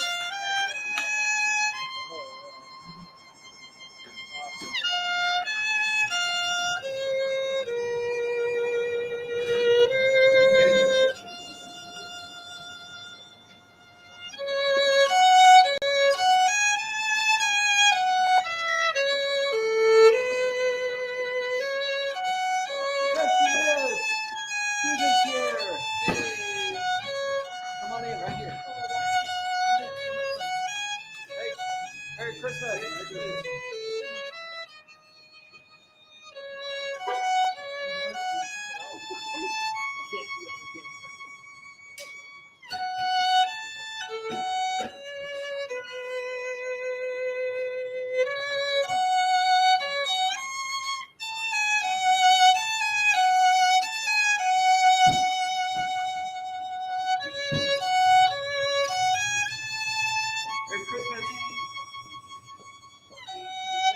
We've been on here for 2 nights in a row. Yeah, I'm the CEO of the mission. Hi, Susan. Hi. I'm watching you on live stream. I got my Fun. That's very fun. Oh, thank you. Thank you for coming out. oh bad. Come again. Yeah. Full blast. I'm gonna sing Carla out. Oh, fun. Doing well. All right. Hi, Josh. This is for you when you leave. It's a fun version. Yeah, I just did it. I wonder. I listened in as I was getting my guitar out. Oh. Should we do it again, or you want to move on? Go to the next one. That's fine. I thought it'd lead in there. Okay. Do you want to share? Do you want to share? I'll have my stand. Okay. I'll move the chair out of the way then. So you can get ready.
again?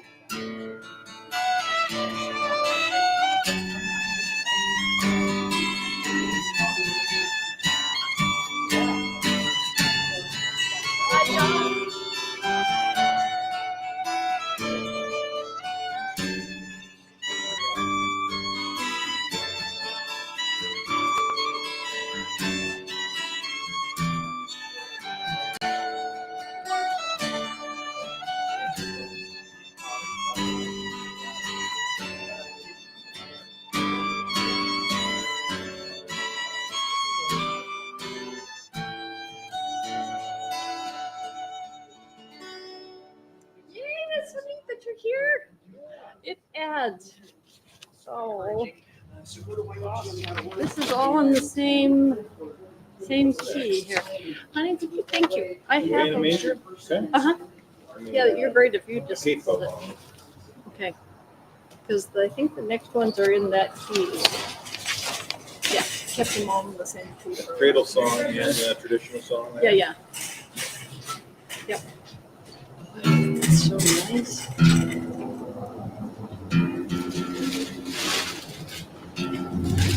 Are you singing along at home? Yep. Are you singing? Now we're changing keys. One, Good. 2.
Okay.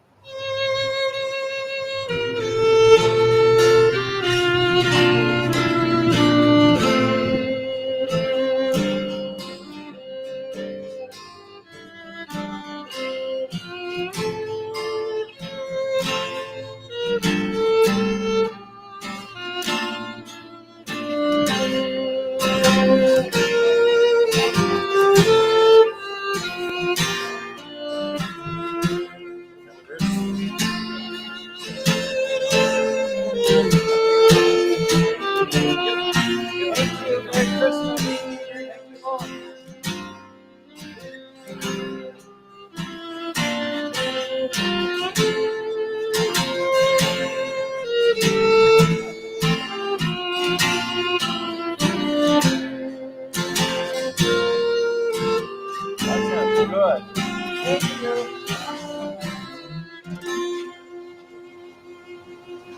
Give the little note there. It's kind of fun.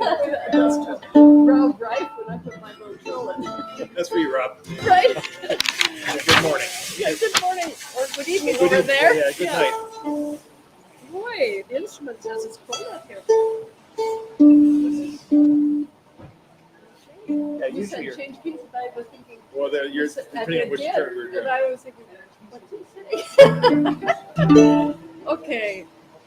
I wrote it down and put my tuning here. Sharp and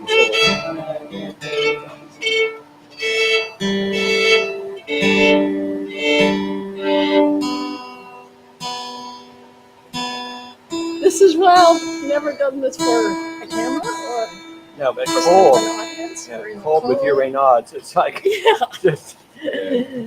Hold's a different animal. Played outside lots, not in the cold. Oh, yeah. Not in the cold, he Used to be said. the fair every year. Oh. That was usually warm. take the west side. That's where great. she You came knew down. the lady there. Yeah. Oh, another Great one students. from our B&I group. Indeed. Has been a few come by. Yeah. Not now. Yeah. It's just the tradition. Yeah. Yeah, neat. Okay, we're here. A little tap. Can't get enough of us. Okay, we'll do it twice, and I'll go up to the upper section.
You don't know, it's just it's a hive. Ooh, and there's angels. Look at that hive.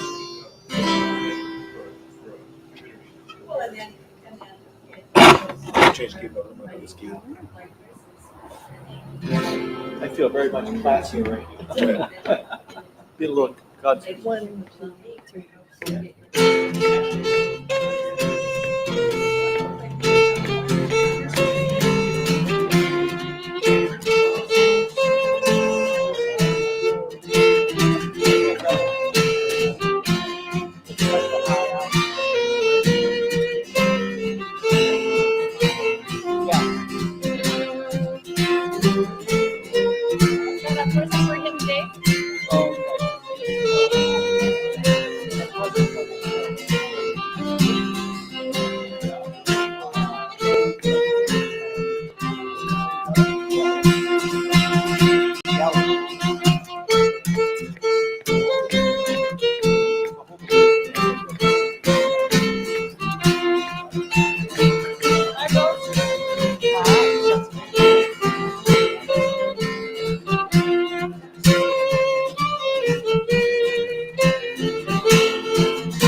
Thank you. Thank you. Who are you all? We are children of the living God. Very good. As are we all. So Amen. I have the privilege of being the CEO of the Union Gospel. I see. That's Mike. And I'm Mike. Are you guys the same? Yeah, the thrift store. Yeah. Very good. Well, thank you for spreading this. And we're from various churches here to support. Very thank you for stopping. You should have a name. UGM.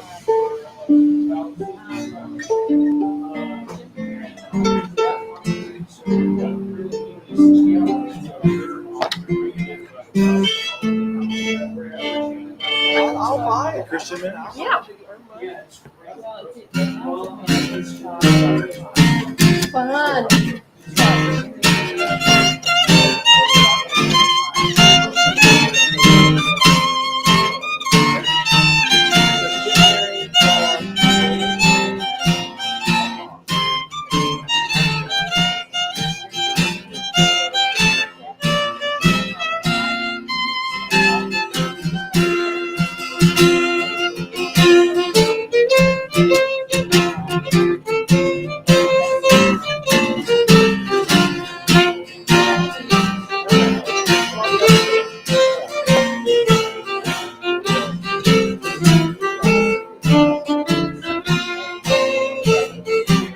One more shot at that. One more shot at that one. Yeah.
herald angels sing, glory to the newborn King. Peace on earth and mercy mild, God and sinners reconciled. Joyful all the nations rise, join the triumph of the skies. With angelic hosts proclaim, Christ is born in Bethlehem. Hark the herald angels sing, glory to the newborn King. Remember the violin?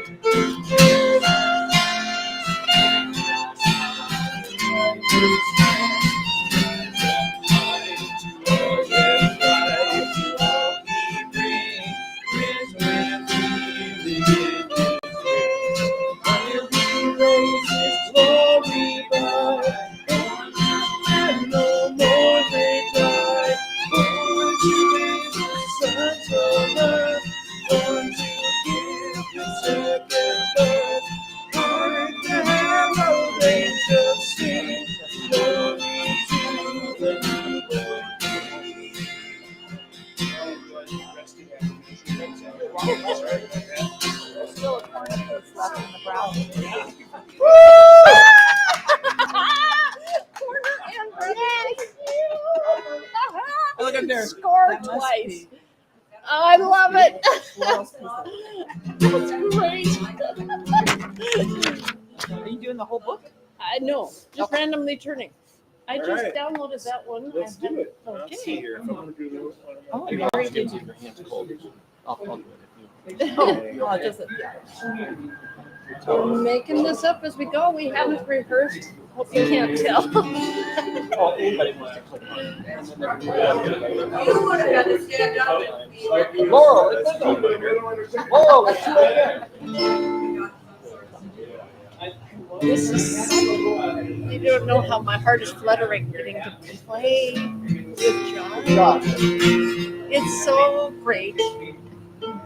Well, if he has a Gaelic night or something again, We are trying to channel. The North End. Yeah. Any- Oh, it's Laurel. Don't let her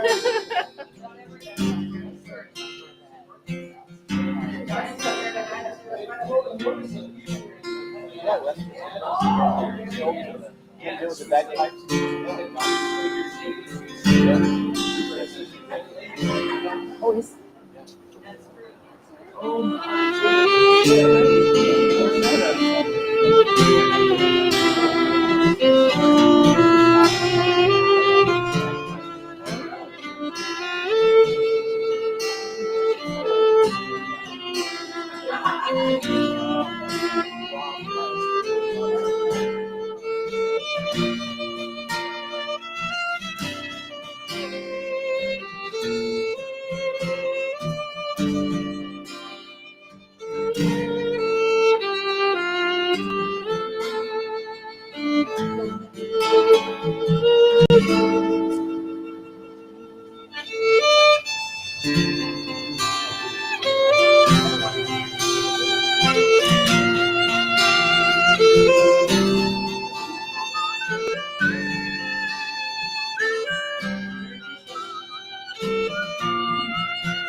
Hey, sister. Hi.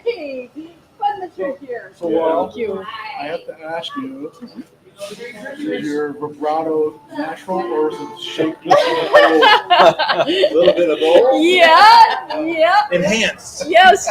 Well, now, back in the day, you'd have been out here without any heat. Exactly. Yeah, you're really tough. But there was a real fire. Back or cold. Oh, yeah. We'd be burning the extra guitars. Books. Right. Right. Did you go camping? Well, Oh, yeah. it's one of the people that stayed the first night. Brian Stewart, he brought this because they had an outside COVID family get together under a picnic table in the rain and Thanksgiving. And this was a lifesaver. A 3 days.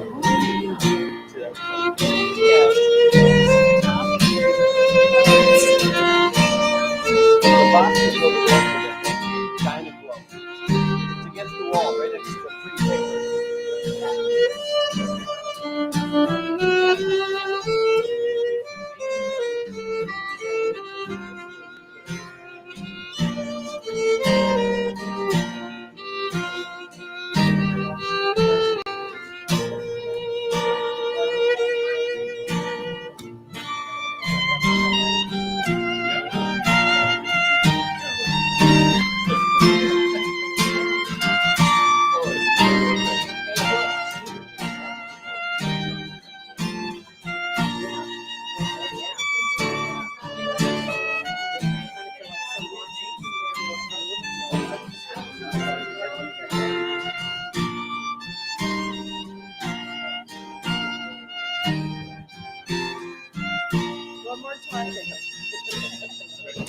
feeling.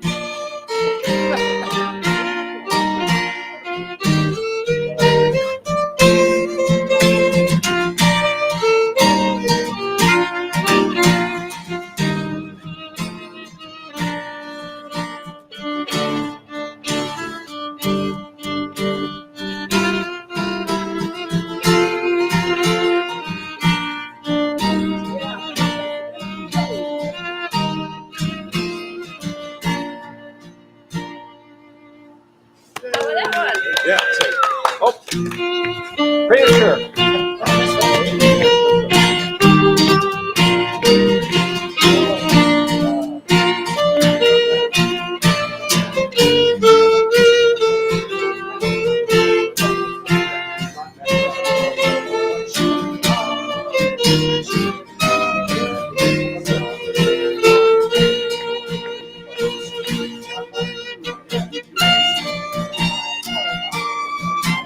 Bye, guys. Thanks for coming.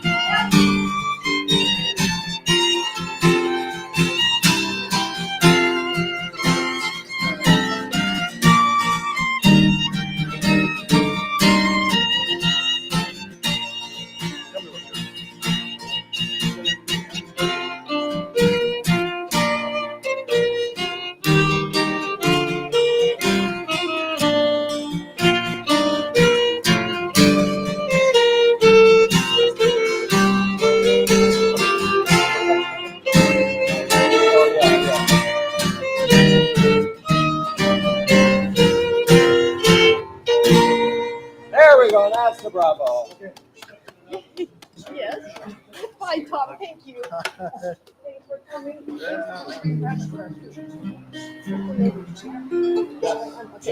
Yesterday, so I do Santa Claus for Jolene Shuck at her early learning center.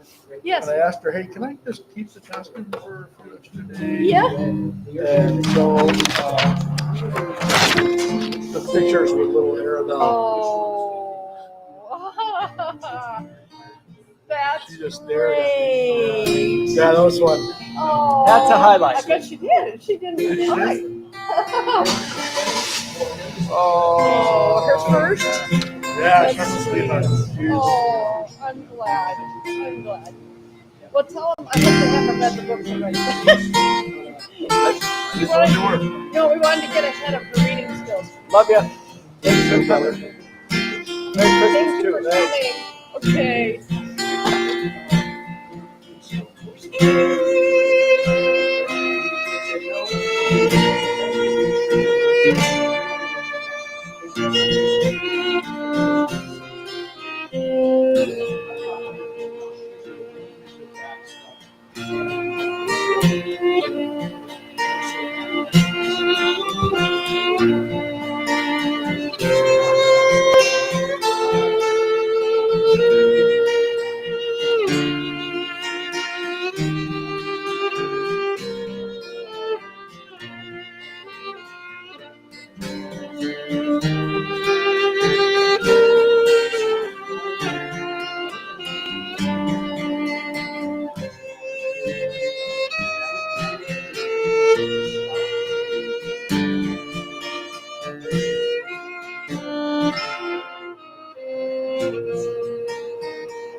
Son of God, love you are.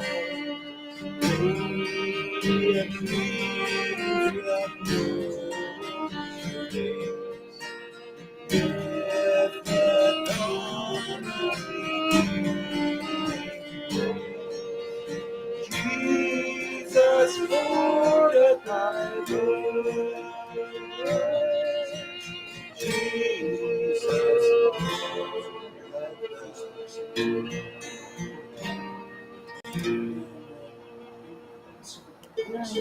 Nice.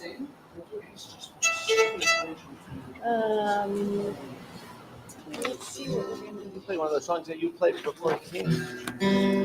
We could do this.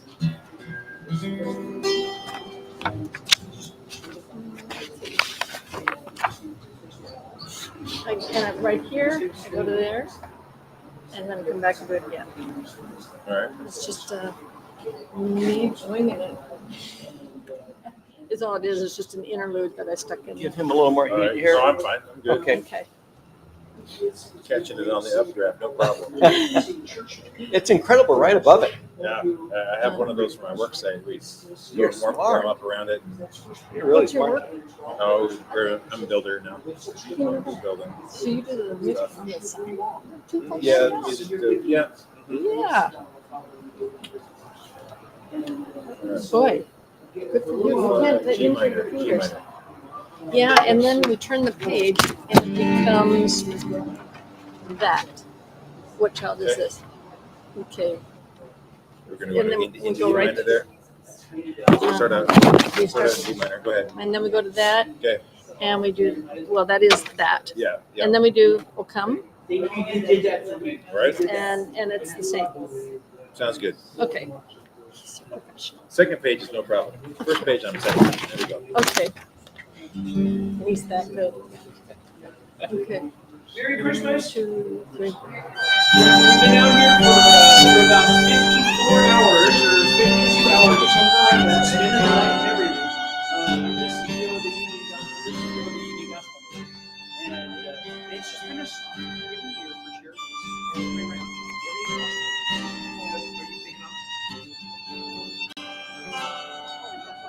Bye, Rose. Bye, Josh. We've been doing this for 60 hours.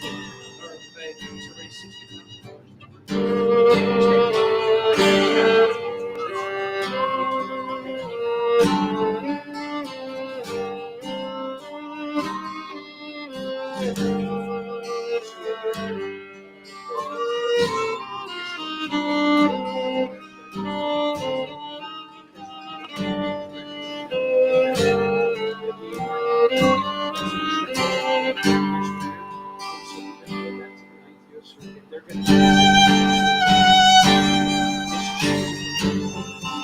That's good.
Yeah, okay. Merry Christmas.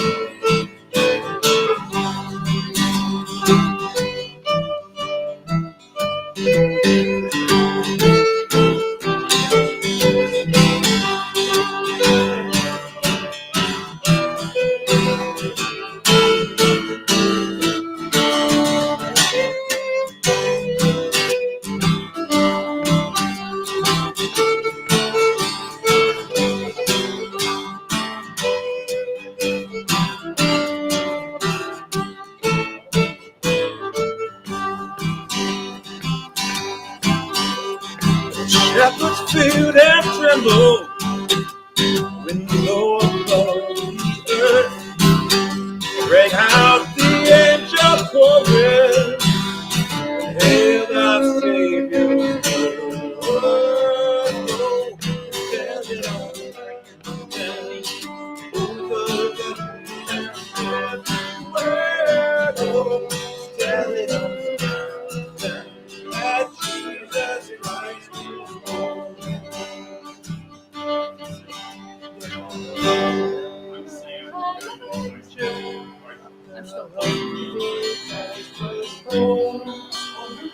God sent us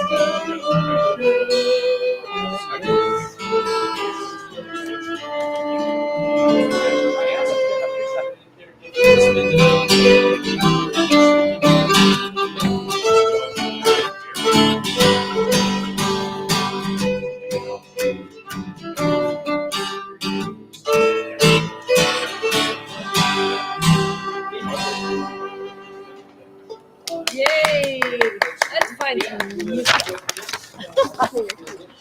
Thank you. Yes. They're actually not doing Sunday morning, they're only doing the Christmas Eve stuff. Yeah.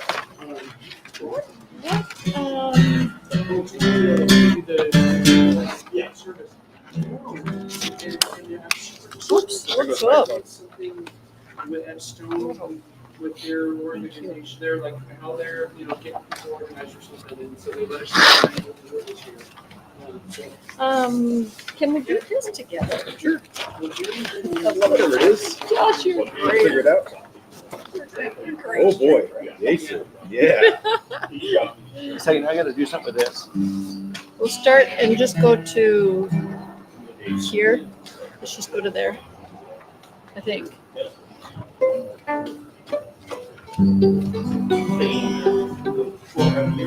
Yeah. So we're just going to go to there and then we're going to play this. Okay. But all Okay. of go. That's right. Yeah.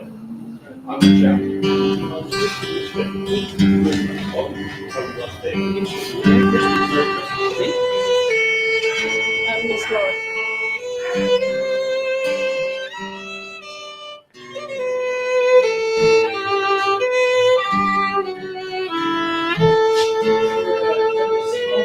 Oh, there it is. Yeah, thank you so much. I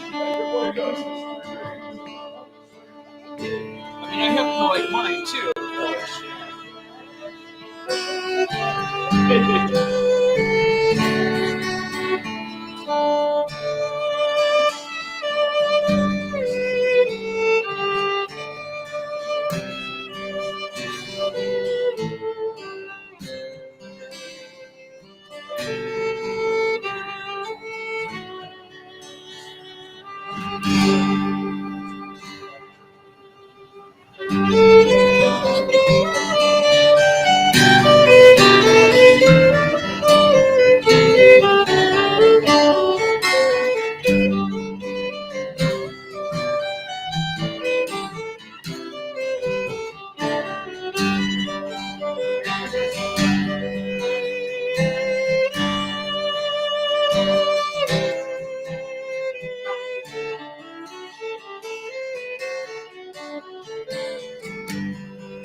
this is the first time we've played together. Could read all the accidentals over there. Exactly. Yeah. That's okay. Like I always say, I'm not being paid, so you know, get to be paid. Okay, let's If see. you haven't had a chance yet to come down and say hi in person and drop off a donation, and encourage you to do so before this evening at 10 o'clock. 10 o'clock tonight. He's going all the way Yeah. 60 hours. We're getting close. 52,000. Yeah. Come on, get to 60.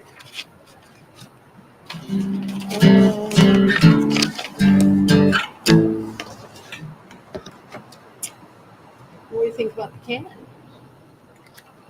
Oh, sure. That one I know better. Let's warm up your hands Oh, first. Okay.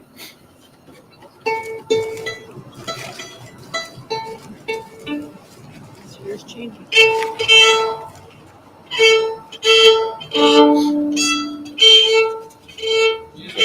I'm going to strap this in my palm. Yeah. That's my thumb is getting cold. Yeah. On the backside of the guitar. Yeah, it's just hanging out there like, oh, where's the heat? That's fun.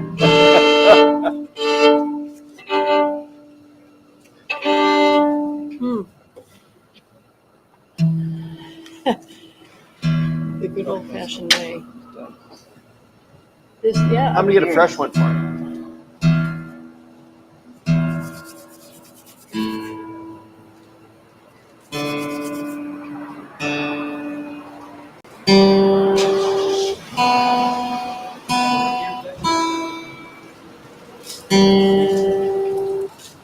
Okay.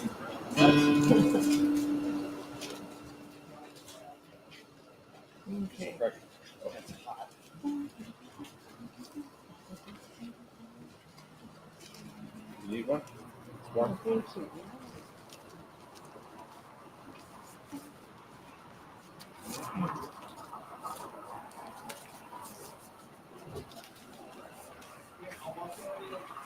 Yeah, my right hand's not cold at all. Yeah, his thumb's up there in the back.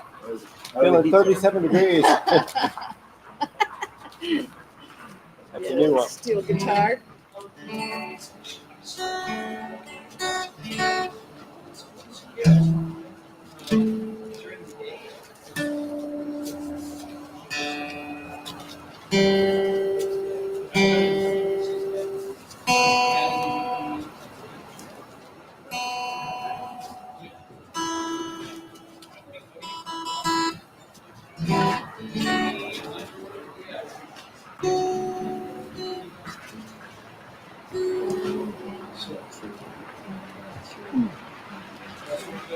Good.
Thanks again.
Let men their soul employ for peace and blood, rock, steels and flame. The sound of joy, the sound of joy, we keep the sound of joy. He rules the world with glory, makes the nations all. The glories of His righteousness, the wonders of His love, the wonders of His love, and the wonders of His love.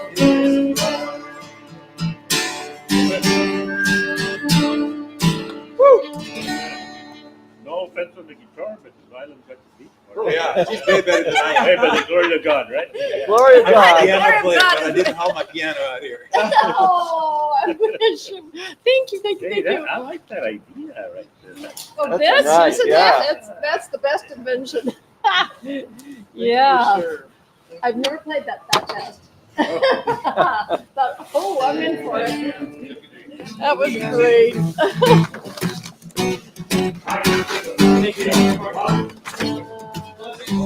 Is that out?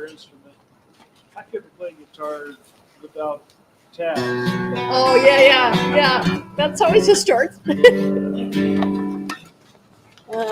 playing piano when I was 3. Oh, Yeah. That's like it. Mozart. Just like him. You should hear him. Yeah. Oh, yeah. I don't know. Let's see what we have here.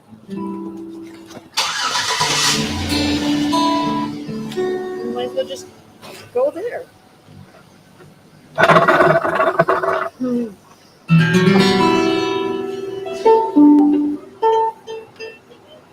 Hey! Here we go. All right, Heather.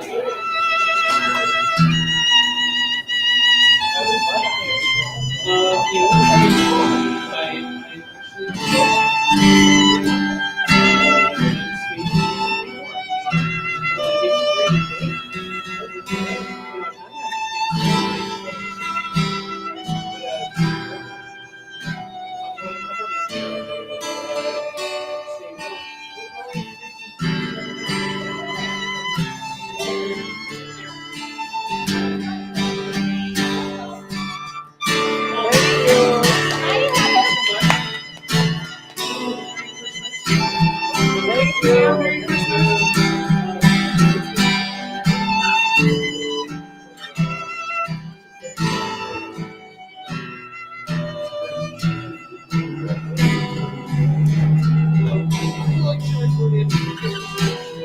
The Legend of the Christmas Dinosaur. Good, great. Merry Christmas. Unlike those,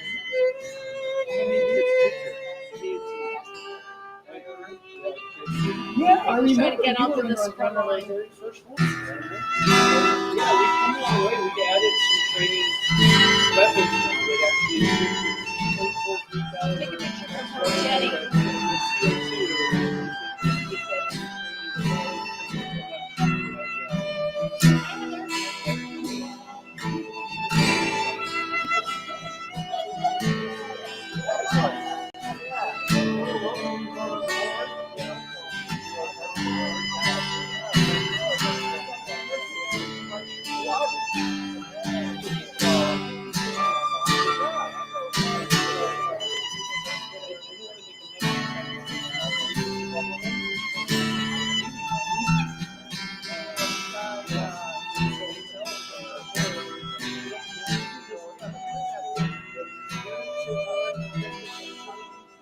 Go to the next song. Sure.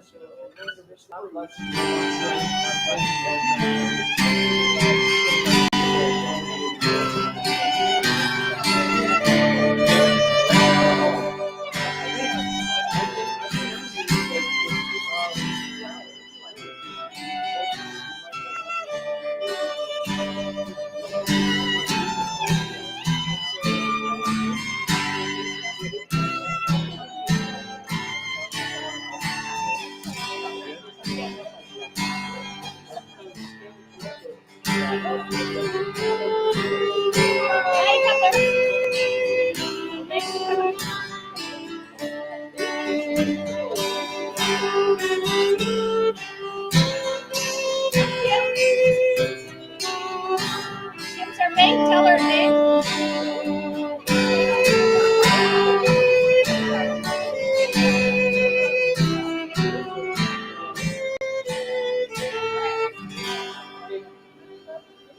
That's a nice simple one, isn't it? Hi, Kim. Is this your son? Hi. Hi. Thank you for your hug. Yes, thank you. How are you? Good to see you. It's been too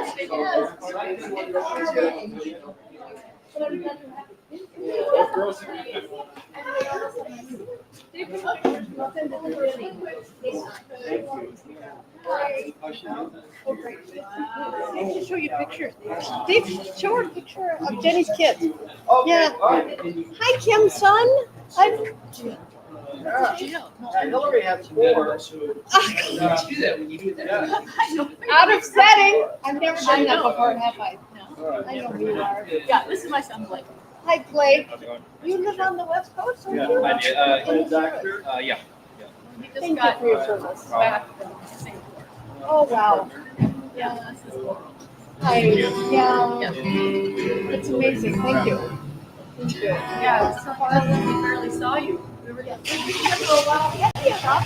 Looking for you. Oh, I don't think it's happening now. Well, that's not what I was thinking about. we were leaving and I can't believe I got the wrong name.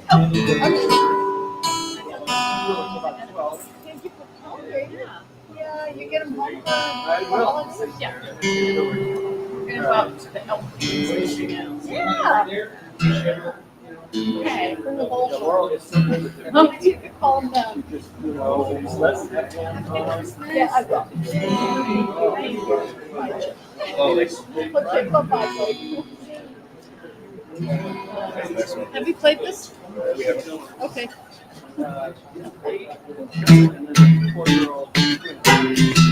Oh, I love it.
homage or whatever people might be that sit by the road and be crying.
It's the only thing I can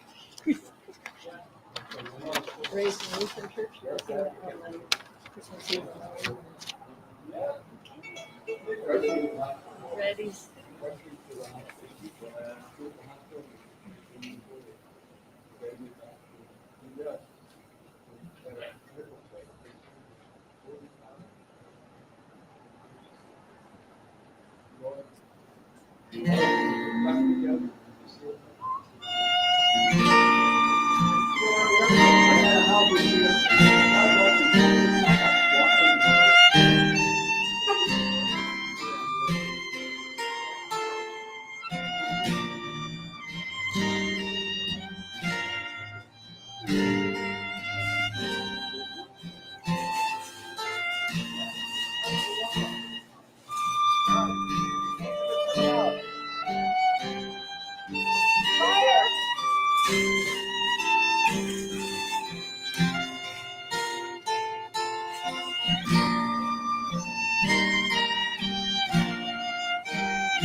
Gotta blink.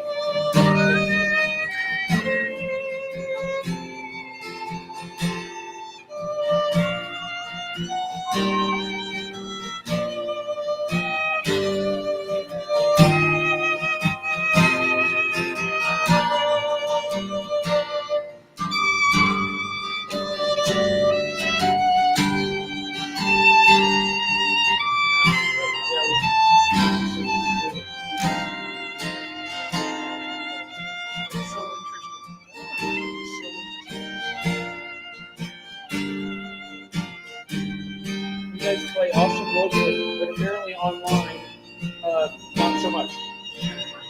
Sound great. What'd you No, say? you guys play awesome locally, right? Everybody loved it and gathered around, but it's not driving the online audience that I thought that it would. Isn't that fascinating? Okay. I'm fascinated by that. I don't Care. care. Yeah. They checked out, huh? They should hear Josh. All right, we're making a show more pages. Hey! Hey! Thank you for letting me come do this. Okay. Last time, you tell me when you're ready to go. A couple more. Yeah, it's freezing. Yeah. Stay on deck all day. Just the thumb. Just. Okay. Let's let him warm up his thumb for a couple of minutes. Fine. Go ahead and pick a next song or two. Okay. You know what? Did you turn the page there?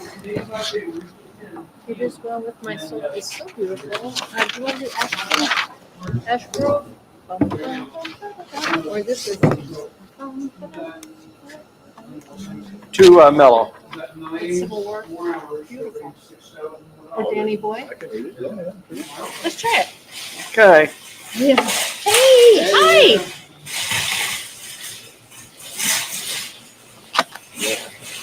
Okay.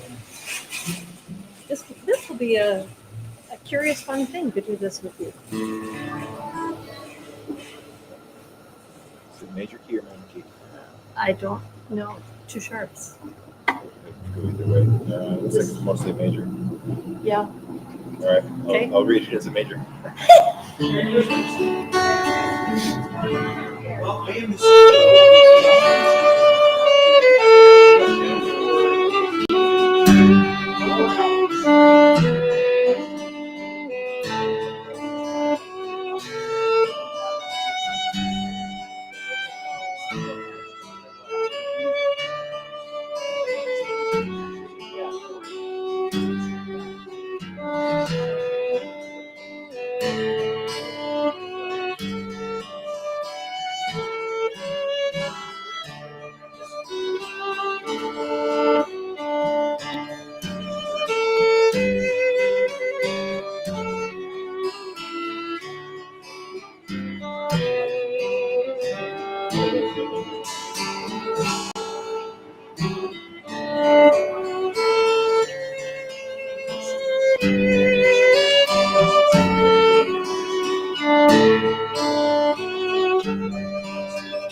guys are good.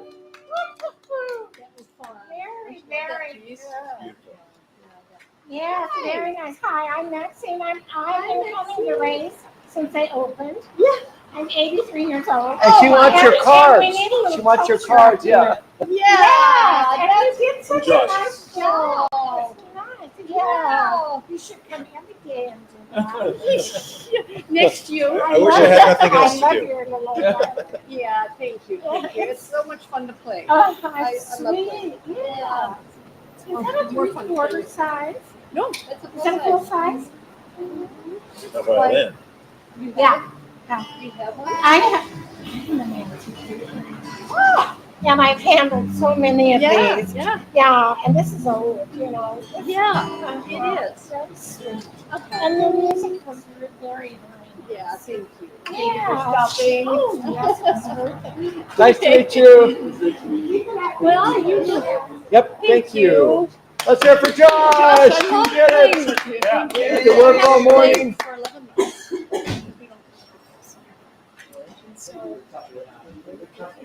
Merry Christmas, sir. Merry Christmas. How many hours? I've been out here for 54 hours now. Okay, good. Yeah, yeah, you do. I love it.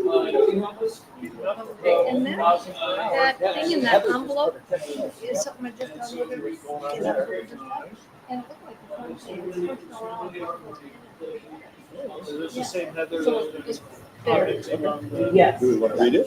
Or is it for piano? It's piano. It's and that. Oh. It's many pages. Yeah. And you, for me, I have to have music, so I have to tape on it. Anyway, it looked like fun. What do you do? Next Sunday. I'm out of town. Christmas Eve, I'm home. Whenever you want me to, but I won't be for Christmas. I'm here Monday, Tuesday, Wednesday. This week. What time do you get back on Sunday? Yeah. You're glad back late? Whenever you want me to. 5 o'clock service. Do that 5 o'clock service? Blue or Ken? I can. Doesn't come with I treat it. Yeah. He was at the first tactical Yes, training. tomorrow. Yeah, he's a policeman. It's going to get together Tuesday, later in the day. or Okay. Early evening. I can do that. Yeah. At church. Uh, You text me. And I'm available. Probably like 5:30, but I'll text you. Oh, wow. Thank you. This is really special for me. Yeah. Thanks for inviting. Oh, man. Because they're grocery stores, they'll allow us to over.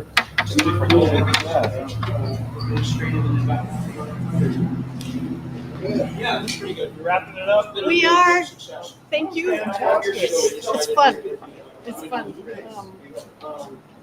The board eventually all of so that 100% of donations can go to clients. Almost here, one more store. Trying to get one more. What I like about it is helping people as opposed to, take too many of just throw money out. You know, putting people in the project to a place when they don't capable of taking care of themselves. Absolutely. So I started, after 10 years of pastoring, I started at Seattle's and gospel mission. And one night. Those are 3 days.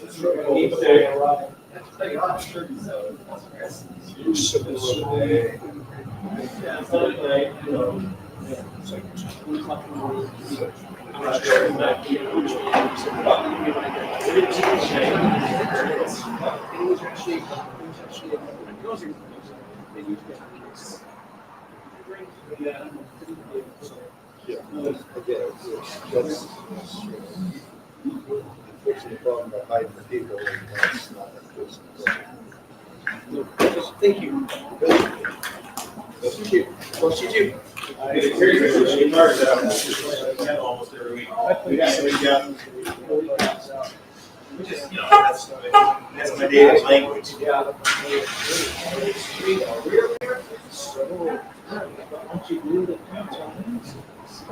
And it is our lessons. Yeah, but play melody, figure it out. Stuttered and people know.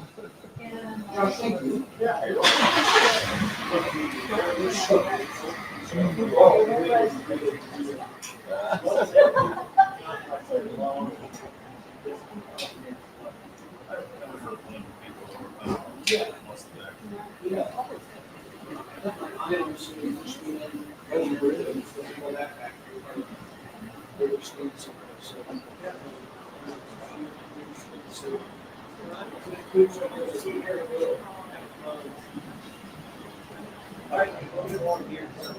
Merry Christmas, sir. Thank you. Thank you.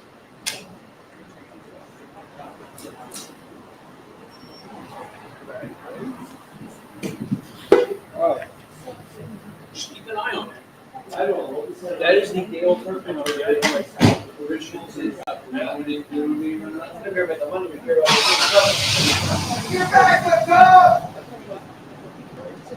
It is. Just blink the one up in here. And there's Jack. And the other's Jack is out here. So, good morning. Thanks again. You're welcome. Oh, yeah. Oh, which way do you want to go?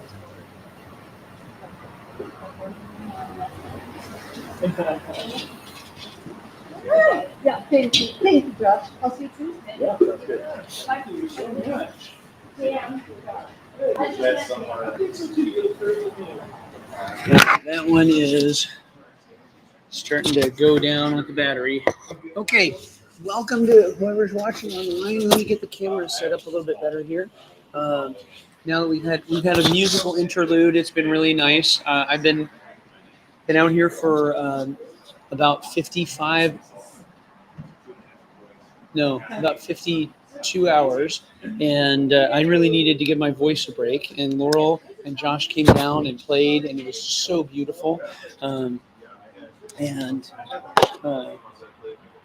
so grateful for that.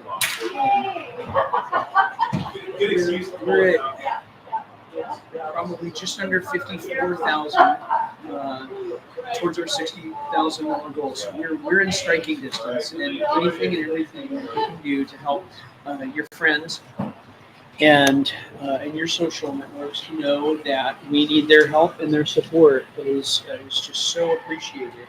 That's I'm trying to get all the cups of water away from the electronics. Oh, this one's empty. Well, thank you so much. So God bless you. Merry Christmas. Thank you. So we're, like I said, we're sitting just under 54, we're at 53 and change. 53,660 on the thermometer, and there's a couple $100 over there in the can. So let's say 53.8, right? And that makes feels like it's doable, right? But we definitely need to get the word out, because this remainder can get closed by one person's gift, but it can also get closed by 100 people's gifts that $11 you want to put out. Is that right? Yeah, that would be right. 100 times 100 is like 10,000. Yeah, exactly. And so, like all we need is like 85 people making $100 gifts, and we're there. And so this is totally achievable, but only if we get the word out. So we've had people drive up just to drop off gifts. It's been so beautiful. I had somebody drive up last night and bring us a pan of warm out of the oven brownies. We still have the pan and the brownies right over here. More than half gone. Dan and I have been cooking our way through the brownies, one brownie at a time. Herb Benson. That's the guy's name. Herb Benson. Yeah, Herb is a really neat guy. His story is really amazing. Damien and the sheriff's deputy. Yeah, I told him he was Navy. He lived in a car with his sister. And then in a diner on the plastic red benches at night. Excuse me. What? Has you guys seen the dogs? A dog? No, not recently. We've been looking around. And we've been here. We had a dog that's a Corky one. Fluffy dog. Yeah, we haven't seen Kevin. Yeah. Over there, our house is next to the bank. Genesis, is so good to see you. Jumping in there. See the bank over there? The house right next to it. Yep, we can do this. We just need to keep going. You're right. We're almost there. So, yeah, I saw that. He was Jenny's math teacher, calculus teacher. Her? Yeah, in high school. Wow. Yeah, he's a calc teacher. He's a math guy. Oh, yeah, an amazing person. You gotta know. Interviewed this guy. Yeah, I know. I've got his contact info because he came to one of my very first tactical response workshops. Merry Christmas. Blessings to you and your family. Probably gonna do it. He did. He had games. Yep. Yeah. But he's so mild. Yeah. Huh. Just a gentle. Wow. And during the calculus test, you would have the sound things turn yes and Yep. and he has the time. It was like likewise related to the contests. And he would know the jet that went to that sound. He's just taking it. Except for when they had grandparents go and local trumpets would come. And here's the song. Yeah. That was and they That's funny. But yeah, lots of little funny, unique, not quirks or eccentricities, but just interesting. No, I think they qualify as quirks and eccentricities. He's a good man. I think so, but not in a bad way. Oh, Love you. yeah. Thank I you love so much. Thank you. This is fun. Yeah. I hope we didn't turn away donors. Yeah. No, well, it's so odd. Like we've got then we got 5 people back online, and it's like. Well, it's church. We use that excuse. I think so. It's like folks going to lunch after church, and now we're getting them. So yep, Dan's still bored.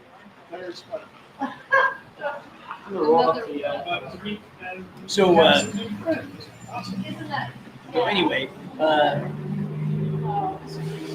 Fun for me. thank you for helping us get the word out. We're close. We really, Yeah, eight people make $100 gift, and that's $8,000. And we're just we only need to get to about 6,000 more, right? And so that's 60 people donate $100. That's so achievable. You'll see in the comments soon in the Facebook comment stream there that link that'll take you right there. Merry Christmas. Merry Christmas. Happy New Year. We spent the night out here the last 2 nights. So looking forward to being done. We're almost there. We're like only 6,000 away from our goal. Right. Yeah. Memory foam. Yeah, that was fantastic. Thank you for that. Oh, they fit in there? It has been so fascinating, the conversations that I've ended up with out here, and super encouraging. A lot of folks that have a lot of respect for the mission and have been aware of and supportive of the mission for a long time, and then some other folks that really don't know a lot about us, and then some other ones, only one person who's come along and sort of expressed displeasure over their sense that the mission being a Christian organization leaves out some people in our hiring, that and we tried to talk about that didn't really go anywhere. We also have 2 people that have been changed by the mission, but have their lives are on track now. Yeah, like literally 2 folks that walked by that weren't part of the lineup that we had created, because we we brought down folks to talk, and not those people, but like just other folks that had actually been homeless and helped by the mission. Saved my life. Yeah, it's incredible. It's been super encouraging. So, and also, thank you. Shout out to Brian Hubert at West Side Church for letting us borrow his heater, because the first day I was out here I was like chilled too long, and now I can like sit away for a while and get cold, and I can come back and raise heaters over here. I want to go. So somebody walked in down at the other end. Someone walking up and carrying a backpack, and it looked like they were like coming in camping someplace, And I sort of want to and see what's going on. So I'll be right back.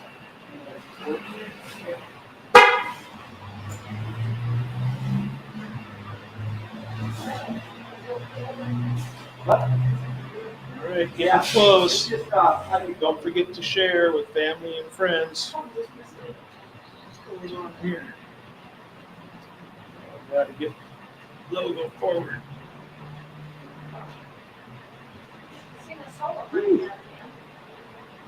Ears are cold.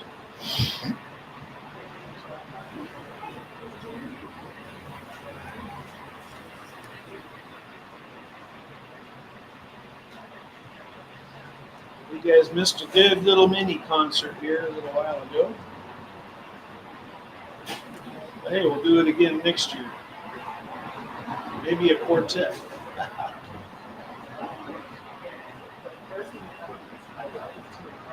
Oh, thank you so much for doing that.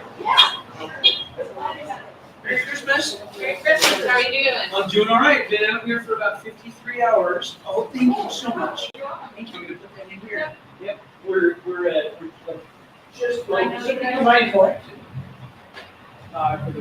Oh, you put it in a different place. Okay. Put it secure. Thank you. Yeah, we're like, oh, thank you, man. Thank you so much. We're gonna get there. We're at just right at about 54, just right under 54. Good. Yeah. Have you been watching it? Yeah, I just live up the street. Oh, fun. Yeah, I just live up 156. Well, that's, oh, thank you. Yeah, so I've been watching it too. So like it shows at 53, 660 or something like that. But we've got probably $200 here. Yeah. And I got we know we're almost at 55. It's just somebody must have jumped in. Yeah. Just leave it at 55. That's right. Yay. So thank you so much. He is. And more. Yeah. Super excited to tell you, like we're over 55. Merry Christmas. Blessings to you and your family. Because online or on the thing we're showing it $54,995, but we've got a few $100 here, and so I know we're over 55. So we're really closing in. Thank you so much to everybody who's been helping get the word out and helping to drive donations and helping us meet this goal. We're only able to help people because people in this community are helping us help people. And God doesn't need our help, but He does let us help because we need to do it, and it's good for us. There's a comment in your our most recent comment. It's from one of the folks that used to work with us down at the mission and helps run the mission's medical care center, medical and dental care center, and so so Genesis is just so great, and so anyway, God doesn't need our help, but He does let us help, and because it's so helpful to us to get to help. And so thank you everybody, and we're like closing in. We're just like we're over 55 now, and right here. Yeah, that's so we're at 54,995 online, and then a few couple hundred here, so I'm sure we're over 55 right now, which is super encouraging. That's like 3 gifts, 5 gifts, or only 50 people, $100. We can do this. I'm so it's been fun. It's been fun for me. It really has been. I mean, I've been doing it as a long person. It's so much. We had a lot of others too. And I've got to meet and make new friends. Some really neat people. Yeah. Some of whom I can't believe those 2 teenagers came out here and spent the night with us. I know. And then he full on made good on his pledge. Yeah. So he dropped it in check. I saw him drop it in check for the 10 meals. Yep. But it's mom and dad's, it's like payment or whatever, returned it to his cash or however he did it, I'm not sure how that works, but he full on make good on this pledge for shooting that stupid sword out my head. You're back. You're in and out a lot. You know, you ever like settle down or what? Just on the move all the time. Just like walking around, you know? Okay, there's that. There's some people who like that. There was this guy in Pioneer Square. I can remember this guy in Pioneer Square who ended up with his Indian parents. He's a Navy vet, actually. But he would have known it because all I ever saw him, he was walking his head, just really, tilting off to the side, and I was absolutely convinced he had a serious health disorder. It was just surprised. And I left Seattle Union Expedition in 2014, the end of 2014. But came back and visited some friends like a year later, and there he was in the recovery program. Yeah. And then a year later, there he was helping to run the graduate housing in Riverton Place, just north of the airport. And it was really amazing. Who would have known? And so, it was just so easy to write people off. And I've been doing that for 7 years, and I just sort of assumed that, that he was mentally ill, his brain was broken, and that was all he was. There was a guy in Ellensburg that was kind of like that, and the post office is open 24 hours in the wintertime. They have a pretty big heater. Merry Christmas! Merry Christmas, guys. Merry Christmas. He would sleep on top of the heater. And but if you just stop to talk to him, he was super intelligent. Yeah. Very eloquent in his speech. But the techniques would walk over the whole time. He was half-baked or like you say, just take the time to stop and talk to someone. Yeah, it's really neat. It's just time to stop and talk to someone and discover amazing people. Merry Christmas! Merry Christmas!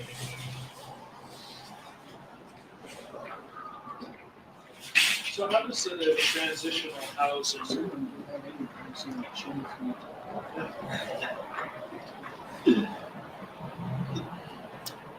Autumn Bernier is on her way over. She's going to come over and collect it. Yep. Right. Awesome. Thank you, Autumn.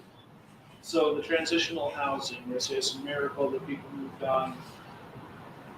Did people with rentals available contact you, or how did?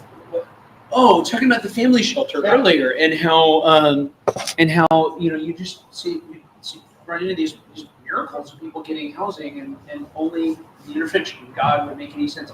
It's a bunch of different things. So sometimes it's somebody with a house to rent that instead of and they're the owner landlord, and it's their rental property, right? Maybe they used to live in it a long time ago, or maybe they acquired it as part of their their retirement plan or whatever. But it's not part of one of the property management agencies like Jevons or something like that. Merry Christmas!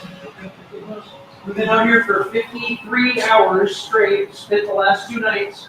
I'm the CEO of the Union Gospel Mission. And Mike Johnson. My name is Mike. Nice to meet you, man. I'm the mission president of Railroad Church. Oh, wonderful. Wonderful. Well, it's been a really slow getting season. Yeah. And across the board for everybody. It's not just us. And it's just everything across. And so I was looking at the missions financials for and we were off.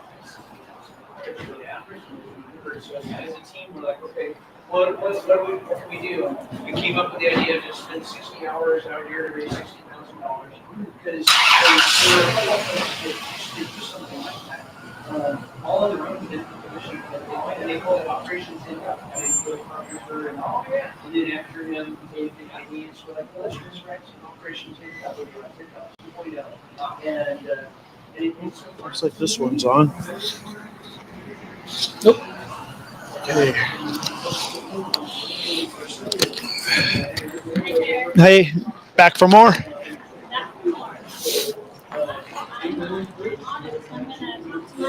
Oh, okay.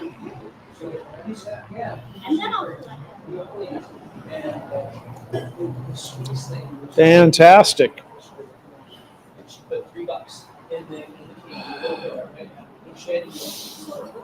Officially met.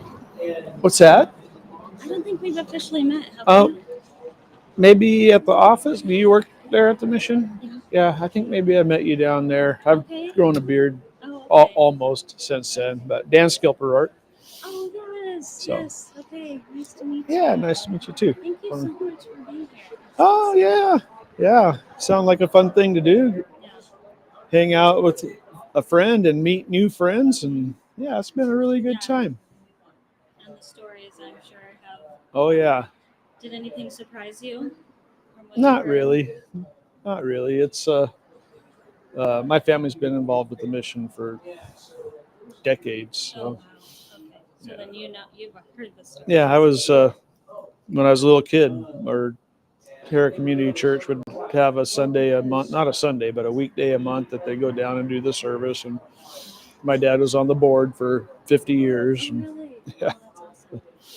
So, yeah. So I've heard a lot of stories, but it's great that they're continuing and they just keep pumping them out. That's great. Lord is good.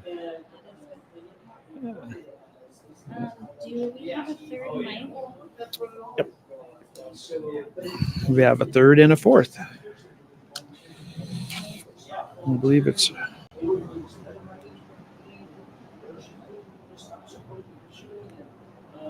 There it goes. And we can clip this on where it needs to be facing up like this, because if it flops down, people can't hear.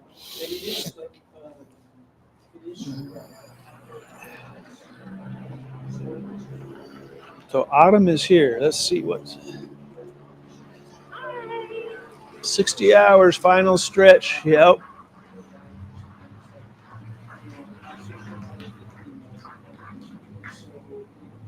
Oh, thank you, Lori.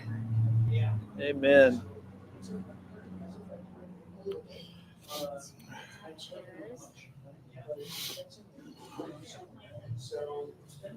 Yeah.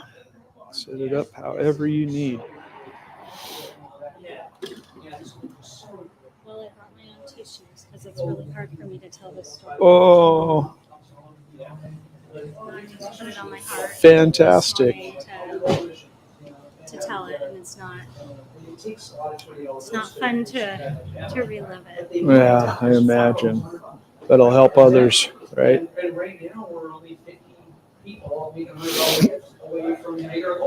Yeah, have you heard that we're over 5,500 now? Yeah, or 55,000, I mean. Yeah. Not 55. That's wonderful. Last time I took it. Yeah. So we're getting there. That chair really is not very comfortable. Let me move this stuff for you. It cuts off the circulation to your legs.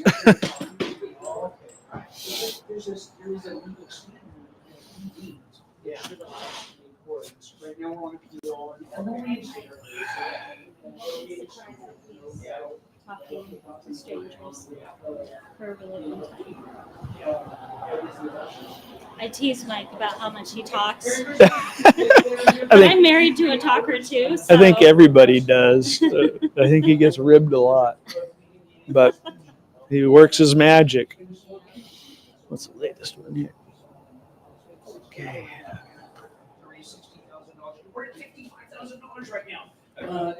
Yeah, I want to add it up.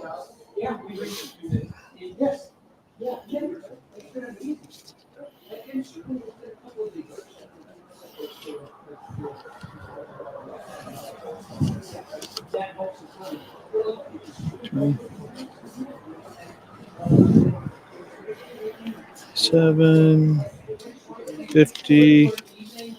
There's 75. 95. 100. that times about 1,000 over the last 53 hours. The goods did have a release from the like a goodwill tour. 40, And it's 60, encouraging. Let me, oh, you got one? And your battery life. 70. Just a little bit. Let me check the receiver just to make sure that you've got, yeah, you've got one 70. with sort of on the lower side of the battery. 75. I just pulled it off the charger, Mike. Really? Yeah. So maybe she's got the full one and it's mine that's sort of, but she's got the battery life even and I don't. So let me trade with you. Oh no, you're not. That's the Bluetooth one. That's the Bluetooth. You're not synced. So Not connected? Um,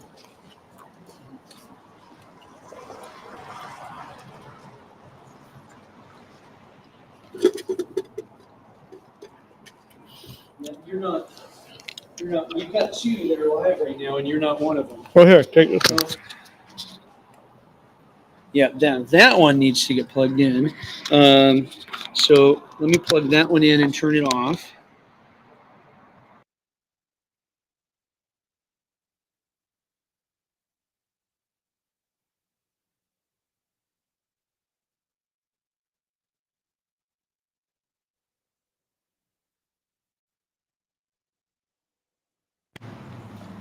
Okay, solid. Yep, you're great. There we go. It's been very encouraging. It really has. Mhm. And one of the most encouraging parts has just been how regularly, how often this, has happened Yeah. in which somebody who doesn't, clearly doesn't know us, Yeah. Much, and doesn't recognize me or anything, and me saying, Mhm. hey, I'm the CEO of the mission, and we're out here, and them saying, oh, the mission, and like I can't even get any further than that. They're like, oh, the mission, and they just pull out like they put $20 in. You do good work, and walk away.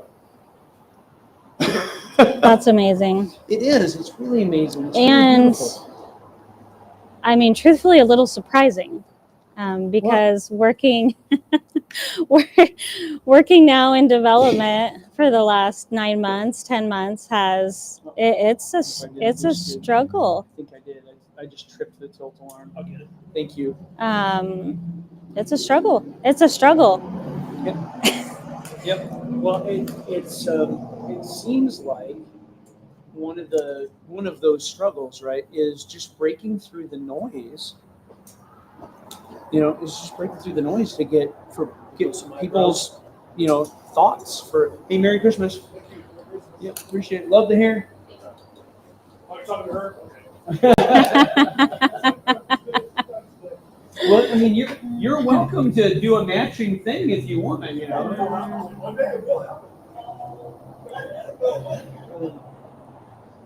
Because even if there's, let's say there's somebody who, has historically been supportive of the mission or whatever, who knows what's going on in their life? Oh, yeah. And the national news is just so relentless. Well, it's negative. hard. It's hard for everybody to give right now. Yep, and that fundamentally, that's the thing. Yeah. Is that people just have less left over Mhm. to give with, and they're going to conserve and make and try to make sure that they've got their Mhm. family taken care of, and so I get it. Yeah. Yeah, I get it. So I wasn't planning on coming down here. I know, but then right? you reached out. The whole time we were, the whole week we've been planning this. 2 days, 3 days. The whole 9 days we've been whole planning this 9 thing. days we've been It's at planning least this 9 thing. days, It never crossed my mind to come down here and be one of the ones sitting with you because I think of the people with the stories who have come to the mission or been touched by the mission to be those who are working directly with clients. And I do not work directly with clients. And my story of how I came to the mission is very different. Yep. And so, yeah. Are you ready to get started? One thing, I just would love if you're in the Lori, if you're or Amanda. Oh man, Amanda Langhan's my sister-in-law. She's watching. Hey, Hi. Do we need anything? Um, Anything I can make you guys? Oh, wow. Just a small black coffee. Okay. Thank you. Okay. I will also have a small black. Gotcha. Thank you. You're so kind. Oh, nice. Yeah.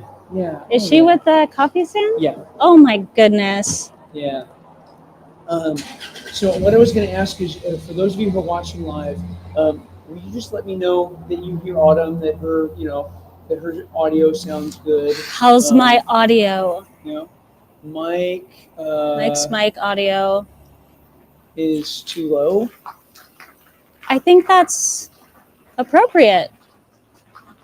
No? Brian Stevenson says Mike's mic audio level is too low. So there's a thing here where we. Autumn's is clear. Okay, Autumn, say something. We just commented that mine is clear, so that's probably Alyssa or Okay, but Dulce. it is interesting that my mic audio when I talk is like barely registering up there. I'm not sure what that's about or why that is.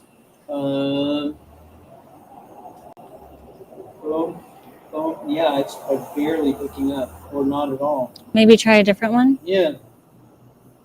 Are any of the other ones charged?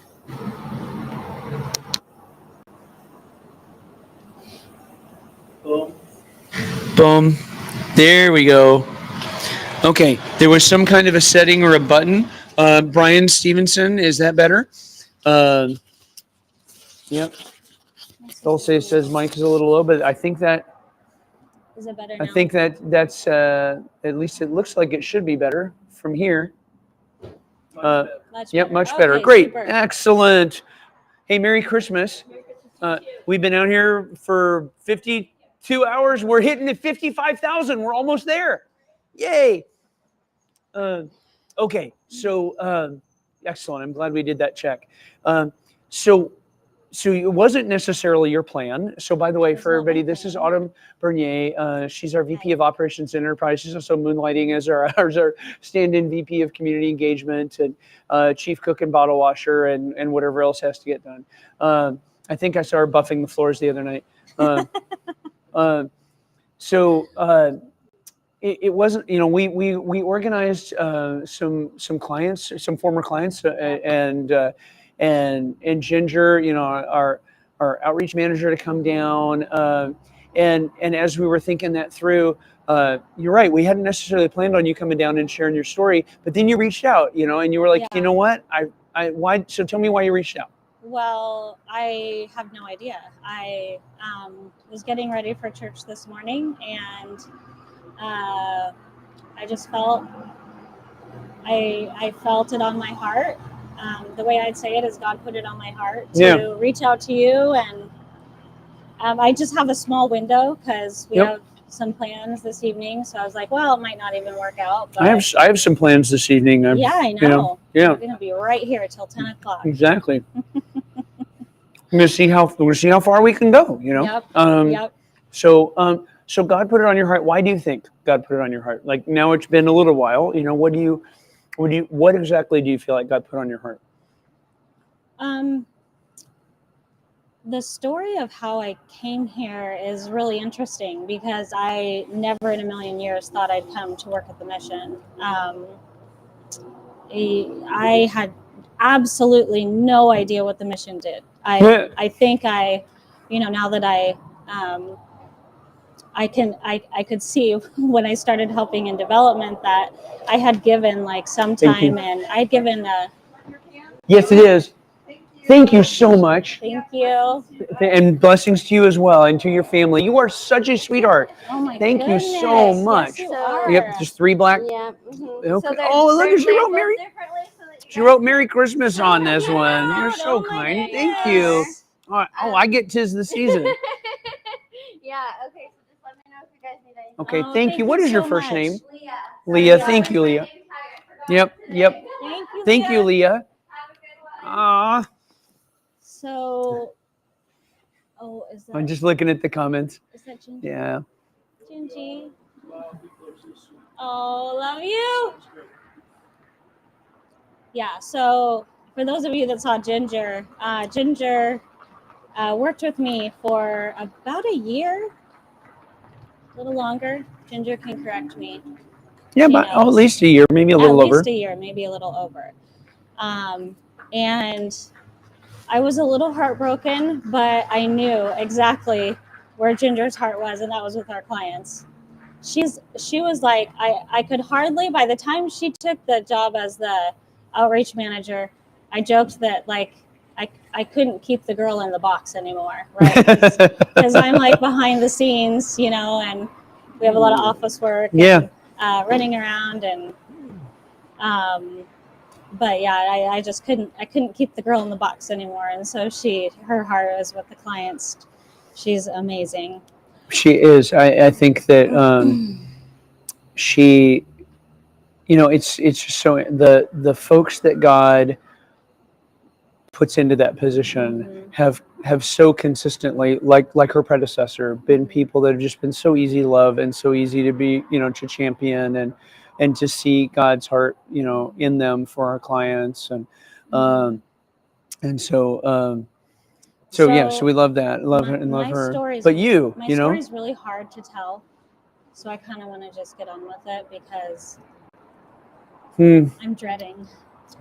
Still, Oh yeah, how long has it been? 4 years. 4 years, and it just still hurts like crap, huh? Yeah. I don't think you ever get over it. Ever. No, you just get a little easier, or it gets you get a little used to the pain. Like the pain doesn't go away, but you get more used to it or something. So I don't know what she's planning, but my sister just pulled up. And this story is a lot about her. Oh, does she know that you're here to share this story? Yeah, she does. I texted her. She's slinking down in her seat. Okay, well, let's get started. So, I was born in 1979. I'm sorry. Just kidding. I won't start that far. But growing up, I'm 44. My whole adult life, I felt like God has something for me that somehow benefited his kingdom, right? So I was a Sunday school teacher. I was on the board at our church for a while. But none of that was. Your dad was a pastor. My dad is a pastor. Yeah. Mm-hmm. I mean, he did retire, but he preaches almost every Sunday, so he's really enjoying retirement. But I always felt like there's got to be something more that God has in store for me. So felt that way my whole life. But I was in a totally different career that is very hard to imagine how it would intersect with, in my opinion, super hard to imagine how it would intersect with anything like what we do at the mission. So, like I mentioned before, I had no idea what the mission did. I imagined in my head a soup kitchen that just, someone just ladling. It's exactly what I imagined when my wife saw this opening at Seattle's Union Gospel Mission. She's like, "Hey, you should check this out," and I was like, "Yeah," because I didn't know. Right, and I was on the board of directors with a gal who volunteered at the clinic.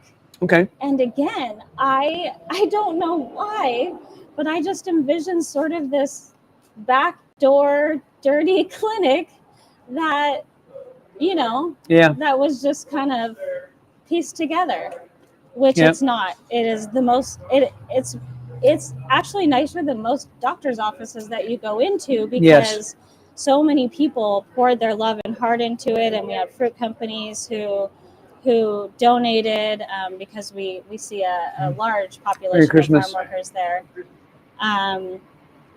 So anyways. Yeah, exactly. The mission was nowhere on my radar. Nowhere. Yeah. So the story starts with my family and I just preparing for Christmas. I had promised my sister I was going to take her out for her birthday to go shopping. We went shopping. When I dropped her off, Is it okay to refer by your sister by her first name? It'll just help the story. Are you listening, Heather? Can that we way you use can your first name? raise your hand if it's okay if we can just use your first name. Yes? Okay. She's nodding yes. Great. Okay, so Heather is my sister. And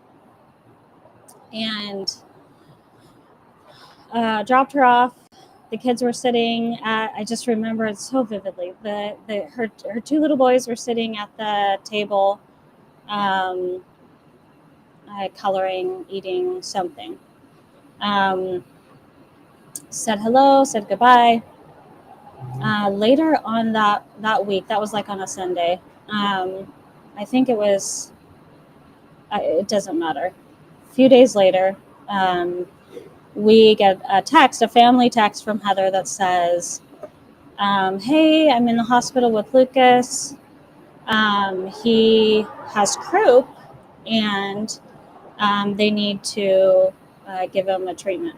Oh, and just for viewers that may not be familiar with croup, it's an infection of the lungs that is not uncommon in kids, very treatable.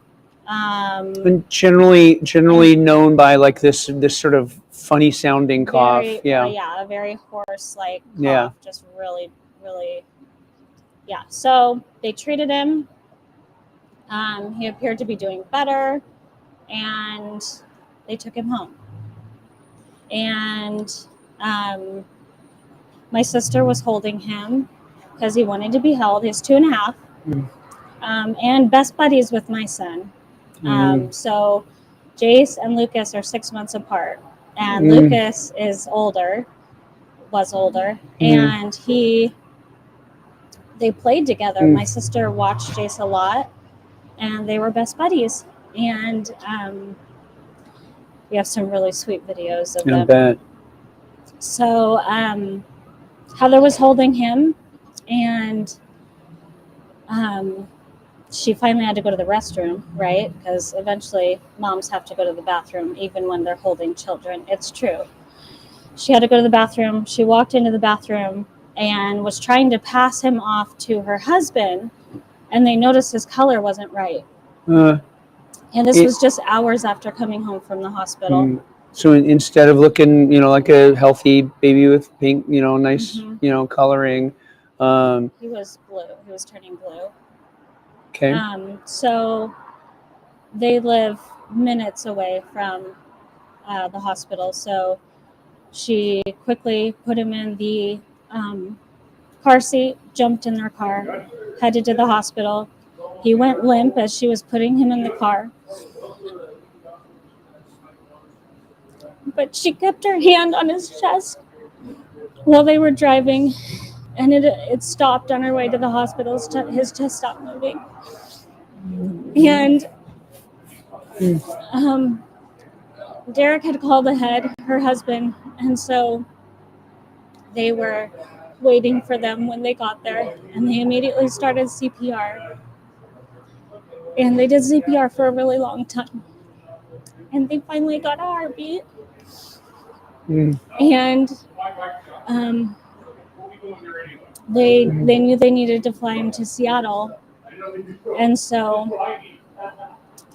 Seattle Children's. And so they got a helicopter. They got him in the helicopter. And at that time, Heather was texting us updates, and I had gone to her house to watch her oldest. Did she ride in the helicopter with Lucas? Did she get to do that? She did ride in the helicopter. But her husband came over. That had to have been just so scary. I mean, like, I just can't even imagine, like, being a mom in a freaking helicopter flying to Seattle, with your 2.5-year-old. Like it's just that had to have been just so scary. Yeah. So they got to Children's. We all drove up, and the next 7 days were hell. we were just waiting for the swelling to, so when you stop breathing that long and undergoing CPR, there's some trauma from CPR. Yeah. But what we didn't know, because time passes in a weird way Yeah. when you're in a traumatic situation. And Yep. so what we found out at some point along the way is that they had actually been trying to resuscitate him for 45 minutes. Oh my. So, They kept CPR going for 45 minutes? well, keep in mind that they had released him 3 hours prior. Right. I think they were trying hard to. Right. That's amazing in and of itself. Well, and we prayed that the clouds would separate because Lucas was, or the helicopter was having a hard time getting out of Yakima because of the cloud cover. It was winter. It was literally 10 days ago ish, 4 years ago. So it was the middle of winter. Oh. And, or well, technically it's still fall, but you guys know what I mean. Yeah, In yeah, Yakima, we it feels do. like winter. So they, we were at the hospital, and he's got a million tubes coming out of him, and we just waited for the swelling to peak and then come down. At which point they could kind of assess brain activity. Right. And the whole time I was just, all of us were just praying and praying and praying. And there was a certain point in the prayers where I just felt it on my heart that God was going to save him. And Yes, we should, because it is the case that we've seen that the ambient noise makes it a little hard. Yeah. So let's wait. I'll sip my coffee. Yeah. Give us just a second online.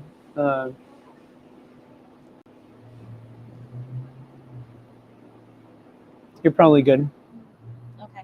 Yep. So,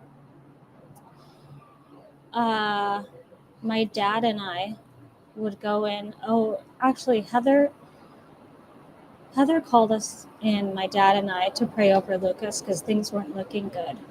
And, her and Derek were just, I mean, how do you even pray in a situation like that? But my dad and I laid hands on Lucas. My dad was on one side, I was on the other. And we just prayed and prayed and prayed. And we did that 3 times that day. And the first time we prayed, we had our hands on Lucas, and I felt this. There could only be 2 people in the room at a time. We had to gown up, mask up. This was right before COVID.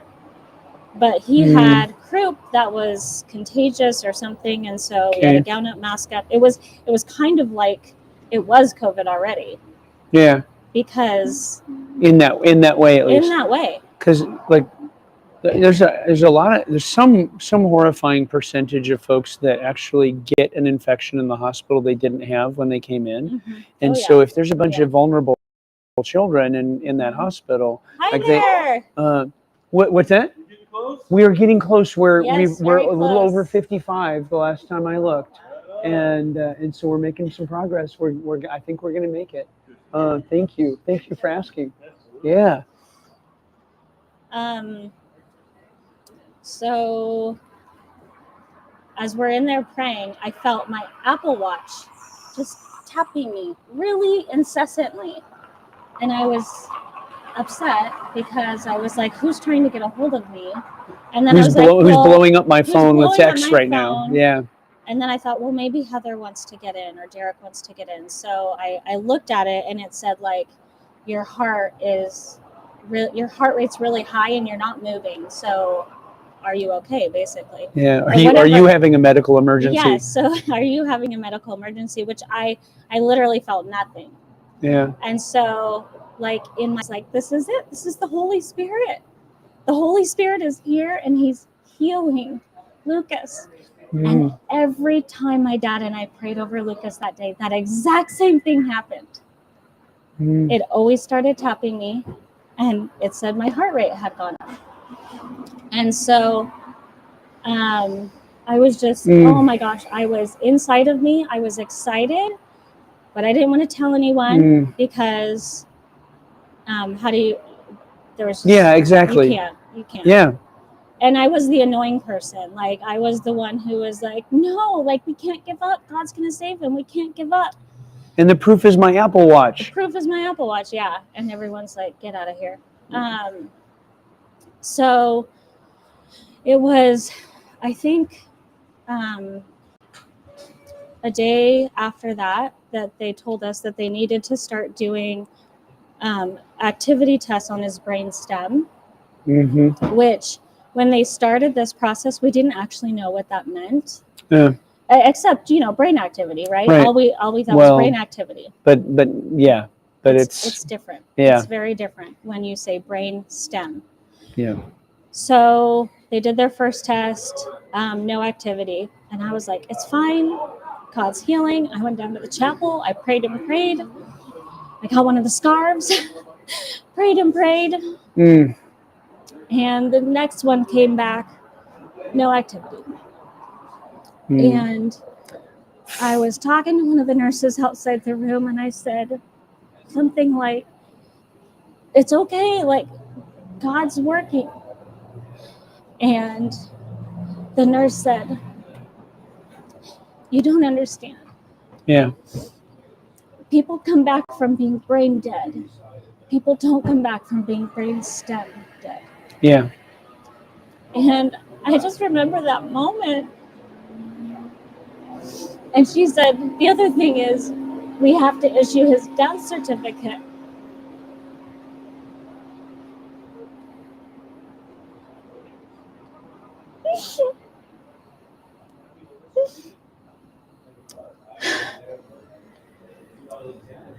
But I was still hopeful. I was like, you guys, the Holy Spirit's been in here. He can do anything. He will work miracles.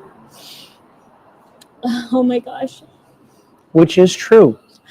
Absolutely, it's true. And Which he is true. does. And I'll get to that. Yeah. But, oh my gosh. Seattle Children's is amazing. To be Heather and Derek, though, and go through what they went through next, which was essentially arts and crafts with your deceased child. So they did handprints and footprints for them. They brought in the older brother to say goodbye. And he said goodbye. And then Derek had to leave with the older son just because he needed to be with him. And they wanted to donate Lucas's organs. And so they were looking for recipients. And we didn't know if it would be 2 hours or 48 hours or what it would take for them to find recipients. So Heather would not leave Lucas's side. So she and I stayed in the hospital with him for the next 2 days until they found recipients. And Children's does this thing called an honor walk. Where if you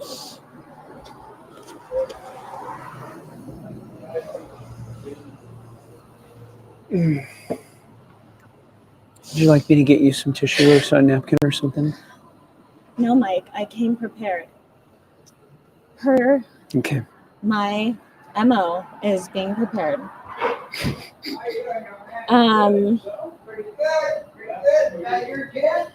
So, honor walk. Doctors and nurses line the hall. as you gurney your child to the OR. It's probably the worst thing I've ever done.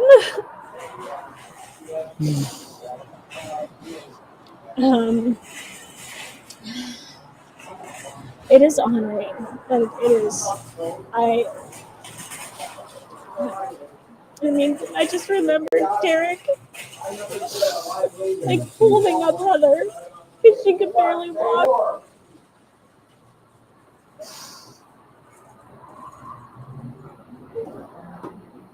So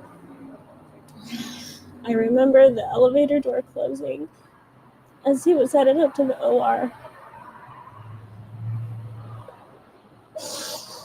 And in my mind, I was still thinking, God can still do it. He works miracles. He raised Lazarus from the dead. They're going to cut him open and realize his heart's still beating. That did not happen. And so at that point, we came home without Lucas. And there had just been this outpouring of people who were praying for Lucas. Somehow, as I was online just trying to update people, I don't know if people shared it or what happened, but we had a lot of people who wanted updates and wanted to just pray. And so I started a Love for Lucas Facebook page, and like the prayers and the just generosity of people wanting to know, how can we help? How can we help? And someone told me that there was so much hope just here in Yakima that Lucas would live. And I think it was his brother's school that when they heard the news, they were just heartbroken, as we all were, obviously. Yeah. So it was through that outpouring of love to Heather and Derek, through the Love for Lucas page, that people wanted to send money. You know, they wanted to do help, but the Jamin family here in Yakima wanted to cover the whole funeral. They're amazing. Oh my gosh. So we didn't need money for a funeral. We didn't need money for the hospital. They had insurance. So I said, what do you want? People want to help. What do you want to do? And Heather said, well, actually, I'd gone to church that morning to God's House Church. It's not there anymore, but it was the fat pastor was running it. Yep. And one of the ladies there was talking about her outreach with the homeless, and she basically did on her own what Ginger does. So she would, get boots and coats and feed people a meal and just connect with them. I love you. I'm praying for you. I'm going to feed you. Let me help you get some shoes. And they really needed boots. So I told Heather about that. And she said, Lucas loved his boots. He had little rain boots that he had to have on all the time. If you have a toddler, you know how it is. I do. Yes, you do have a toddler, so you do know how it is. And Dina just got her some new snow boots, and like she is just all she wants to do is wear the snow boots, Exactly. Yep. Once they find what they like, that's it. So she said, I want to do a boot drive. So we gathered boots, and we still gather boots every winter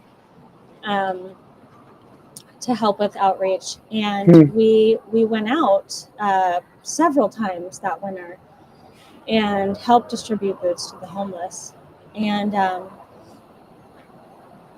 that was my very first time I'd ever done anything with homeless people experiencing homelessness. I corrected myself. And so life went on. Had a really hard time going back to work. You think? After that happens, nothing matters. Yeah. Yeah, you're just sort of like, okay, and now what's the point exactly, you know? Because it just feels like, yeah. Yeah. So, yeah, hi. Yes. We are. We're doing it. We're here till 10 p.m. Right now, Autumn's sharing her story about how she came to work at the mission. And I was watching. That's how you should. Oh. Yeah. And I just talked to Pam. I mean, Bonnie and Pam and her Oh. family just but I told her you were here. Oh, good. Yeah. So that's how you came to work. I'm Well, we're almost getting there. We're getting there. Yeah, we're getting there. Okay. Yeah, please pull up a chair. Yeah, absolutely. Welcome back. Yes. It's right here. But it's not on right this second. Oh, it is. They probably can't hear you because you're not mic'd though. Yeah, they can't see or hear you. You're fine. Yep. A friend of mine just arrived and wanted to sit and listen to the story. So yeah, I didn't care about anything really. Ironically, I got back to work, and within 2 weeks, I was let go. And so at that point, I was really like pretty low. Pretty mad at God. COVID, like it was literally, I got let go on the first day that the world shut down due to COVID. And man, it had to have just felt like everything that you understood about like the framework and the structures of life and how the world works and everything had just all just been like knocked out from underneath you. Oh yeah. Like the bottom pole of a Jenga tower. Am I getting that? Am I somewhere close? Yeah, because I was just in a daze. You know, doing the motions, you do the motions, but you're not even there. And the world shut down due to COVID, but guess who stayed open? The mission and Mission Thrift. Because Mission Thrift was essential to funding the mission at that time. We actually wrote to the governor's office and got like permission to keep the stores open because they're essential to funding the mission, and the mission is understood as an essential service during COVID. Yep. And so I was shopping at Mission Thrift. Because what else do you do during the COVID shutdown? I had my little boy who had I think just turned 3 with me because he was 6 months younger than Lucas. Lucas was 2.5. Yep. Lucas was almost 3 though. He was going to turn 3 in February. And Shannon Love, as I'm shopping, those of you who know Shannon Love, this is not going to surprise you. I was just talking about my life and how I was going to take some time off and really figure out what was next, but I was in no hurry. And she said, "You should come work at the mission." Because she's Shannon, and that's how she talks about everything all the time. You should come work at the mission. You know. And I was like, in my mind, I smiled because I'm nice. But in my mind, I remember the exact words I thought, and it was hard pass. Hard pass. No, thank you. Because remember what I know about the mission? Yep. Absolutely nothing. And I was thinking, what could I possibly do at the mission? I work in IT, data systems, information systems, data integrations. Like, what could I possibly do at the mission? And Shannon was persistent. Not to mention the fact that you were sort of a little low. Well, yeah, I didn't. You know. I mean. So there's that too. I wasn't. Yes, I was very low. So she was persistent and somehow got me to apply.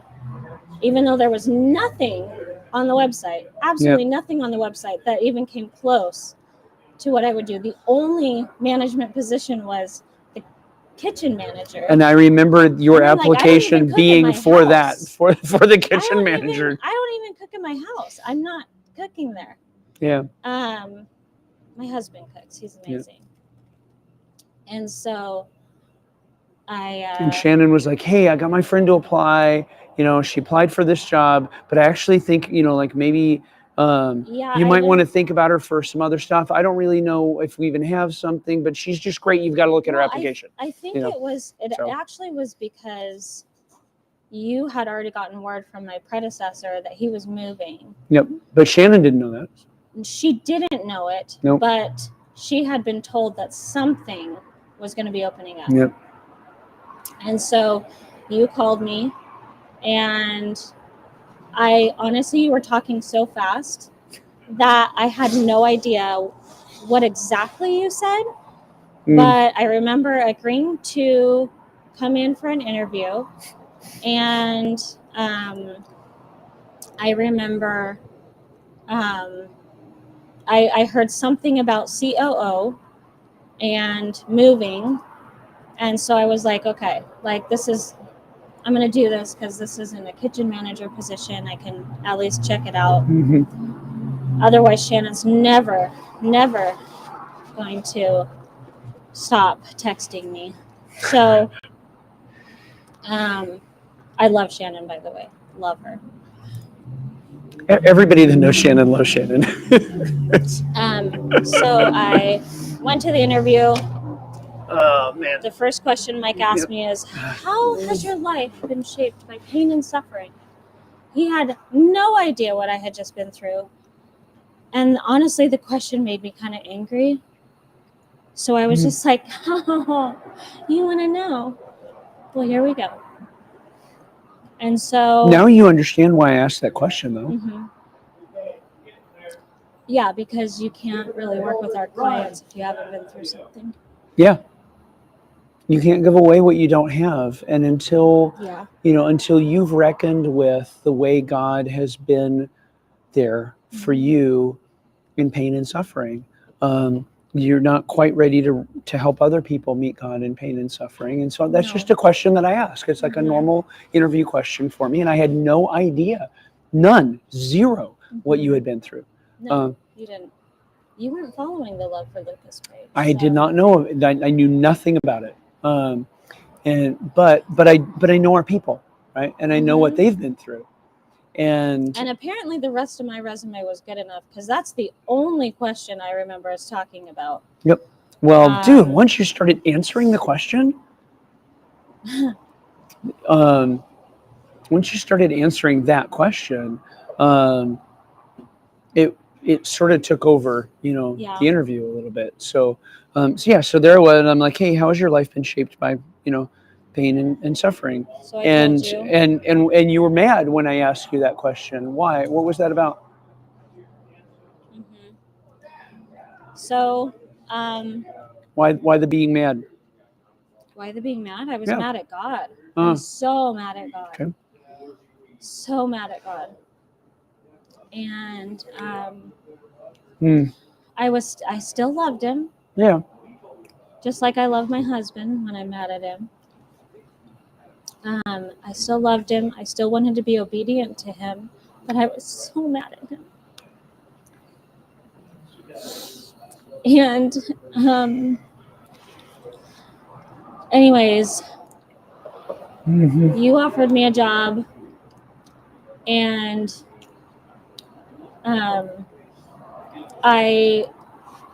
there was another job opportunity at the same time that had come up, and it was more along the lines of what I had done in the past, and it was much safer, and it was more money, obviously. And and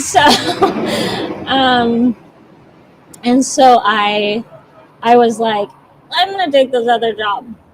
Yeah. And then remember that part where I said I wanted to be obedient. So I prayed about it. But feeling how God is leading you, right? Is it I knew how I felt, and I wanted to make sure that my own feelings weren't clouding my judgment. So I said, if this thing happens that was very unlikely to happen, then that means I will take the job at the mission. And that very unlikely thing to happen happened. And I was like, okay, but let me crunch the numbers real quick. Can I amend that? I was like, let me crunch the numbers real quick here, because I didn't even know if we could afford for me to work at the mission. Mm-hmm. And so we crunched the numbers, and they did not work. We literally couldn't make all of our payments with it, but we had some money in savings, and my husband was right there with me saying, if you feel God is calling you to this, then you need to do it. And so he's a kind man. We threw out the you too. spreadsheets, and I took the job. And the reason why my story is so different is because I feel like a lot of people have these beautiful stories about how they came to the mission. You know, the Lord touched my heart, and like Carla and Travis and Ginger. Ginger had a heart for it. She was like, "Oh, I want to be part of that." Hi. Hello from the sick car. Got it. Okay. Oh, as she says, hacking. Gosh. You guys stay over there and love us from a distance. Yeah. Thank you. So where was I? Oh, you were just saying, you feel like there's a lot of other people that come to the mission. God brought me kicking and screaming. Yeah. But there I was.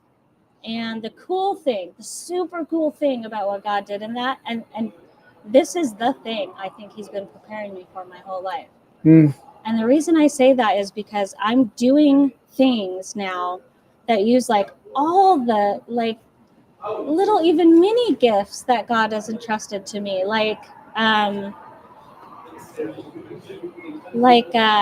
The fact that my husband is in construction, and I help him with bids, and I do the accounting, but I've never used that in my job.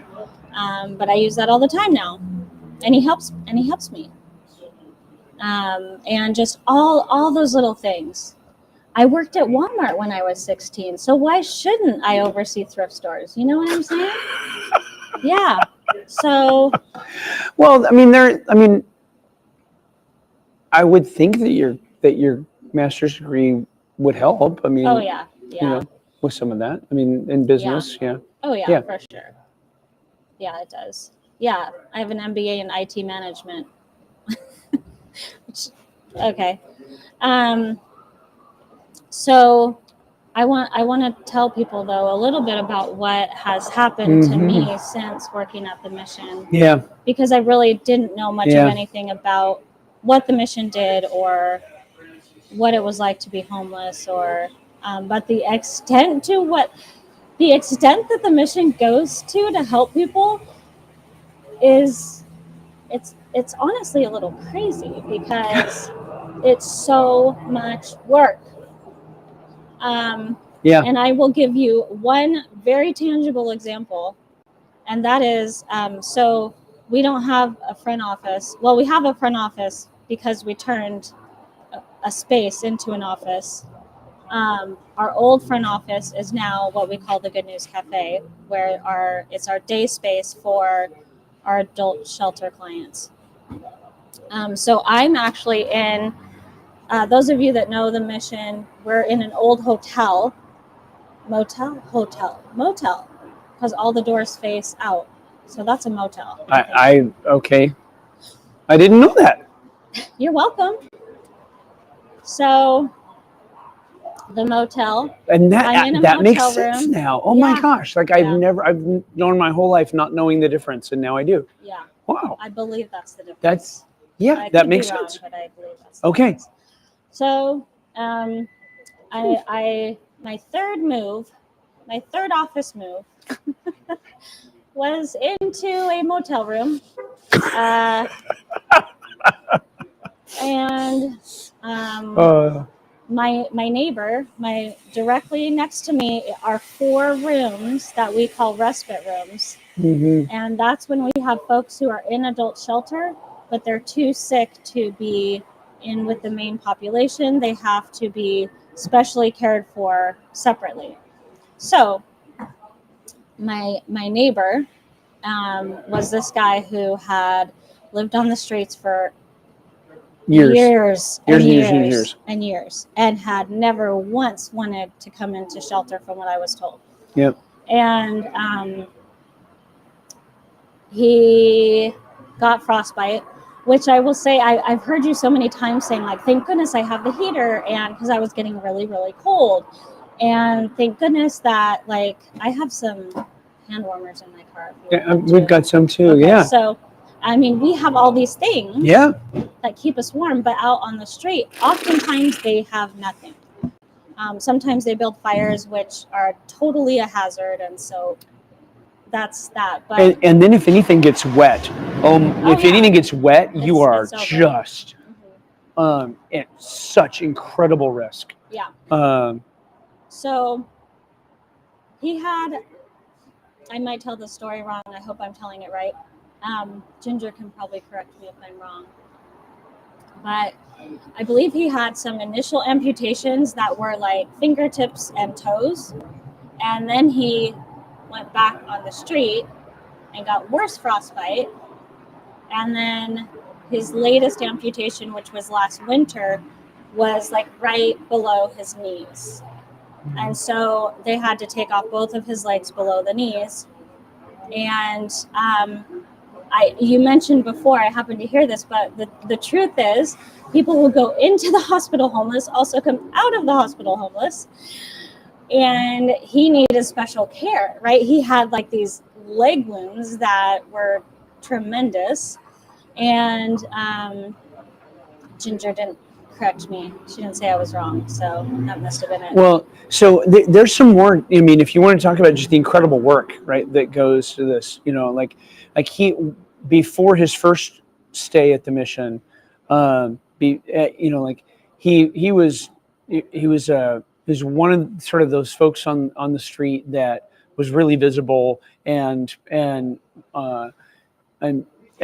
like the Richie Fowler at the police department, was dialed in on him. Everybody was dialed. Everybody knew him, right? Exactly. And so, and our Ginger's predecessor had been doing a ton of really high quality outreach work with him, and then he got arrested, and in jail, just like Ginger does now. Like Heather went in there and was visiting him, and he finally agreed to come out of jail, to the mission.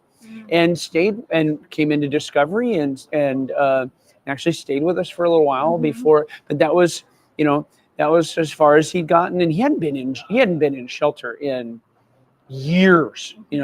Years. And eventually decided to I don't know. So out he went. And then that second time out is when he lost both of his legs from below the knee. Yeah. And so there's just years, like lots of people putting in years and years of work with him because he's worth it. But you're right, it's a little crazy, how long and hard so many people will invest in. Our folks from shelter have to keep their eye on him, and our folks from clinic have to keep their eye on him because he's got these wounds that have to be so now he's back for, and he's not used to being inside, frankly. And so it was a really rough transition for him, and so I just got to kind of witness that firsthand because he was in the room right next to me. So he would eventually started coming out and sitting outside of his doorstep in his wheelchair. And so, at first it was just, hello, how are you doing? just small talk. And eventually he would start saying to me, like, all glory to God, like, bless you, Autumn, bless your day, in our passing. And I just thought, wow, that's really cool. And this story is like over it. He stayed with us a long time, and eventually was able fully heal his legs, his amputation wounds. amputations healed. Yep. And we just have amazing people in shelter who took him to go and get prosthetics. And so then I got to see him practicing on his prosthetics and trying to get in and out of the van when they'd get to go and take them to the grocery store.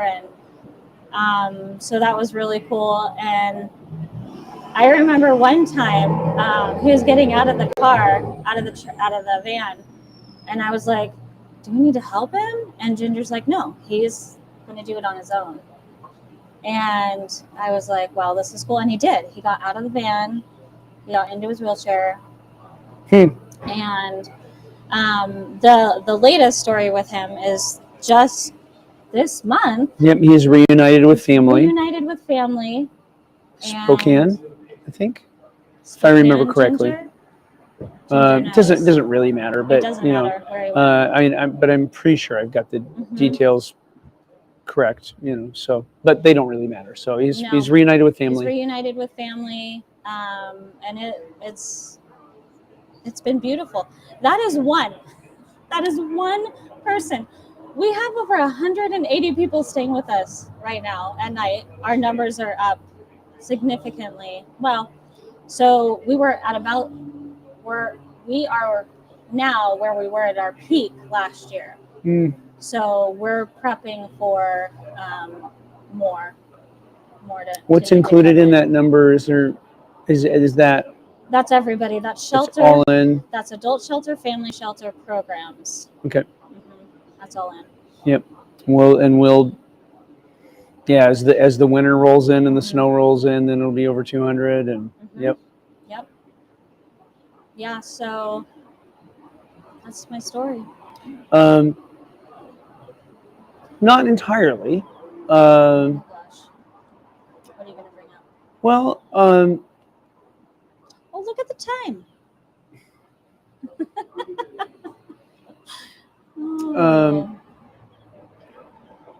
So, how long have you been working at the mission when God told you the rest of the story with Lucas? Right. You're right. There is more to the story. Okay, so. See, I listen. Actually, I know. Did. I know I talk a lot, but I do listen too. I truly feel like you have a photographic memory. Like when you're listening, or seeing, or something, like you have this uncanny ability to recall details that people say, or. Yeah. I just need to pay attention. That's kind of it, because other times I'm like, I told you. Dina's watching. Like, she's gonna be like, yeah.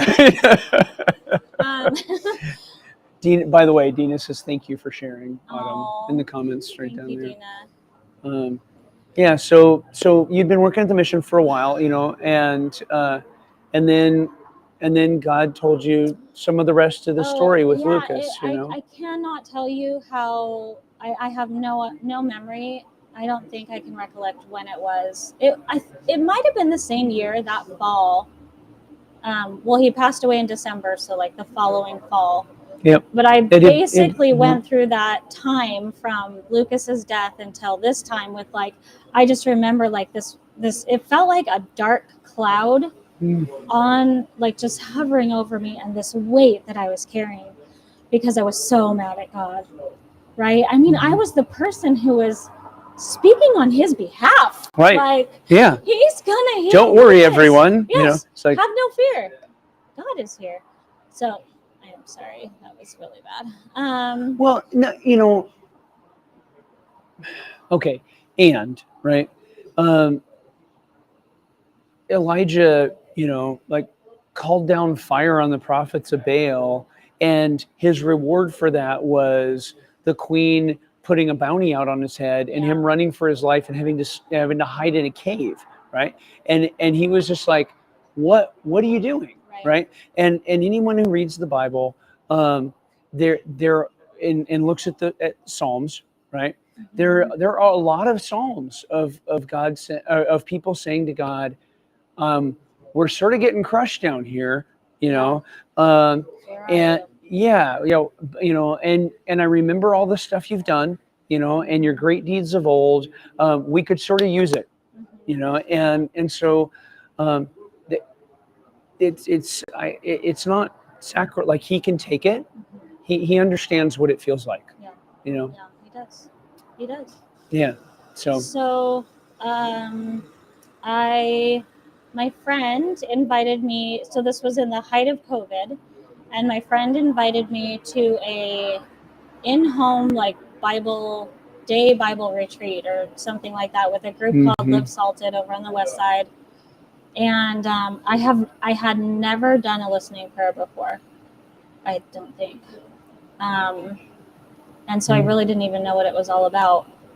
But I was still going through the same motions, going to church, trying to pray.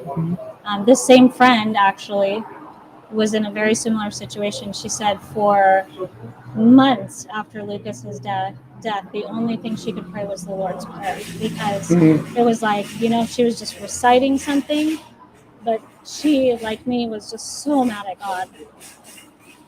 And so we do this thing, and towards the end, they want to do a listening prayer. And so in a listening prayer, you close your eyes, and you're basically asking God to speak to you in some way, whether it's a picture or a word. And usually there's a prompt. And it was really interesting because the prompt was, so I closed my eyes, and she said, Lord, take me to a place, or take us to a place where that we need to revisit.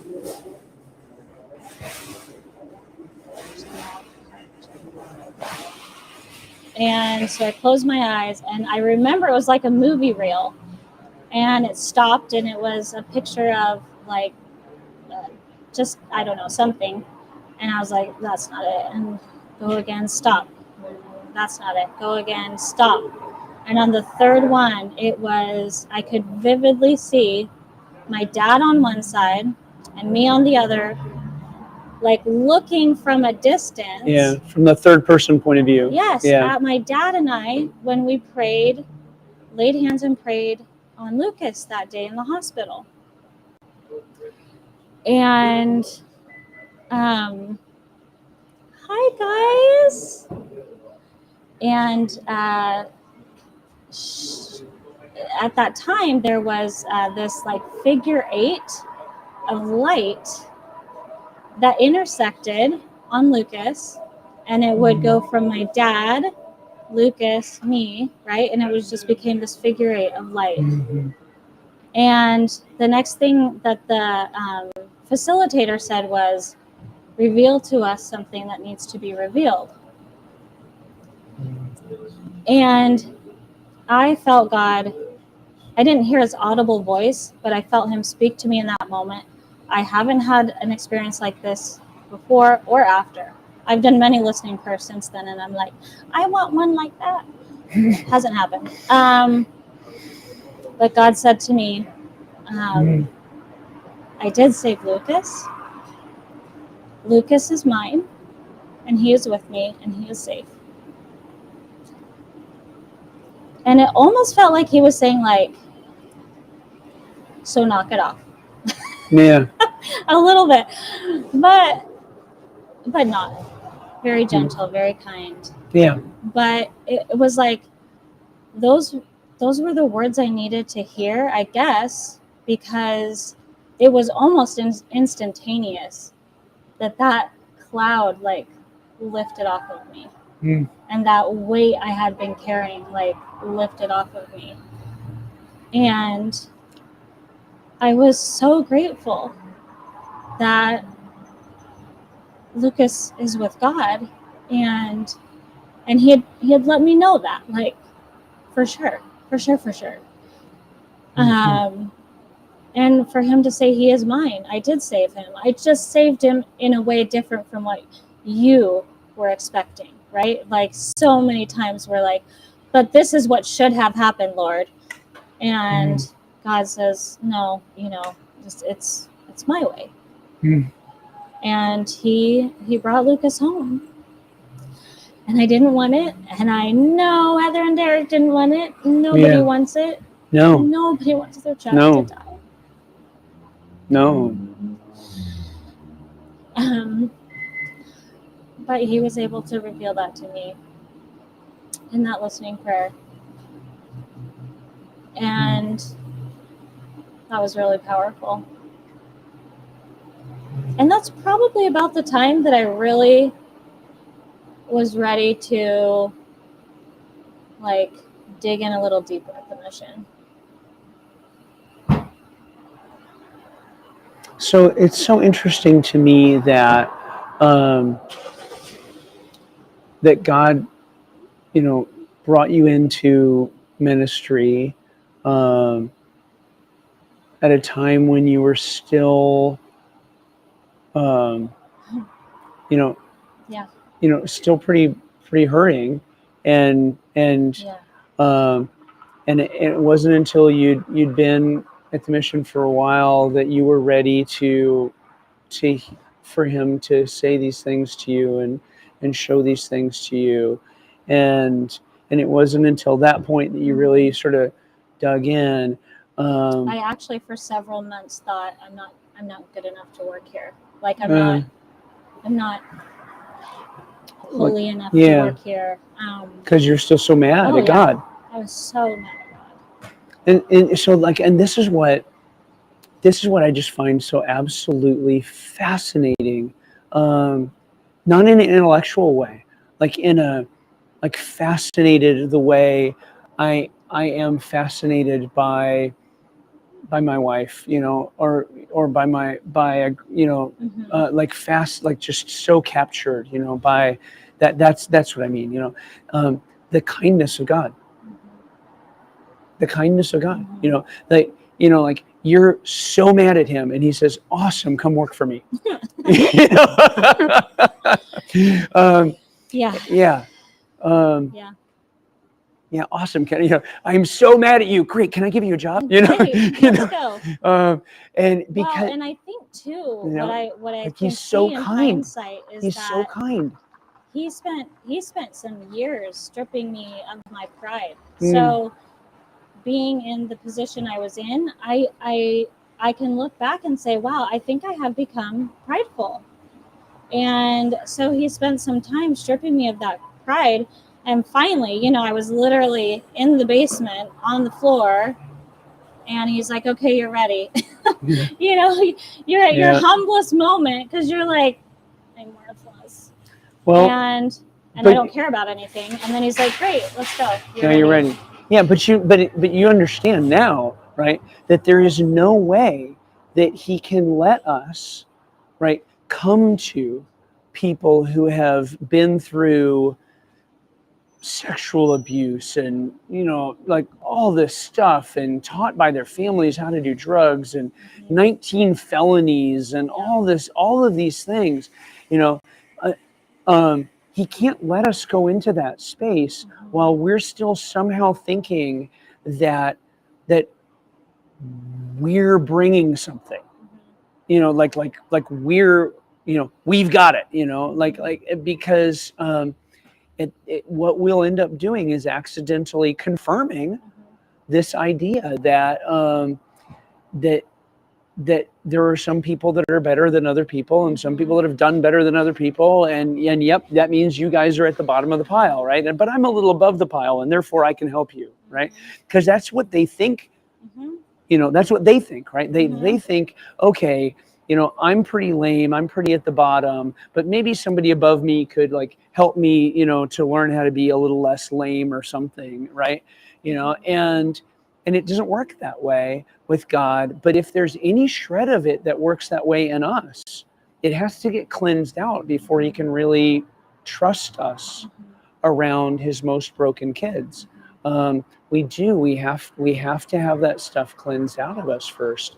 Yeah, and to whatever degree it is still there, the work itself will cleanse the remaining part of it out of you, because you will realize that there is like nothing you can do. Like when someone is going to lose their legs to frostbite, and they're still going to go back out, despite every love and all the things you've done and all the things you said, and off they go. You're like, It's okay, also so- yeah, I just, like, what am I bringing? I think that the other thing that has kind of like been a little jarring to me is like just how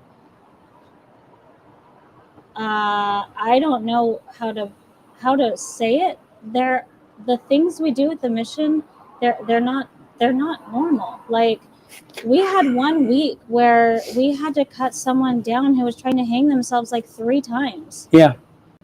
And that was just like, oh, our janitorial manager found them one time, and like, it's whoever's nearby. Right. My daughter, who is 25, who works for the mission, has had to Narcan someone because she was helping cover check-in one day, and like the stuff we do is heavy. Yeah. It is so heavy. And so you have to be like super trusting in God. That person's going to realize I parked really bad. Well, thank you both Hi. Hey. for doing what you're doing. Thank you. We do basically the same thing. We go to Camp Hope, or Yeah. down to Camp Hope. Yeah. Yeah. And we go down there first Tuesday of each month. Oh, wonderful. And we take right around $500 out of our pockets. Oh, and we go my down there and serve them. Yeah. Thank you. Oh, You're thank welcome. you. God bless us. Well- I mean, we thank that, and we go up here to Brookdale. Yep. And we do a Bible study Sundays after we get out of church, and then we go up there and do a Bible study with them. Yeah. And then we turn around on Tuesdays and do another Bible study up there. Mm-hmm. And so it's a blessing always. Mm. We've got some old ladies up there. They're beautiful. They come Yep. in and it's growing. Mm-hmm. Some days we have 3, but there's days we have 10 or 12. Yeah. You never know. Yeah. But it's something that it's really a blessing. Isn't God so kind that he lets us help? Oh yeah. Because Yeah. he's God. He doesn't need our help, but he lets us help, and it is so kind. It's what It's what God gives to us to give to them. Right. Because when we open our hearts, when God opens our hearts to minister to others, that's a blessing. It is. It's what God does in our lives and our hearts, and we can share that with others. Yeah. And my wife and I, we go to Camp Hope and Dawn and Chris. That we do that together, and for venturing out, eventually we're going to start another group somewhere. Oh wow, And that's that we great. can, there's not enough what God calls us to do, and it's what we will feel that we need to open our hearts to, Mm-hmm. and that's to others. I mean, we minister to so many people, and I go into the stores. It doesn't make any difference. And I see somebody that I think I need to pray over. I walk up there and I said, "Can I pray for you?" Mm-hmm. They said, "Would you?" And I said, "Yeah." God just opens the doors, and if we're influenced with God's word to do that, God's going to bless us. Yeah, and I mean, I say 90%, but it's probably closer to 100% of anybody, that at the mission or out on the street that I'm talking to, if I just say, may I pray, they'll all say yeah, and most of them will say please. Yeah, very true, very true. It's like the while back, we got done no, we was going to Camp Hope. We were going down 3rd Avenue, and we drove by there, and there was a group of ladies had a big stand serving a sandwich and hot and something hot to drink for the homeless that's walking down the street. And I told them, I says, God bless you for opening your hearts up to them. We don't realize what they go through. Maybe some of them, maybe some of them are there because they want to be. I don't know. Well, but it's hard to say, and I don't want to talk bad about them because they're a human being. Absolutely. You know, and yeah, but I seen you sitting here, and I go, man, this is cool. You guys sitting here ministering in your own way. God has brought into your hearts, and I think that's cool. Thank you. You're welcome. Thank you. Yeah, I've spent the last 2 nights in that tent right out here in front of this. Yeah, in front of the store, and we've just been talking to everybody who've come through and prayed with folks and spread the good news, and people have responded, and I just finished. and we've been putting the whole thing up on the internet, and yeah. Tell me your first name. Yes. Ron. Do you want Ron? to come in? Nice to meet you, Ron. I'm Mike. Mike, glad to meet you. Yep, this is Autumn. Well, for both of you, our Heavenly Yeah. Father, I thank you, Lord, for their ministry that you have given them. Mhm. I ask, Lord, to go with them and be with them, Father. Give them strength, give them wisdom, the power of the Holy Spirit upon them, that they will see the abundance of love that they have for our community, and not just them, but for themselves, Father, that you'll go before them and bless them. Open the doors to their entire families, Father, wherever they are, that you bring wholesome into their lives and the blessings that you have bestowed upon them. Go with them and keep them in your hands, Father, for the things that you have prepared for them to do. In the name of your Son, Jesus Christ, that went to the cross and died for our salvation, our resurrection, back into your kingdom. In the name of your Son, Jesus Christ. Amen. Amen. Thanks, brother. Thank Thanks, Ron. You bet. Thank you. Thanks for coming over and saying hi. Thanks for coming over and saying hi. You bet. Thank you. Yeah. Appreciate it. Means a lot. Means a lot to hear what you're doing. Thank you. I've got I got one last question for you. So Okay, now I got laundry to fold. Yeah. So okay. So you thought, right? Initially, you're like hard pass, right? Hard pass. You know, because your image of the mission was of this sort of rundown, dingy thing, you know. Well, I never stepped foot on campus. Right. And now that you've been working there for over 3 years, you know, 3.5 years, something like that. Way to go. That's good. Yeah, like about 3 years, 6 months, something like that. Probably right at about 3.5, because I think it was April. It was April, yeah. So okay, whatever, you know. Somewhere between 3.5 and 4. I know not 4, because I know you started in the spring. Yeah. So anyway, now that you've been working here for a while, what would you say to people, you know, about the mission? You know. Okay. So I would say, gosh, let me think about this.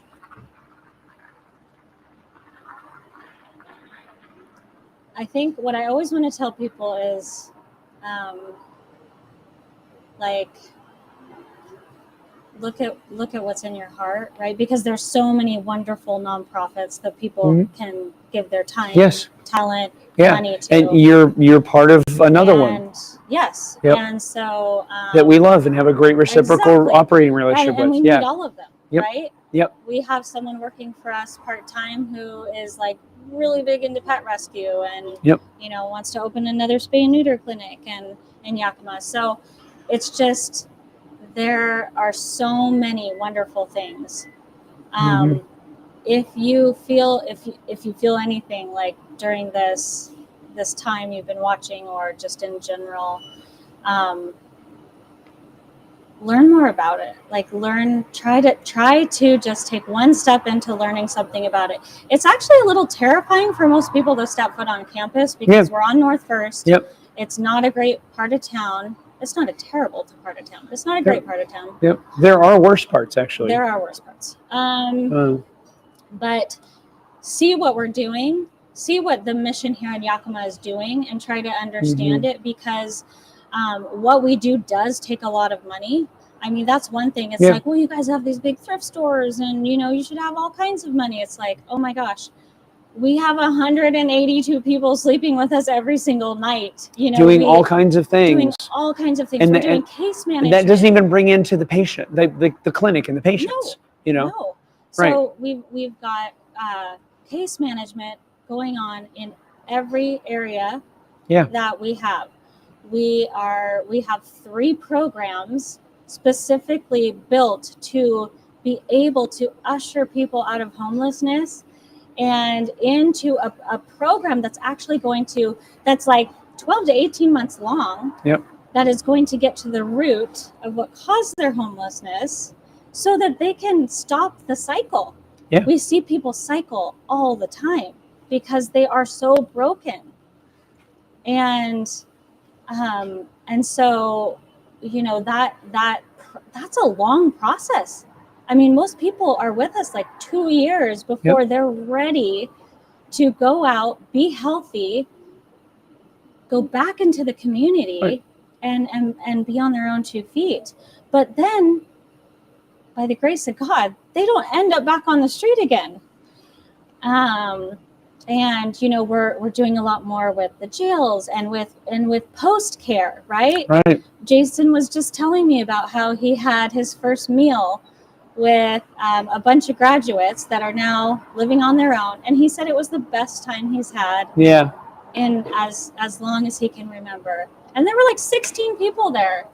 It was just beautiful. Hey, thank you, sir. Thank you so much. Thank you. And then we've got the clinic, the busiest free clinic, which is a beautiful clinic. Like, it's right there in the center of sort of this, the rest of our facility is falling apart a little bit, but the clinic looks amazing. Beautiful clinic that is free to people who are uninsured, and then we have this whole like auxiliary area. Well, and don't forget, like, the 50 to 65 people a day that are just in the day center. Like so you're talking about people sleeping with us. So then there's also people that are coming in and just being off the street during the day and not out somewhere else. And it's got to be higher than 50 now, because I walked through on Friday and there was so many people. Yeah, and so and 125,000 meals a year, and so there's a lot going on. It does. I did some math, and it's about $600 an hour. Well, and our facility is literally falling apart. I mean, it's really falling apart. And I know that because I oversee operations and facilities, and it is like we are constantly trying to figure out how do we keep this thing. We have the walkway to the women's back behind the gate, so our women stay behind a gate to be safe. That part where the concrete is literally falling out, falling from the walkway, and we haven't been able to afford to fix it. I mean, we're not going to let it be unsafe. Be unsafe, but it needs to get fixed, and that's a significant amount of money. And that's just one of this laundry list of things. We have HVAC units going out. The building we're in is old. Yep. And we're also trying to make a motel work as a shelter, which doesn't work. Is impossible. So take the time. So your message would be like, there is so much amazing stuff going on, and take the time to learn. Experience with you is shocking me right now, because normally you're the one going down the rabbit hole, and I'm like, reel it back in, Mike. What are we talking about? And now he's reeling me back in, and this is very humbling for me. Okay, I'm so glad. I'm so glad that to be able to return the favor. Thank you. So yeah, to be the one that's keeping us on task. I would just tell them, like, lean in.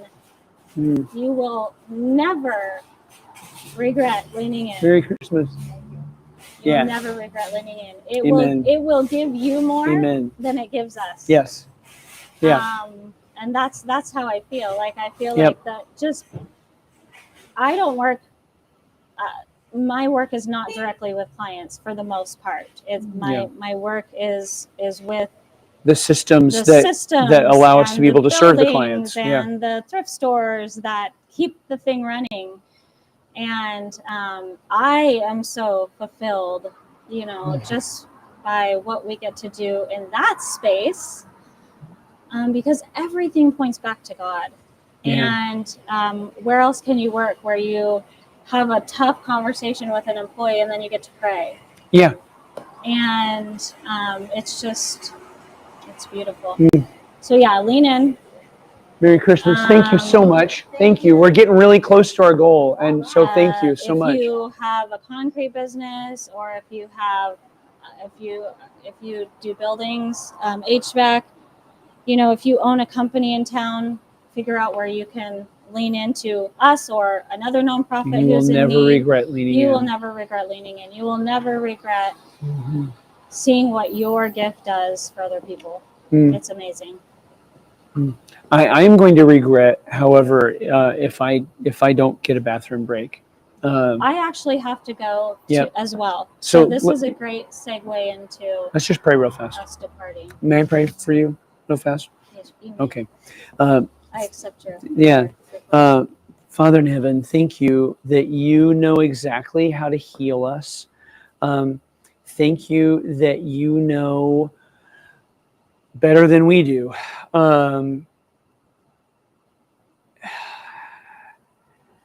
How strong you have made our souls to be. That when we think that surely our souls cannot take this heartbreak, they as broken as we feel, you have made something inside of us that you're able to hold together in the middle of all of that, and it's able to bear an amount of pain and suffering and loss that is impossible to express in words, that just sometimes it feels like it is going to drown us, and we're going to be drowned underneath all of this pain and suffering and loss. And surely the darkness will hide us, and we will be lost to your sight forever. And what you do is that even if we make our bed in the depths of Sheol, in the like, there you find us. And even if we feel like the winds of grief have blown us to the far side of the sea, even there, your right hand guides us and brings us back. And so, God, thank you. And thank you for how you use that then to give us compassion for the suffering that others have gone through, that we can be able to say, I don't know. I don't know what some of what you've been through is like. And yet I know something of pain, and I know that God has been faithful to me, and I believe that he will be faithful to you. Thank you that you redeem everything for your good and for the good of others, and that you invite us to lean in even though you don't need our help. And so, God, thank you for Autumn sharing her story. Thank you for Heather watching Autumn share her story. And God, I pray that at this time, right around this anniversary, that you would show up again, as the God who heals, and the God who saves, and the God who restores, the God who transforms, and the God who strengthens us to bear what this broken world requires us to bear sometimes. And give us the capacity to make sure that we're taking joy in what you've put into our lives this Christmas, and the families that we do have, and the $3 that we have to be able to help feed somebody else. God, God, we rejoice in that. And so thank you for Autumn coming down and sharing her story. And I just lift her and her family and her sister and her family up to you in Jesus' name. Amen. I can tell you real quick. Yeah. I'll be super fast. Why this year has been particularly hard. The gal who, the person who received Lucas's heart, the older, it went to, I believe it was an 18-month-old. And the older sibling drew a picture for our family, and we must have posted it on Love for Lucas, and the mom came across it, and so she knew how to get a hold of Heather. And what ended up happening this year was she finally wrote a letter and a note to Heather and Derek, just saying, like, I've tried to write this so many times. Right. Because what do you say, right? How do you thank the person whose child died and that yours lived because of it? Yeah. And so she's like, all I can tell you is how grateful we are and how we pray for you every day. And this girl who received her heart, she's, she must be 5.5 now. Yeah. And she knows that Lucas gave her her heart. And she found a heart-shaped rock, and she held it up and was smiling. And there's something about her face that reminds me of Lucas. And they sent a picture to us, and it is just, it's the sweetest, saddest thing I've ever seen. Yeah. Yeah. So anyways. Thank you. Heather, thank you for letting Autumn come in and share this story that is not just Autumn's story, but is your story too. I'm grateful. Thank you.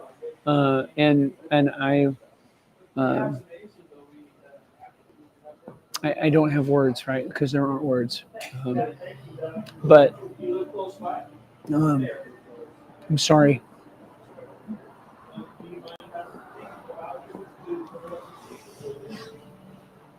Yeah. And now I really have to go to the bathroom. Give me your microphone. Yeah. I'll do some Christmas carols. Thank you.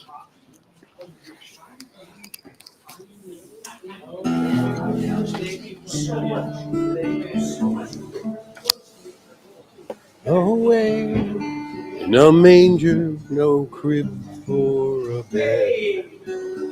The little Lord Jesus laid down his sweet head. Stars in the sky looked down where he lay.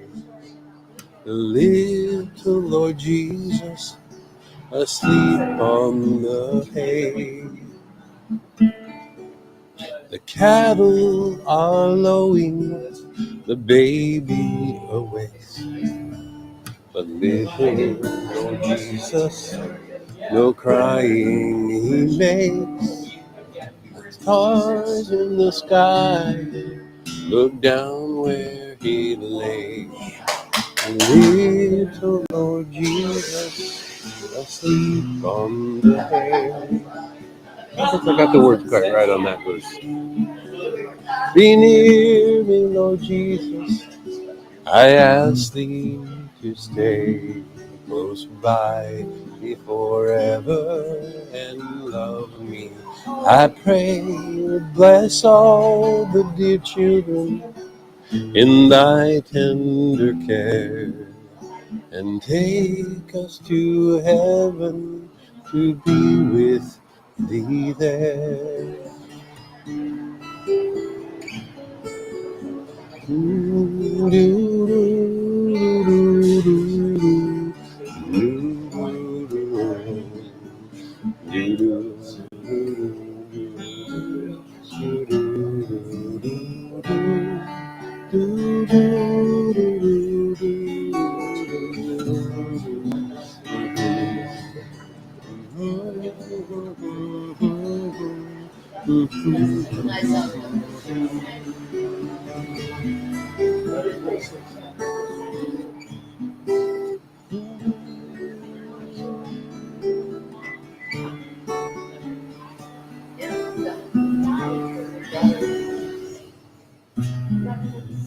That's gotta be really I'm not sure it's all.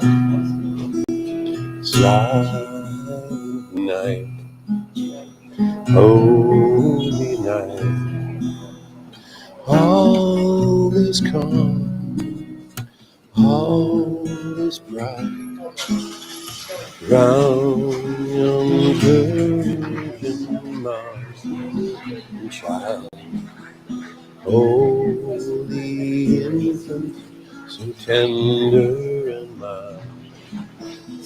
Sleep in heavenly peace. Sleep in heavenly peace.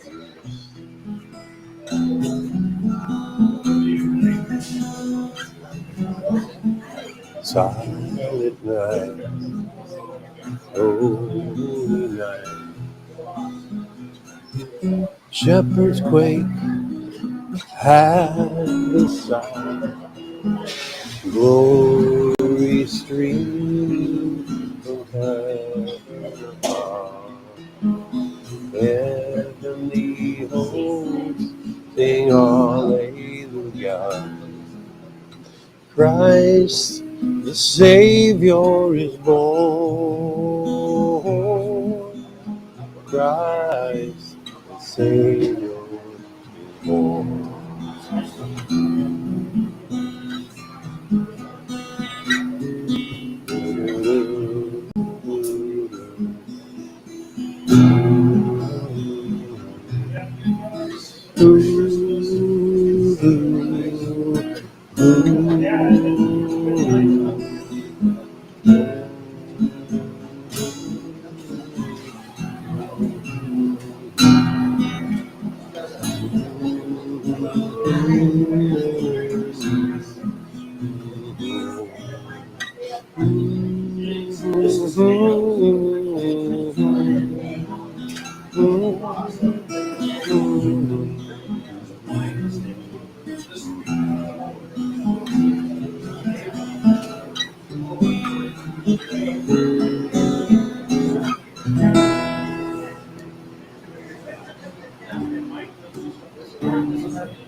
Go tell it on the mountain, over the hills, everywhere. Go tell it on the mountain, that Jesus Christ is Lord.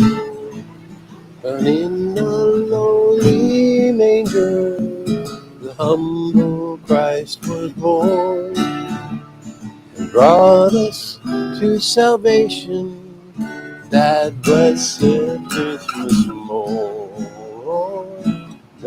Go tell it on the mountain, over the hills, and everywhere. Go tell it on the mountain, that Jesus Christ is born. Little musical interlude. As soon as Mike gets back, I'm gonna use the restroom, and then Good idea. Come back and try that bass. Oh yeah, give that bass a try. Awesome. Go tell it on the mountain, over the hills and everywhere. Go tell it on the mountain, that Jesus Christ is born.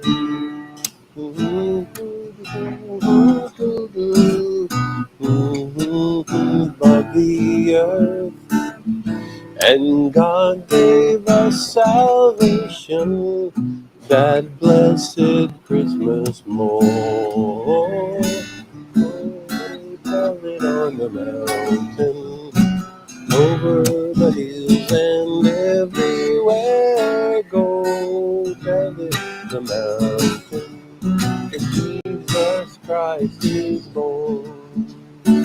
Go tell it on the mountain, over the hills and everywhere. Go tell it on the mountain, that Jesus Christ is born. Do, do, do, do, do, do.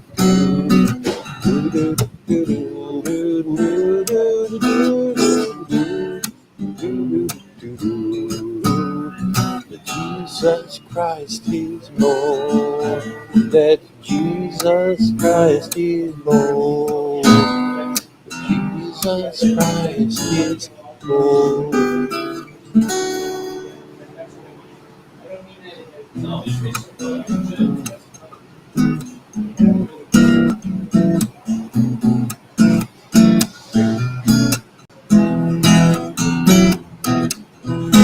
Everything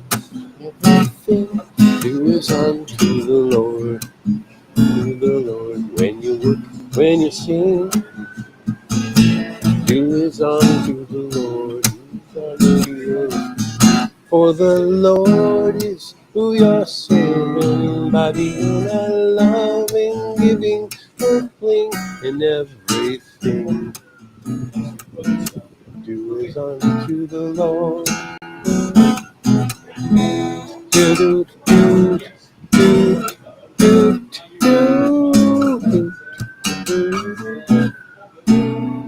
Every song sing is unto the Lord. Or with bells ding and dong. Yeah,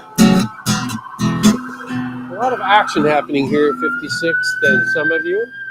Sirens, police cars, people giving trucks and cars getting jumped to keep their cars going. But it's a wonderful time down here. You want to come down and donate to Yakima's Union Gospel Mission. This is so worthy of a cause, and they badly need the help.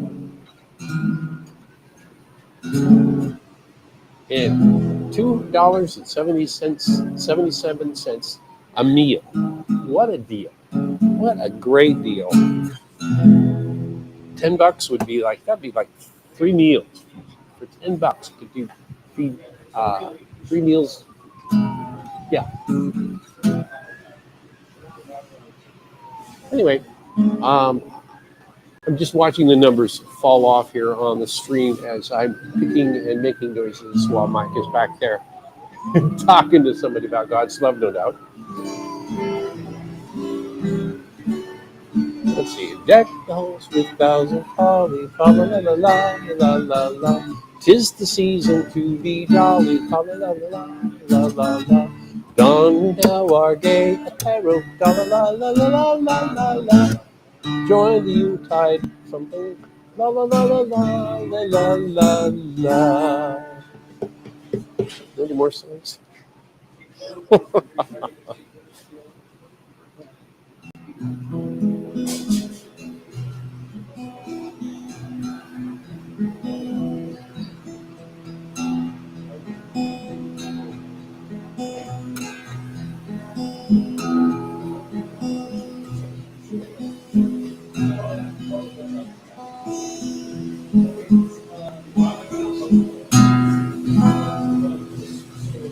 There's a heater here, a space heater, and it is cooking my kneecaps like crazy here. I wonder if I could back up Scotia.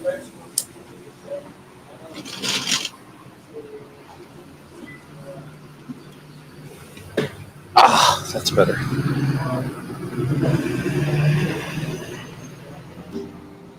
A noisy corner.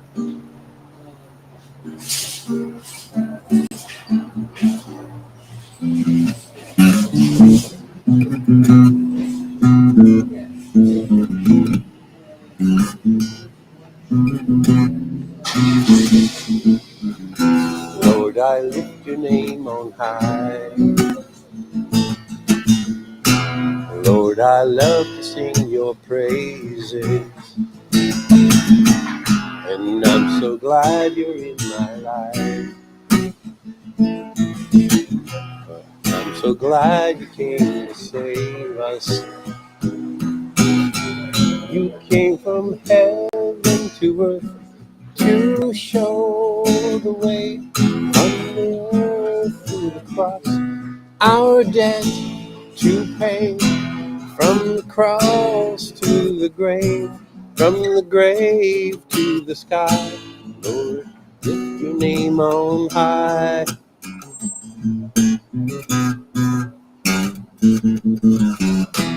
Lord, I lift your name on high. Lord, I love to sing your praises. And I'm so glad you're in my life. Oh, and I'm so glad you came to save us. You came from heaven to earth to show the way. From the earth to the cross, my debt to pay. From the cross to the grave, from the grave to the sky, Lord, I lift your name on high.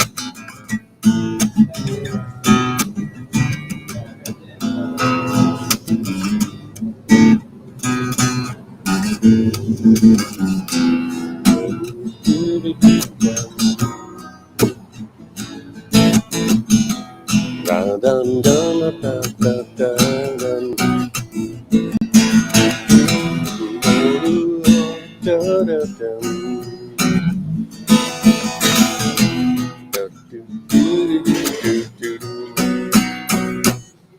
You came from heaven to earth to show the way. From the earth to the cross, my debt to pay. From the cross to the grave, from the grave to the sky, Lord, I lift your name on high. Do do do do do do do.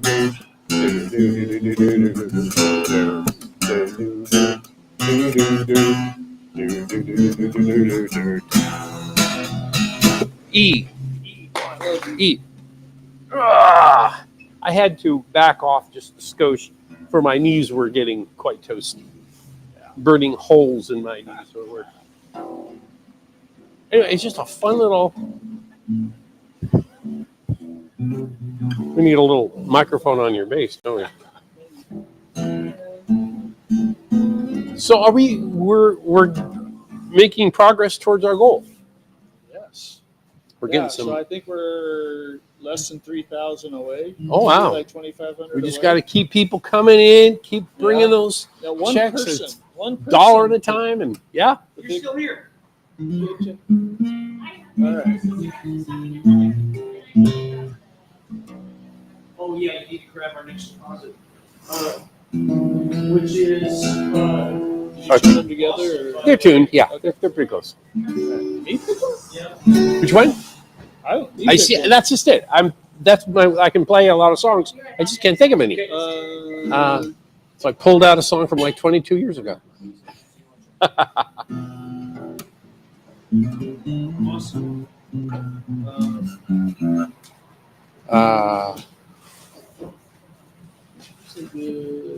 How does Lord I Need You start? Lord, I come. I confess. Did you do it in C? C. That's in C. C. All right. Lord, I come and I confess thou in me. Da, da, da, da. Mike knows all the words to these songs.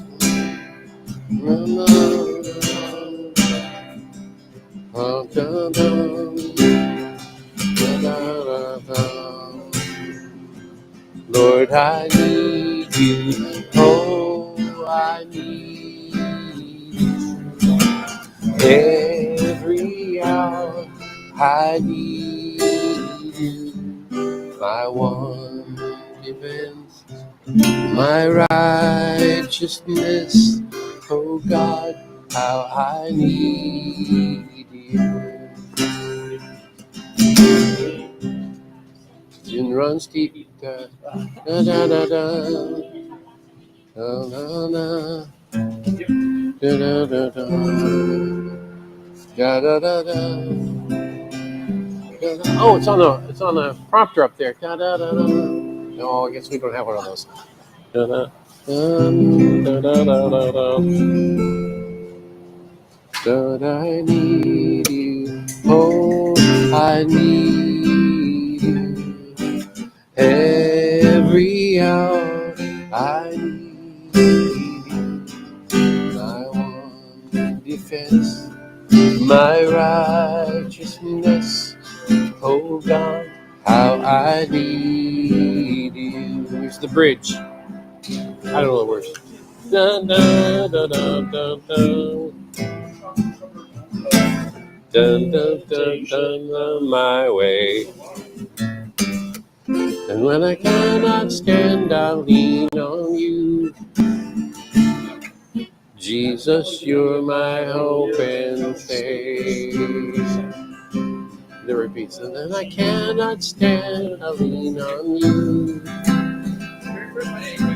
When temptation comes my way, and when I cannot stand, I'll lean on you. Yes, it is. Jesus, you're my hope and faith. Lord, I need you. Oh, I need you. Every hour I need you. My one defense, my righteousness. Oh God, how I need you. My one defense, my righteousness. Oh God, how I need you. Thank you, Otto. Bye.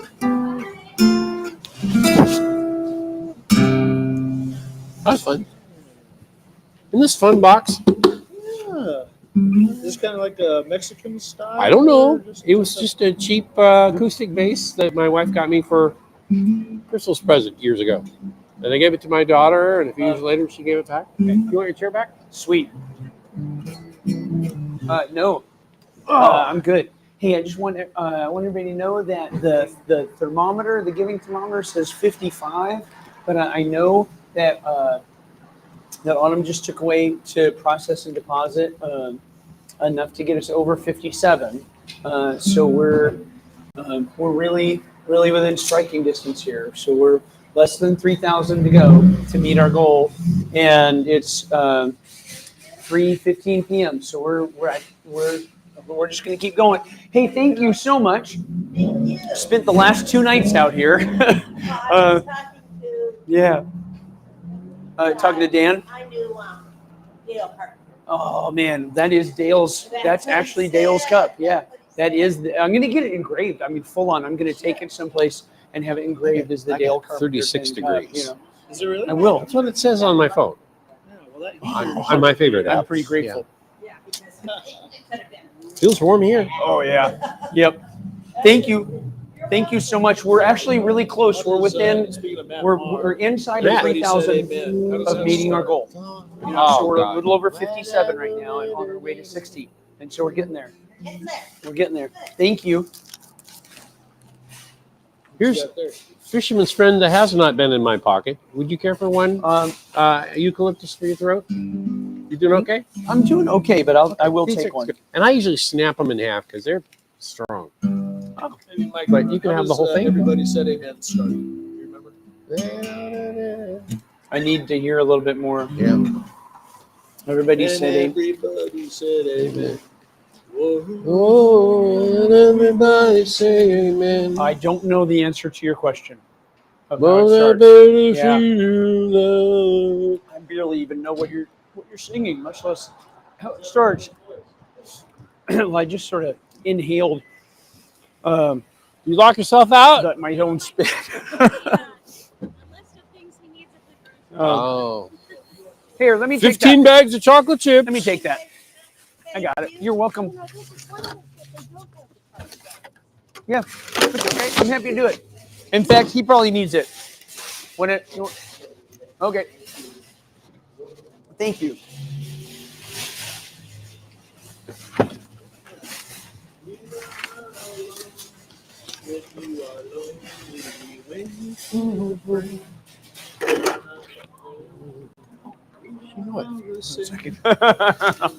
This is actually that's only about the second or third time I've done that in the whole time I've been here.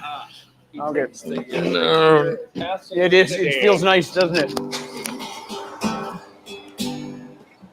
I can't remember what it's also starts in F, but it's in the key of C. Yeah. You are not alone. If you are lonely, when you feel it, you're not the only. We are all the same. You need a mercy. Be forgiven and be free. It's all you got to lean on, but thank God it's all you need. And everybody said amen. Oh, oh, ah, amen. What just happened? Whoa, whoa, everybody said amen. Give thanks to the Lord forever and everybody said amen. Oh well. You got some tabs there. I'm not very good at playing by ear. We do been singing these songs here at Celebrate Recovery. We can play them with a band, but I'm not playing them solo.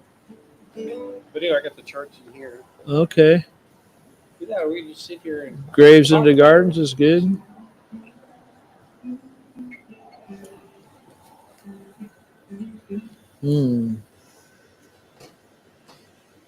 Gosh, if Michelle were here, she could lead us in some song.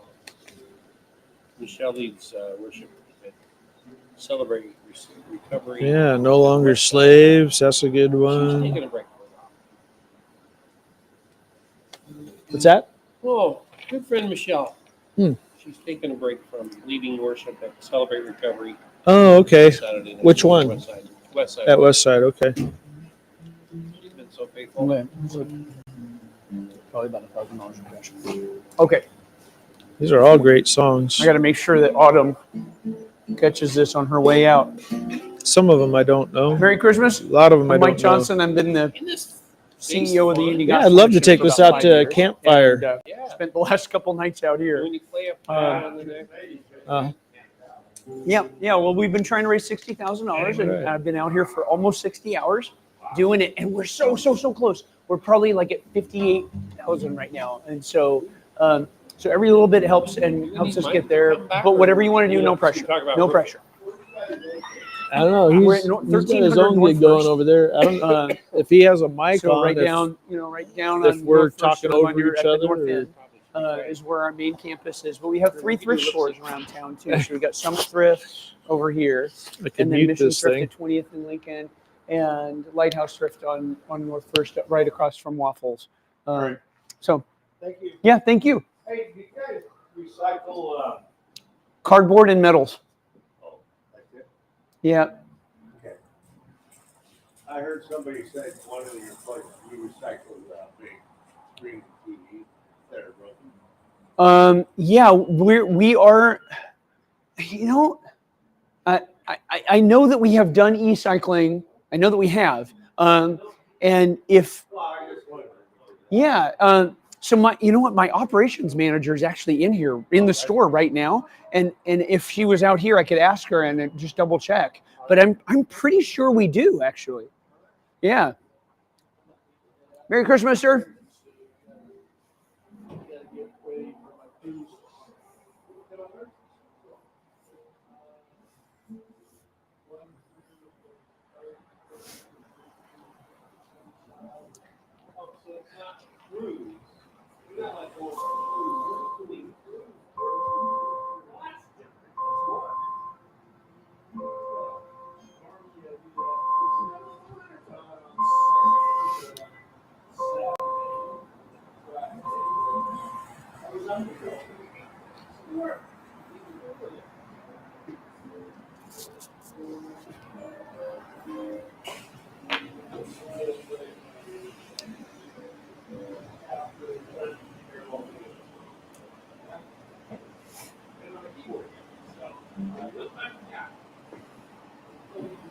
Good.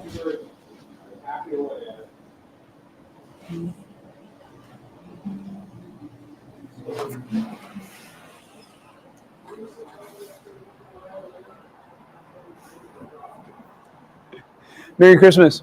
Merry Christmas to you. Thank you. You betcha, Martin. Boom. Love it. Merry Christmas. So, you know, some cars come with parking assist and some parking lots come with parking assist, you know. I'm the CEO of the Union Gospel Mission, and been out here for two and a half days now. We've been out here for 60 hours. We're putting together $60,000, and we're so close. We're right at about 58 right now, and so it's been amazing. It's been absolutely amazing. The community support has been so encouraging, and we certainly had a couple of big gifts. We're on live streaming the whole thing on the internet, and couple of big gifts online, but a lot of it has just been folks putting in $20 and $100 bills and making it happen. And so whatever God puts in your heart, but no pressure. So thank you. Yep. Hey, Merry Christmas. Thank you. You too.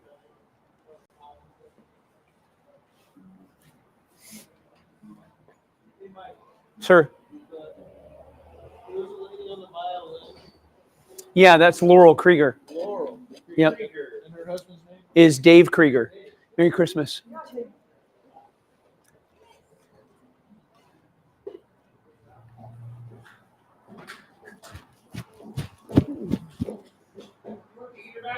No, I'm good. Actually, I'm totally fine. What? Theoretically, yeah. I might go buzz home and get another propane tank. Where'd you buy the heater? I don't know. My daughter got it. I'm hoping that Harbor Freight has some because I'm totally going to buy one. That thing's been amazing. If Wilco has it, I'm going to pay twice as much for it there than at Harbor Freight. So, Wilco is nice because it's there, right? Yeah. But it's not consumer friendly. It's not pocketbook friendly. Yeah, I mean, like the Stein's Ace out at like almost anything is 25% less out there than here than at Wilco. Yeah, and there are some things like I found some stuff that's competitive.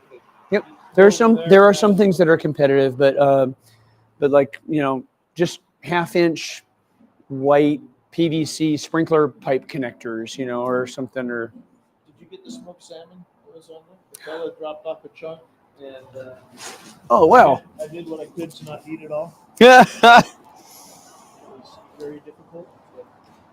You know what? That reminds me. I actually brought some. Yeah, I brought some. Yeah, you brought some what? Smoked salmon. Oh my goodness.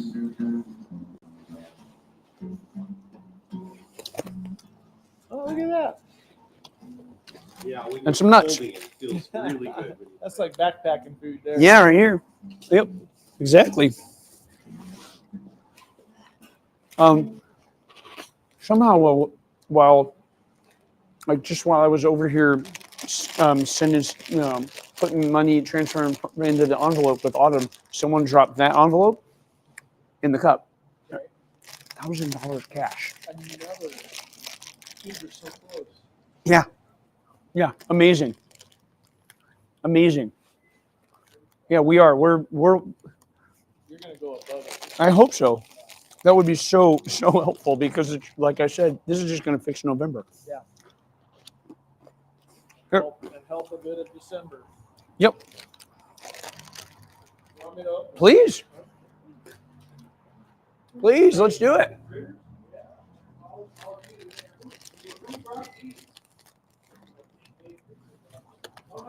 Merry Christmas. Hi. The Union Gospel Mission. I am the CEO of the Union Gospel Mission, and I've been out here continuously for the last 55 and a half hours. I have to tell you where my money is going. I'm buying everything over at the thrift store? So let me tell you what you're doing when you do that. Because our thrift stores, the 3 thrift stores put together, bring enough money back into the mission to completely offset our administrative overhead and half of our fundraising costs. So right now, 94% of every dollar that goes in that can goes to clients and programs. We are literally one of the, if not the most efficient nonprofit in the entire county. Wow. And one more store and we'll get to 100%. That's our first goal with the stores is to earn our own overhead, right? You know, and so thank you. You're making every donor. I'm even in the store, or I'm going through and dropping stuff off. Thank you, thank you. Yep, every bit of it is making every donor dollar go farther. Thank you.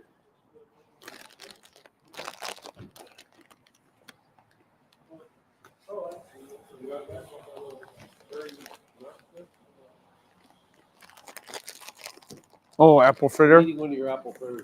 Mm. What's the trick here, Mike? Is there a tear strip or something? I don't think so. I think that it's like a Ziploc. I tried that. You're stronger than I am. I don't know about that, It but looks like there's a strip. It does. It looks like there's a Ziploc right there. Yeah.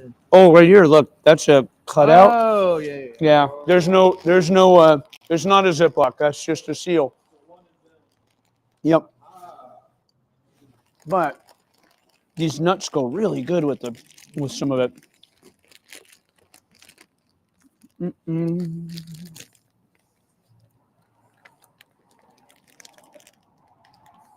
Yeah, so this fellow with a Seahawk hat. So I don't have any cash, but just a second. He come back with that chunk of smoked salmon. Wow.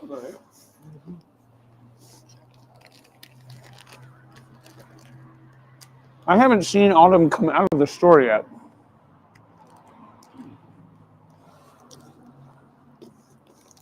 But when she does, I want to make sure she gets that envelope over there that I've been like the term my kids use is puppy guarding. I've been just hovering over because that's a lot of cash. Is it in that envelope right Yeah. there? To move it to the Yeah, that's a good point. a little less accessible by drive-bys. Yeah.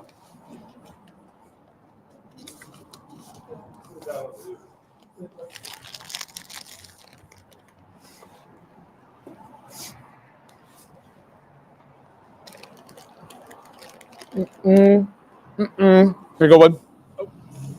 Put some with that. Like, combine them in one little bite. That's so good. Let me hand that to you.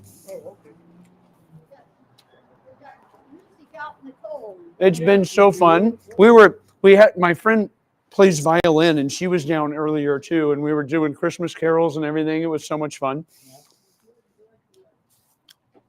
Merry Christmas to both of you.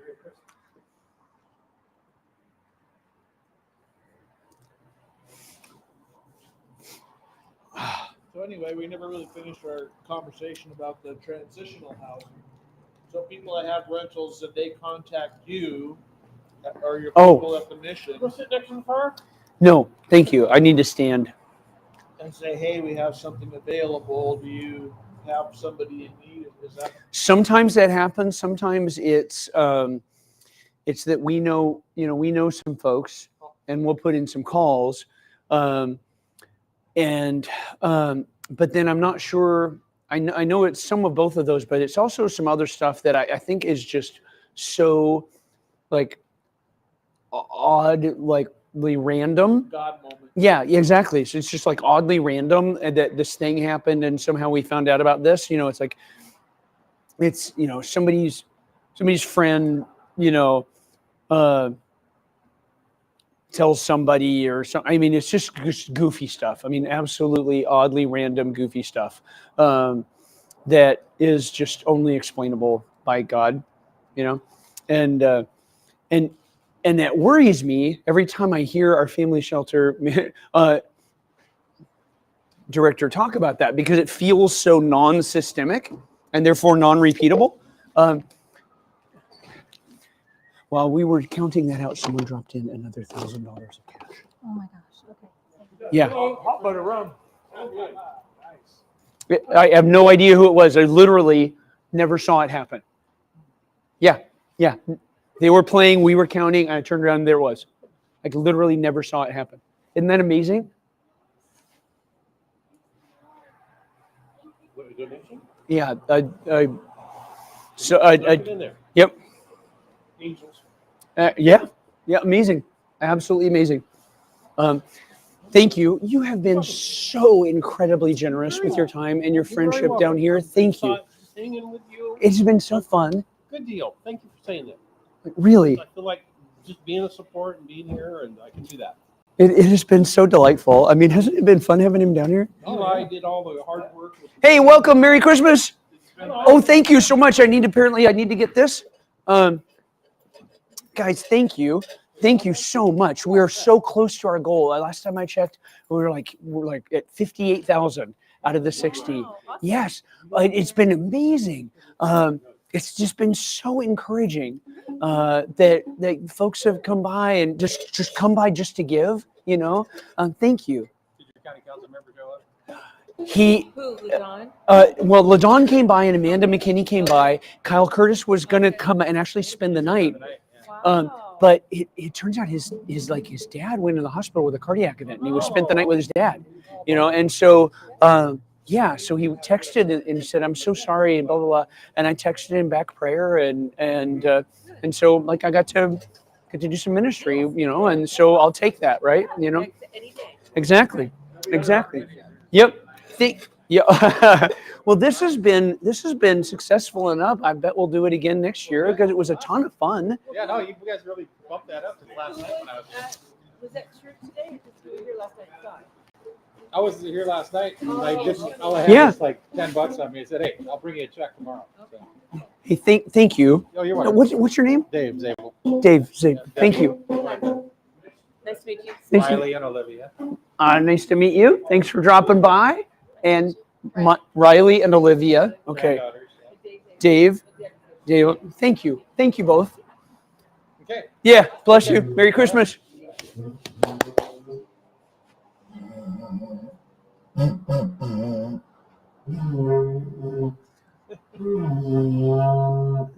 You've heard of boom whackers, right? No, but these are called boom whackers, and there's a scale here. Yeah. And they make chromatic as well. And my wife might have actually bought these over at the Summit Thrift across the street here at 56.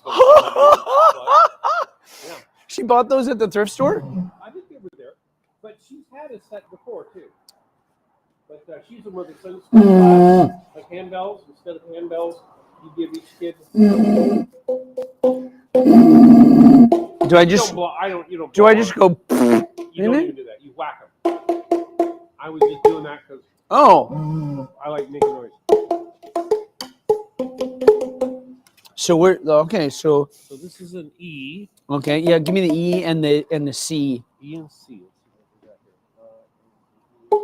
Here's the C. Oh, look at that. Yep. We got I it. don't think we need your help tomorrow at Orion, so you can. Aren't they wonderfully resonant? Yeah. David Harms, the David difficult part. Multiple people has done. Have you heard of David Harsh?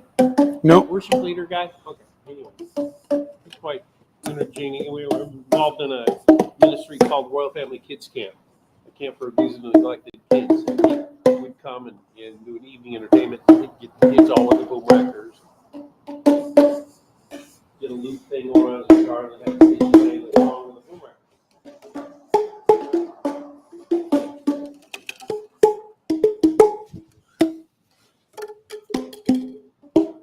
And now, the Hallelujah Chorus on boom whackers. Now, if the guy was a juggler, and you see what you could do 4 or 5 of them. Oh wow! You can get it. You can get a chord by getting all 3 of them, A, C, and E here. Yeah, A, C, E. Oh. It's Oh yeah. sounds a little A minor-y though. Yeah, it does. It does.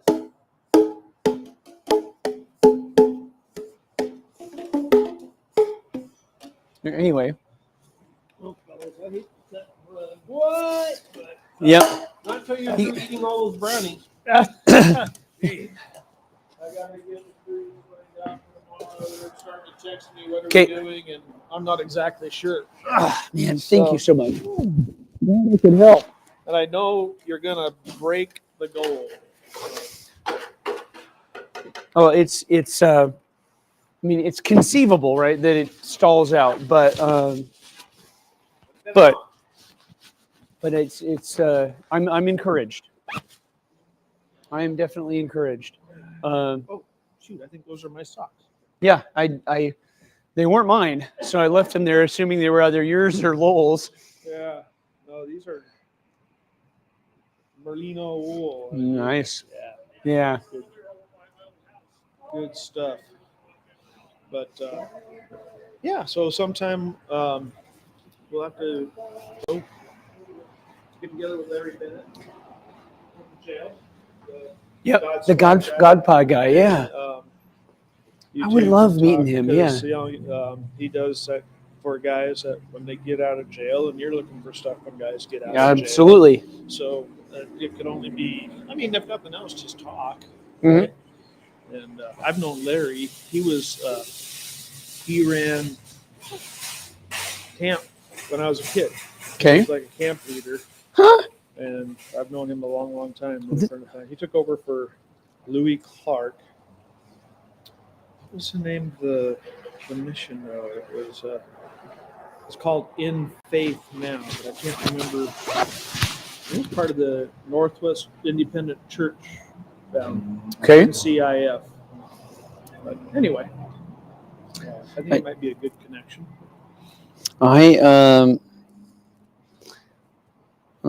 Dina says,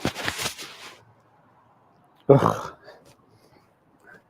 Yeah. She's sick still. Yeah, we'll just read that. Oh no. Yeah.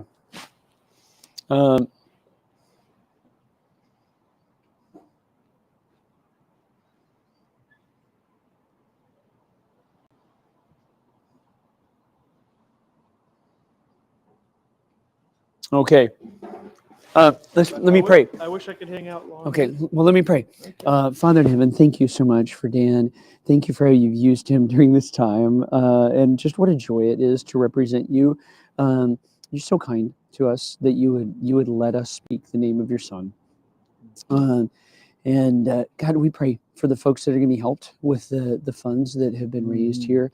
Lord, will you please help them know that you love them, and that all kinds of folks that they've never met and probably won't ever meet have been there for them. And so, God, thank you for being there for us. Will you please keep Dan's crew safe as they're up on people's roofs? I was amazed to see the comparison between the safety of roofers and firefighters. And so, Lord, please keep Dan and his crew safe. Please bless his business. Will you please bring more RoofX customers and God, but most of all, thank you for the ministry that you let us be a part of, and thank you for the friends we get to make along the way. In Jesus' name, amen. Man, brother. Okay, love you, man. Merry Christmas to you both. All right, thanks, buddy. I'm almost done. I've been here for almost 60 hours. Spent the last 2 nights in a row.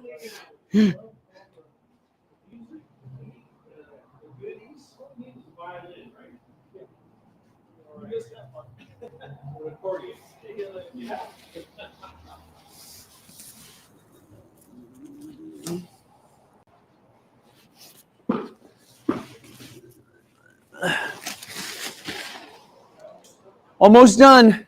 Almost, huh? Yep, almost. Been here for almost 60 hours. Hey, it's so good to see you. What are you doing out here in the cold, you crazy man? Well, you remember Dale Carpenter and Operation Tin Cup? Yeah. So this is basically Tin Cup 3.0. So like Dave McKinney inherited it, and I'm now the 3rd generation. And I was looking at our November finances, and we missed our fundraising goals a bit, and so we're like, And everybody is. It's just hard. It is a soft giving environment right now. Everybody's behind. Everybody's wondering what's going on. Yeah, exactly, and so it's in it's inflation, it's interest rates, it's a bunch of things, right? And so the headline last week was that Salvation Army's red kettles are 20% down year over year, and so we're feeling it too, but so we said, okay, let's do 60,000 in 60 hours. We're at 58. Yeah, I am not kidding you. Well, It we has haven't been. done our year end yet for you guys. Well, we will be grateful when you do. Can you take something here? Absolutely, I can. Well, I'm going to come over here where it's warm. Yeah, come on over here. Yeah, so we've got essentially any and every way to do it. Don't move, Yeah. don't move. That's so good. Do you know It's so Brian cool. Huber? I don't think you do. Pat, glad to meet you. I'm Brian. Brian. Hubert? Hubert. Yeah. With the T. Oh, thank you so much, ma'am. Merry Christmas to you. We're so grateful. Thank you. I don't think so. Brad Nipper, architect for 100 years. I know Dennis Dean. Okay, Rod You was know- the founder of that. Oh, really? I'm in a life group, small So- group, so- with the Walcotts and the Dean. So the K, in Nipper, in KDA, yep. It's a small world. Have you met Dale Murray? Yes, she works at the office. Anyway, she's in our group as well. Yeah, yeah. We hang out. You know everybody in there, I think. So we went to West Side for over 40 years. Did you now? Yeah, we moved with the last. Merry Christmas, sir. Oh, you did. restoration. No, Merry Christmas. Is that the one over by the freeway on Mead, or you're talking This, about over no, this is the one downtown. It was at the Seasons building. What's it called again? Restoration. Restoration. Well, now it's part of, it's the building behind Central Lutheran, which was, I think, was that the original Stone right. Church? You or- shared a building with another group. Two. I came in there once with our former worship pastor, who was on Casey's condo. But I went in there and I couldn't go. Merry Christmas. Merry Christmas. Yeah, sorry, didn't mean to throw you there. Probably. I mean, we've got a pretty young worship team, and there's a couple of, 2 or 3 teenagers that are doing Wow. drums and guitar and so forth. You remember all of the evenings in December dramas and West Side? Holly Walcott doing I so found Harvey this is thing and for your time so cherished. I was in the choir for years and years. Were and you years then? to do the big choir. Oh, yeah. You know, the Christmas programs and the cantatas. I went to a Assemblies church over in North Seattle called Shoreline Community Church, and we did Oh, look at you! Merry Christmas. I'm just saying Merry Christmas to everybody, but then I started in Merry Christmas before I realized it was you. Yeah, that's all right. So, How's it going? we're at 58,000. You're kidding. I am not kidding. Oh. I am not kidding. Like, it has been so exciting. Yeah. And well, after some of the beating we were taking earlier in the year, it made me a little worried that, oh, you are so sweet. You are so sweet. Thank you. Thank you so much. You're welcome. We're last time I checked, we're sitting at about 58. Well, there's 58.5. Awesome. Well, thank you. Yeah. Thank you. I'm sorry I missed my friend Do Vickers. you know Karen Ireland? No. Arden Ackland. Hi, Karen. Yes. Do I know you from somewhere? I have the feeling too, but I don't think know. we must run in the same circles. Or something. Probably do, because I just gave that much a couple days ago. Thank you. Yeah. Well, Thank I you. had the envelope still sitting on my I mailed wondering it, if my, actually. my checking account was going to make it to Christmas, and I thought, oh, it's going to make it. So Well- if it doesn't, the check will bounce. Thank you. Well, no, it won't. It won't. That's great. So how much longer are you going to go? Well, I'm supposed to be out here till 10, and we'll see what we can do, right? So you're getting close, huh? Yeah. Yep. We're getting really close. The little online thermometer. Thank you guys so much. Says like 55, but it's because they haven't factored in one of the polls that we just did. So we had the staff come by and collect up, and then take it away to process it, because we're doing that several times a day so that we don't end up piling up a bunch of money here, and Yeah. uh, Yeah. Yeah. I can loan you my pepper spray. Well, I carry it because of the dogs. I would walk all over it. It's Oh. Huh. What? My wife just said she can't hear the live stream on Facebook. All right. I don't know why. Oh, Okay. Anyway, that's great. Thank you. That's great. Thank you for your help, for your support, and your love and your encouragement. Okay. Thank you. All right. Yep. See ya. Merry Christmas. Okay. You should be able to hear me now. Maybe I just I had lowered my voice because I was speaking. So, oh yeah, thank you. Yeah, you can. The easiest, you got your phone with you? I do. Easiest way to do it is to scan that QR code. Just open your camera and point it at the QR code, and it will pull up. It'll pull up the giving page, and you can put your credit card info. Piece of cake. Okay. Can I sit here for a moment? You may. You most certainly may. I think that I think you remembered meeting Dina. I think she's watching right now. Dina, do you remember when we were at Dottie's house and we got to meet Rod and Pam Nipper? Pat Nipper. I'm sorry, Pat. Thank you. I apologize. Thank you. Yeah, thanks. I'll take it. That's funny. Yeah, we should be putting in sound, but she texted me to say that for whatever reason we weren't getting sound. So You lights still on? yes, and it's showing there too. So, hey, Merry Christmas. Thanks, Karen. It's kind of personal, but you can tell Dina that the Lord has brought her to my mind a number of times. And I prayed for her specifically. Oh wow. And I know you were having another grandbaby. Oh, that's what's happened. Oh yes. Merry Christmas.